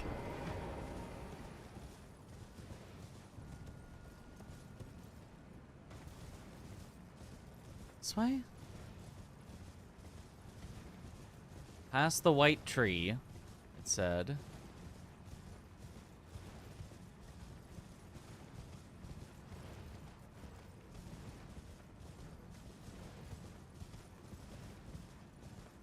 Oh, there is an altar over there.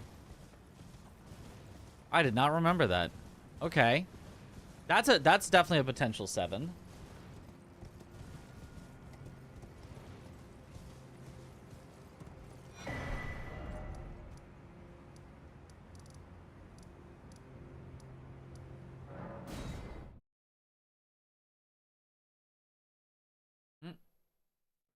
One in Unte Ruins? Which ruins is that?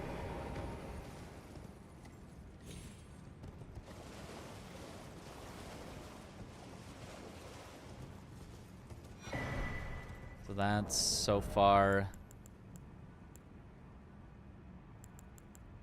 9. We only need 7. That's 2 extras. The Elak River and this one.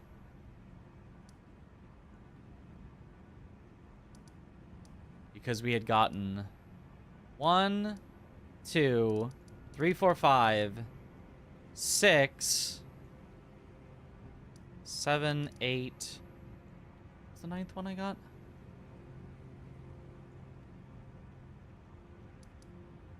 Does somewhere drop 2?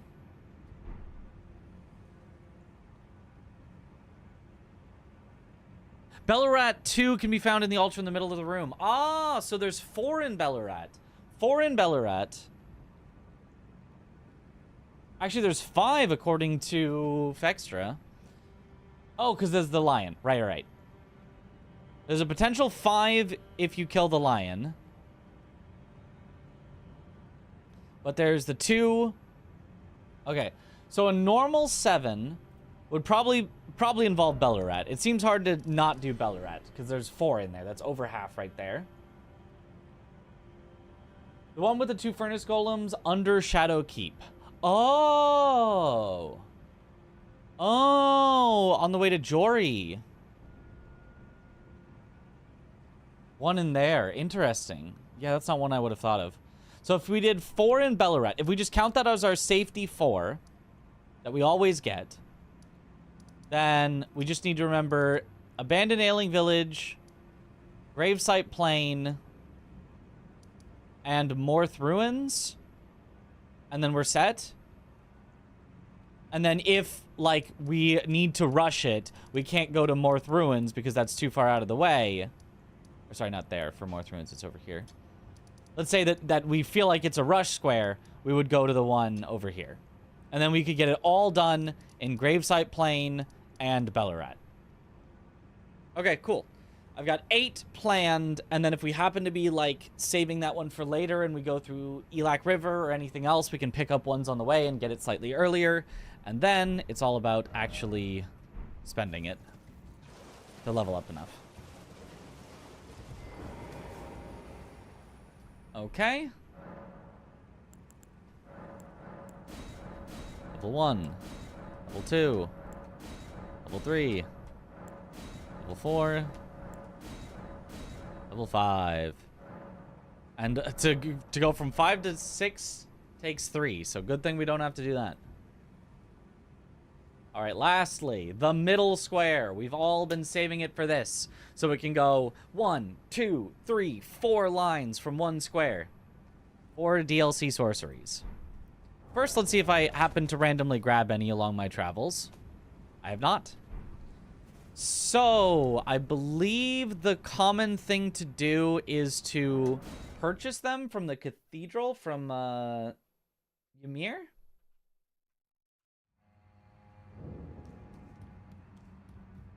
You can purchase at least a few. Then you can get one from Rolana's Remembrance, one from Gaius's Remembrance. When I am it is a pinland thing that will allow me to.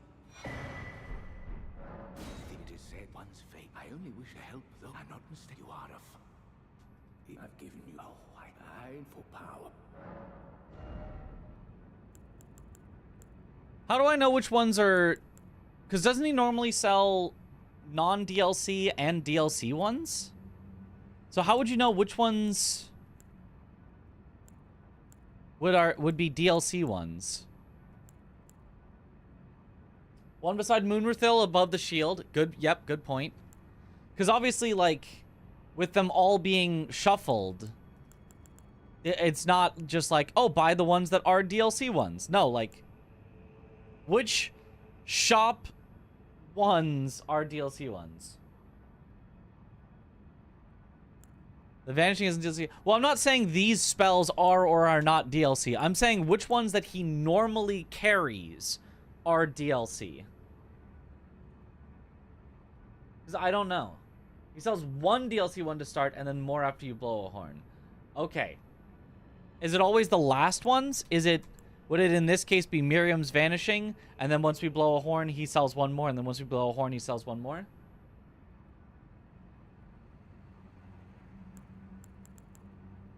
Because, like, yeah, this is confusing. With randomized, this is confusing, what you should do for DLC sorceries. His Vanishing is definitely one of the DLC sorceries. Okay. And since I haven't blown any of the other whistles yet, it should be the only one. I was thinking it was maybe all 3 of the expensive ones, like that the expensive were the DLC, but I guess probably not.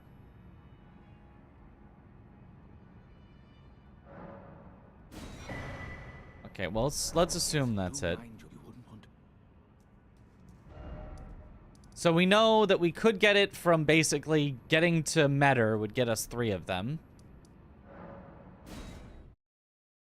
Surely.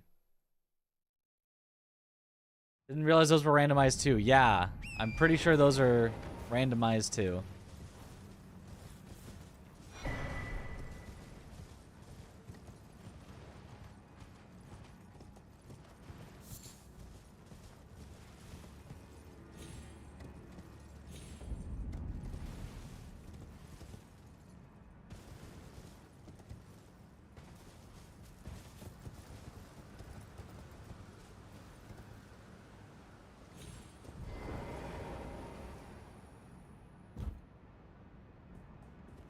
Okay, and luckily Moonrathil's already dead, so this will make this even easier.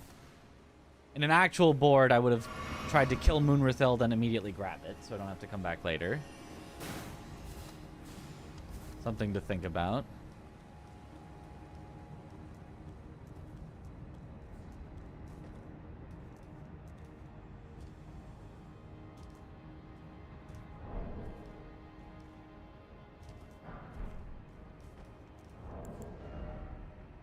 Oh, that is a sorcery. Okay, what other sorceries would there be that you might grab in the DLC? Oh, it's my dad.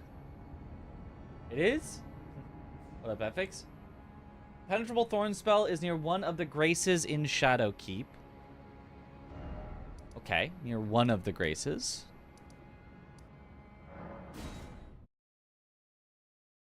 And Deep Fissure if you went PK.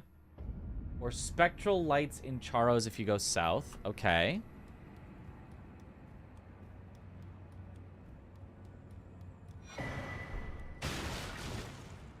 Probably not this one.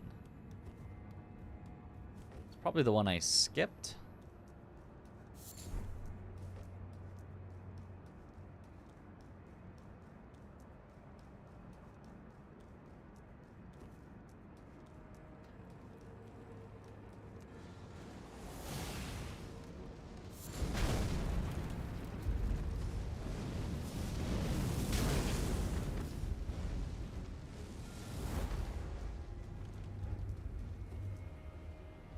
Wouldn't be down here, would it? PK Remembrance is a sorcery. Relana Remembrance is a sorcery. Gaius Remembrance is a sorcery.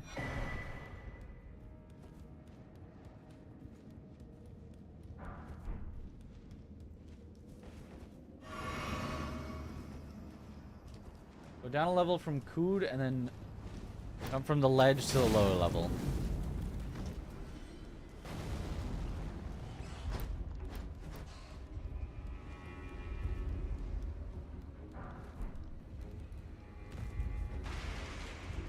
Okay.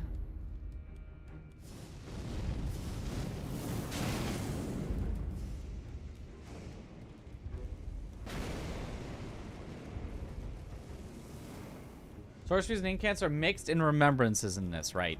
Yes, but I think that's getting fixed. Oh.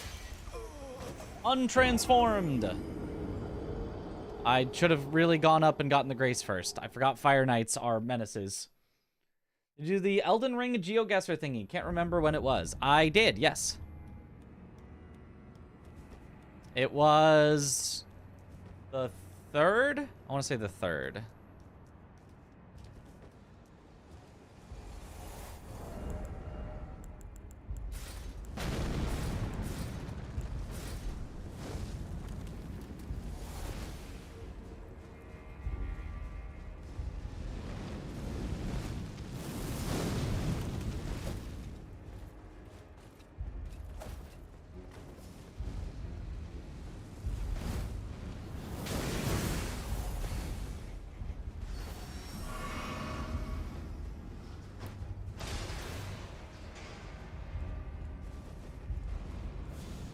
And, or, I got 3rd place out of 4.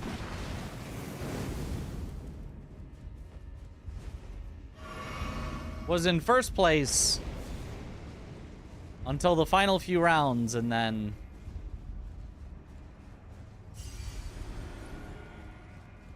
just could not get to the exact location that was wanted. Well, the final round I did go well, but the 3rd to last and 2nd to last were terrible. Backtrack from Darkroom Chamber and then go outside where the Fire Knight is straight, then go right down the stairs.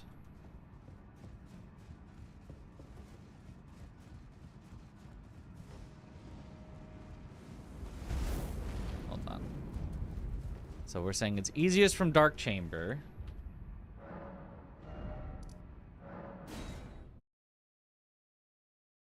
There's people who play this more than you. That's not possible. I don't even have that many hours in it. I've seen people who don't even speedrun who have more hours than me.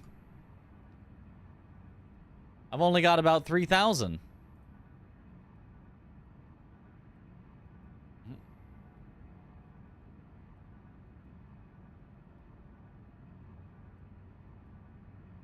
Oh, there is a change to the squaring.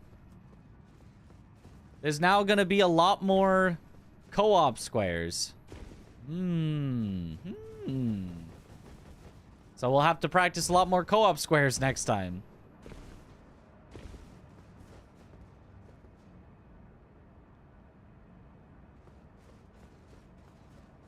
Go right down the stairs. You're saying...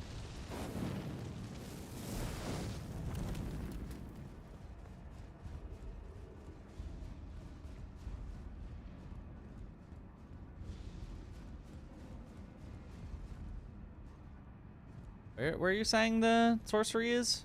This was right down the stairs. I don't think this is it.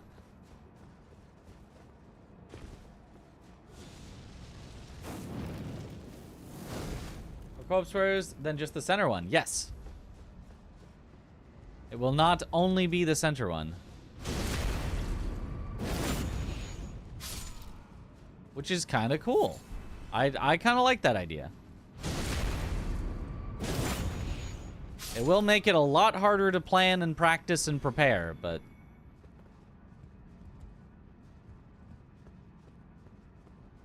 Are we supposed to go this way or something? Outside and down the stairs.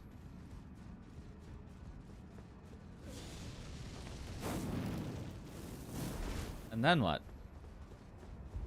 Drop down here?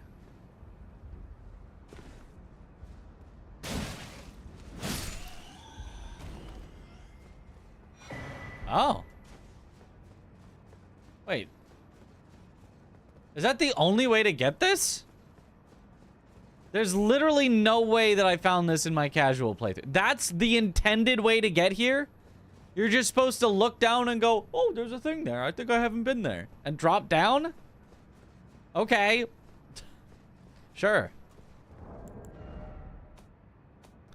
Okay, so that's 3 relatively easy ones.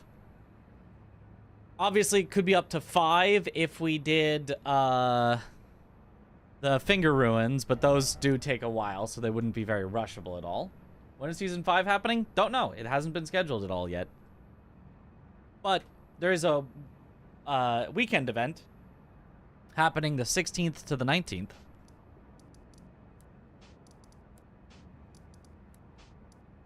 Didn't find it either. Yeah, did anyone? Great Miyazaki had to find some way to reward those with gravitational issues. Yeah, you fall off on accident and you're rewarded with a sorcery. Okay, what other sorceries are there? So obviously there would be Kill R'Lana, which we can do.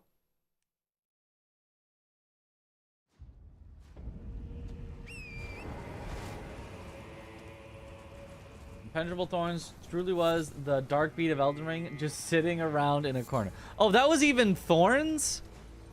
That was even like a meta spell. And they put it there. That's...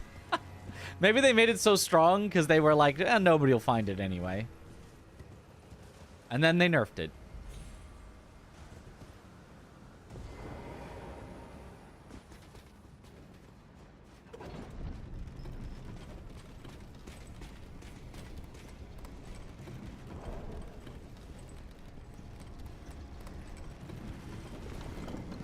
I found Syncadia too.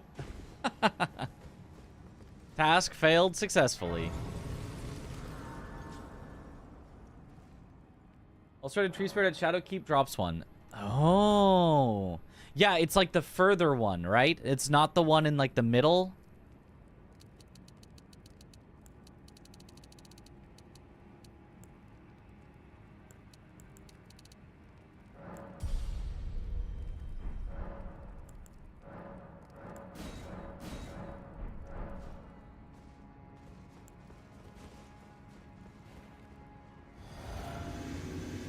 Oh, it is the one in the circle with the tree. Okay. What does the further one drop then? Didn't the further one drop something?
Iris of Occultation, that was it.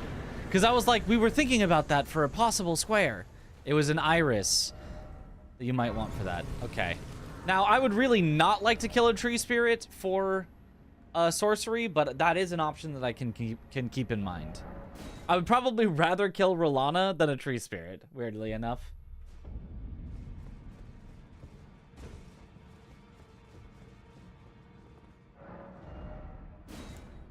In this case, it's an incantation. And that one's an incantation. And that one's an incantation. But this one would be a sorcery. The lightning bottle when DLC first launched, it wasn't the lightning bottle. It was, actually, was it only the lightning bottle? Was it only? I think it was all the bottles, but it was the Rolling Sparks Ash of War specifically. I think lightning just did the most, but I think even with the fire, it did still a lot more than it probably should.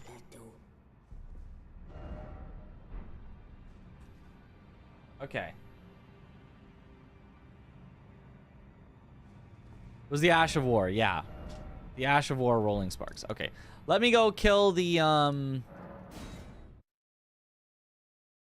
tree spirit so that I can put that into my brain as a thing that we might do for a sorcery. Because if there's also tree spirits on the board and there's sorceries, that would be good. That would be synergy.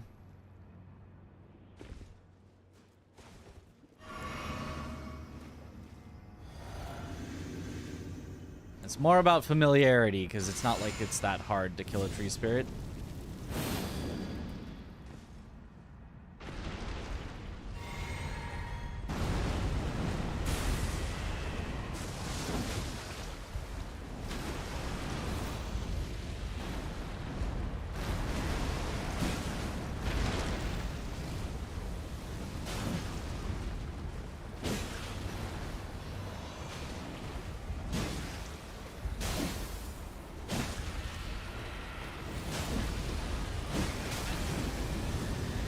Especially when you're actually leveled up like this.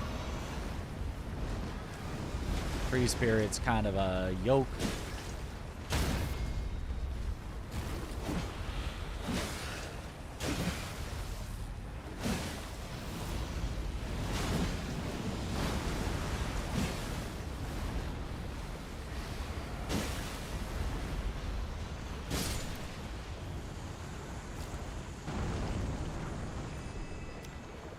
Sorcery. Cool. Nice. Not that hard. Dies. Nope. Hardly even took any damage. How does this work? Isn't the weapon a base game weapon? Can you use anything from base game to go into the DLC? No, it's a randomizer for weapons only. Weapons and spells. And shields are counted as weapons and seals. And anything that is, you know, within the weapon categories or spell categories is randomized with its own type. So incantations can become other incantations, sorceries can become other sorceries, great swords become other great swords, etc. That's a cool idea. Yeah. So that way you could get a class of weapon that you like, that you're familiar with the moveset of, but you can't guaranteed always get, oh, I'm just going to go pick up Bloodhound's Fang and, you know, cruise through the base game. Or I'm going to always pick up the Great Katana and cruise through the DLC. Okay, so that already is our 4. I guess there's no great 4 then. So the easiest 4 are Ymir, Moonrathil, like near Moonrathil.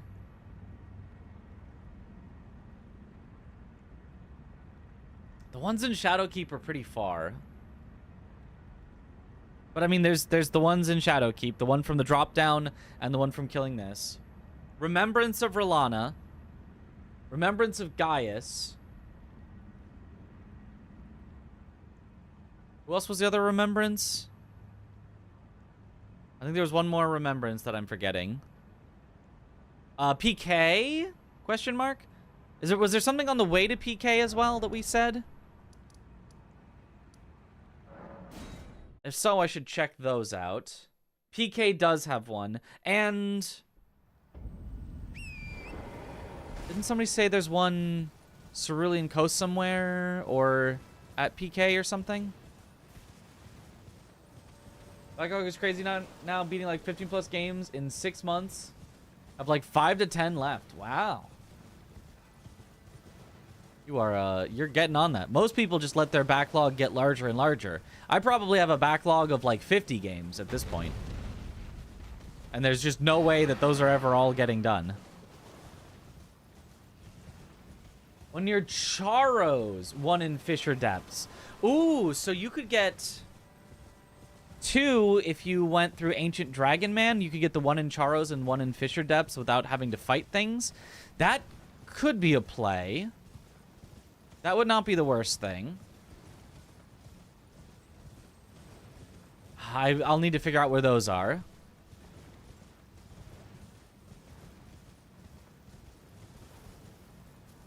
Right before the Misbegotten. Oh, and the Misbegotten drops an incantation?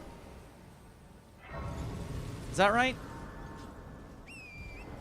Backlog subathon. I have honestly thought about doing something like that if there was ever like a time to do it.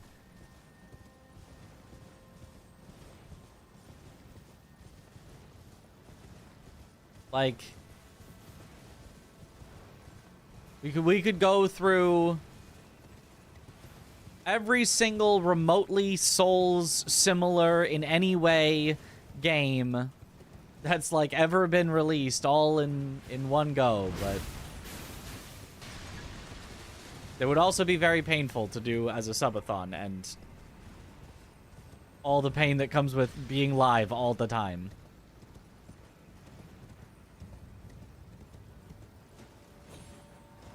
We could finish Hollow Knight, Dark Souls 2.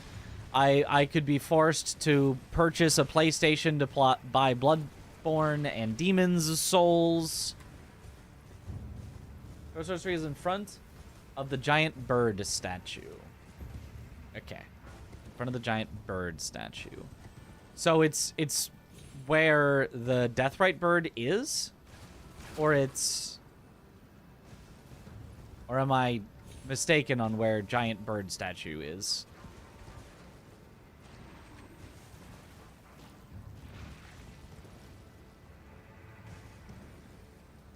Ori, not particularly Souls-like, but we could possibly extend it to Metroidvanias, because people also like Metroidvanias.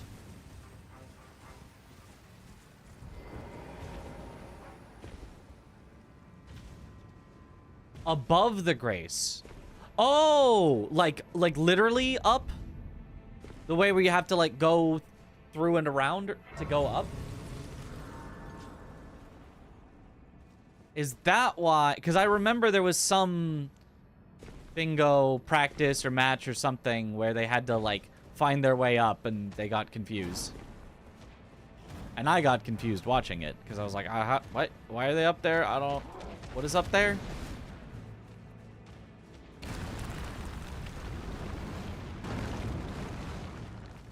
Why play Bloodborne on console when you can play it on PC? Well... because I don't want to get sued for emulating it. Because I'd rather not have Sony cease and desist me.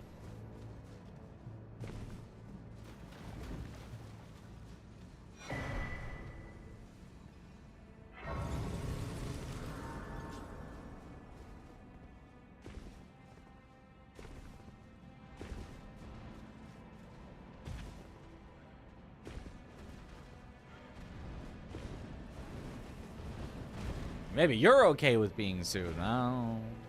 And they probably never would, but imagine.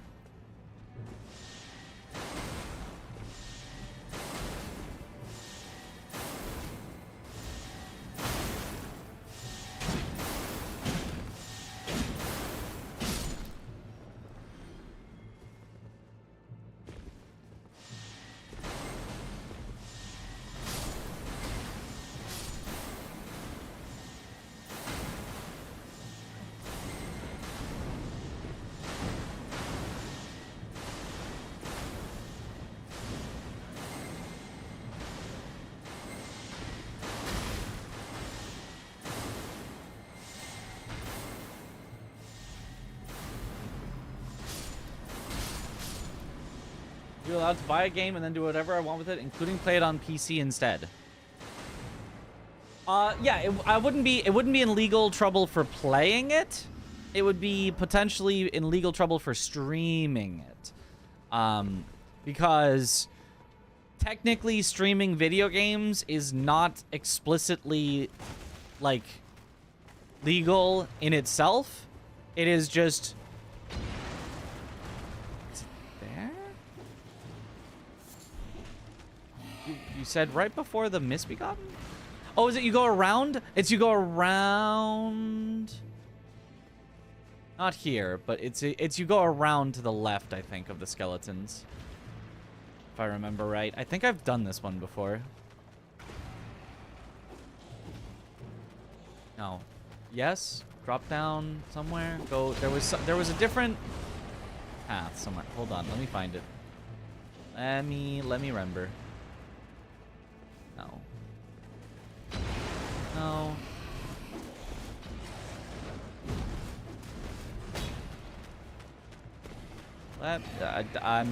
He's still not remembering.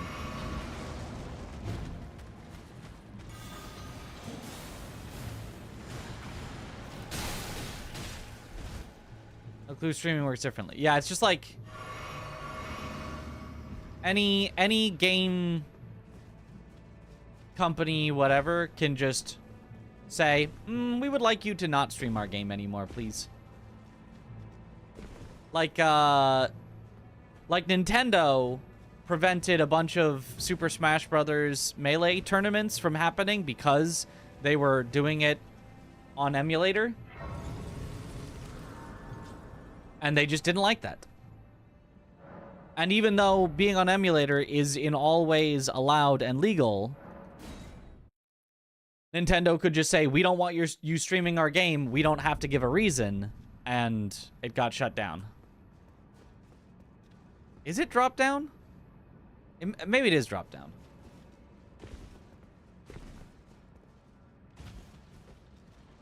I think it is actually drop down. It's drop down.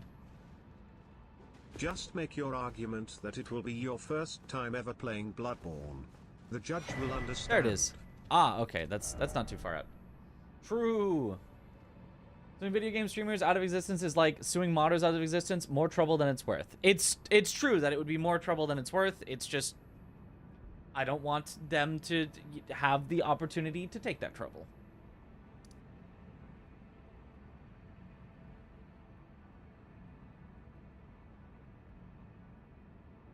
Like it's guaranteed that it would not be a problem, but even still, I just want them to make an official PC port. Is that so much to ask? And I know the answer is yes, but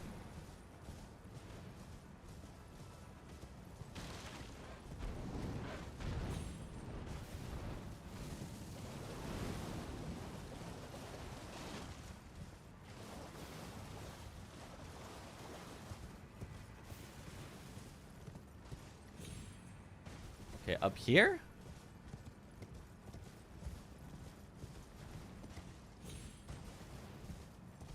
Don't go through the arch. Oh, it's on the other side. Ah.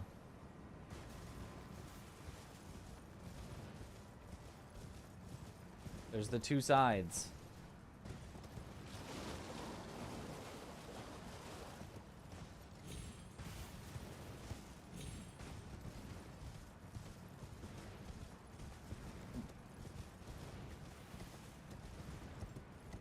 Ah, giant bird statue.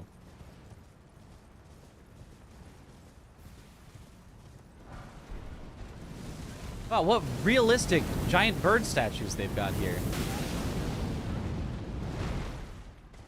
It's like they're actually trying to harm me. Yeah, whatever. Okay, well that's all the things. So we got potential Charos and that. We've got up to 3 from Ymir. If we got all the ringing the bells. We've got Moonrathel. We've got 2 in Shadow Keep. 2 in Charos down to PK, which is, those are all just so far. So it's really not a rushable square, but it's one that you can eventually work on, depending on what else. It's one that you probably want to have synergy no matter what you're doing with it. You not heard about the Burge? Also realized yesterday that Night Raiding is in like 3 weeks. Yeah, it is. It is fast approaching. We are getting there. Okay, well, we got all of those done, and that was in record time. Look at this. 4.5 hours for the whole board. And by record time, I mean that would be a really bad time if we were actually speedrunning it and not just doing practice and over-gathering everything. Only need to ring one bell for Ymil to sell more sorceries. But I think it was one, each bell lets him sell more. So it's, if you ring one bell, he sells one more, and then if you ring two, he sells two more. Is that not right? I thought that was it. We can test it out, actually. I can go to one of the bells and ring it real quick.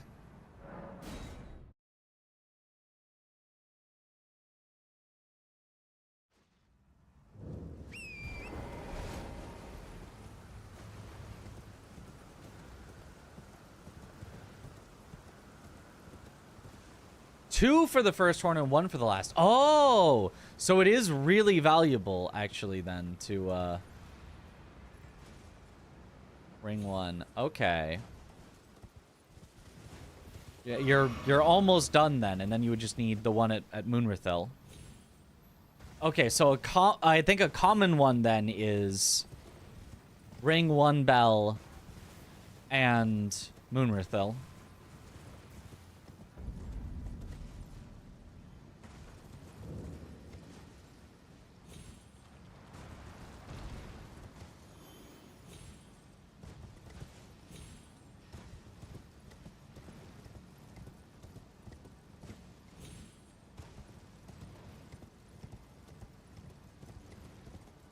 Okay. They really need reasons to not just blow a horn, yeah. I think that's fair. I did not realize it was 2 extra for 1. We're gonna need to look at all the new co-op squares that exist and see. Usually just something on the way, like Moonrithil, a remembrance, drop down from Kood, etc. Yeah.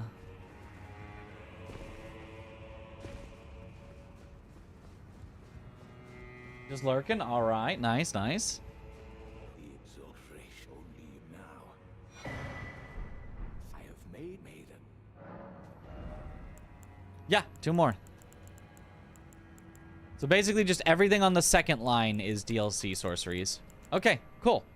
Even better, even better, even betterer. May the gleaming stuff. I think after you kill Ymir and Metter, there's randomly 1 more in the graveyard. Yeah, but by that point, you're done. Like, there's no way you would get through ringing all the bells and then just not buy them to then kill Metter and Ymir to then pick it up. Like, that would just be stalling at that point. Morning. Would it be fun to start the DLC bingo from first step and have middle square be get to Shadowlands without speaking to Vare? No.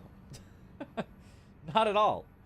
You want a DLC bingo. So all the other squares are in the DLC, and then you get 1 square for taking an extra, like, half an hour or hour of time to get to Consecrated Snowfield instead? That would be... Nobody would ever go for that. That would make no sense. Doom is coming out in 6 days. Ooh. I mean, I'm not gonna have a time to play it, but that's cool. Okay, so done with this one then. Done. Middle square is good though. I mean, middle square is good. Middle square is not an hour of extra time good. If you had a middle square that took an hour to complete, in that same hour, you could block every single thing that gets to the middle square. You could make a little box around the middle square by the time they've completed the middle square. like, oh, your middle square. Oh, it's got so many lines. Not anymore, it doesn't. Doom came out 29 years ago. Lets me do anything on stream, to be honest. Oh, that's so kind. That's good. Helps me be able to, you know, do variety if I want. But maybe the option to go New Game Plus for it later. Yeah. Okay. Boy, my brain is, I think, too full, too overloaded. We like could do another one. We could have time to do at least another one, but I think my brain is too overloaded for this. I think I can't brain another one right now. Mandragora now? That would be a possibility. But I think I'm gonna make it a short stream. I'm also very tired because I had to get up in the morning. I say morning, it was the afternoon, but it was earlier than I usually get up. So I think we short stream today, and I call this my, like, you know, almost like break of a day, and we come back tomorrow and we do a more, you know, regular long stream where we probably do 2, maybe even 3 boards. Probably only 2 though. I imagine we're getting faster, so we can probably get through 2 boards at least of like practice and finding all the stuff. But Mandragora, it's not bad, but you didn't like it a lot either. Okay. I liked the boss fights and stuff. I would say some of the systems, like the skill trees and stuff, put me off a little bit, but I liked the boss fights. I thought they were fun. I liked the guy with the shield because he had a parry, and that was fun. I'm for E33 for you then. I do want to play that at some point too. That would be fun. Yeah, I think we can call it here and call that a good solid 5. I mean, and honestly, a 5-hour stream isn't even like short. That's not a short stream. That's just like not a long stream. You know? Like there are tons of full-time streamers that do 5-hour streams as their you know, usual. But anyway, let's go ahead and let's raid. Everyone's playing Expedition 33, but like I'm kind of afraid of spoiling my audience now, but let's raid. Alright, I raided her recently, but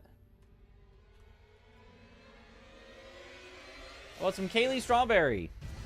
Who's doing, she's on Consort, RL1, new game +7. And on the preview, I can see that she got him down to like 20% health. So if she hasn't already gotten him, I'm sure she'll get him soon, and we can be there to celebrate. But yeah, thank you all for watching. Have a good night, or morning, or afternoon, or evening, wherever in the world you all happen to be. And I will see you all later. Raid message? Classic Mitch. That's kind of our only raid message, Mitch. I don't think she... No, I forced her to add it last time we raided her. I forced her to add the emote, so she's got it. So it's a perfect raid message. Anyway, thank you all for watching. Have a good one, everyone. Bye-bye.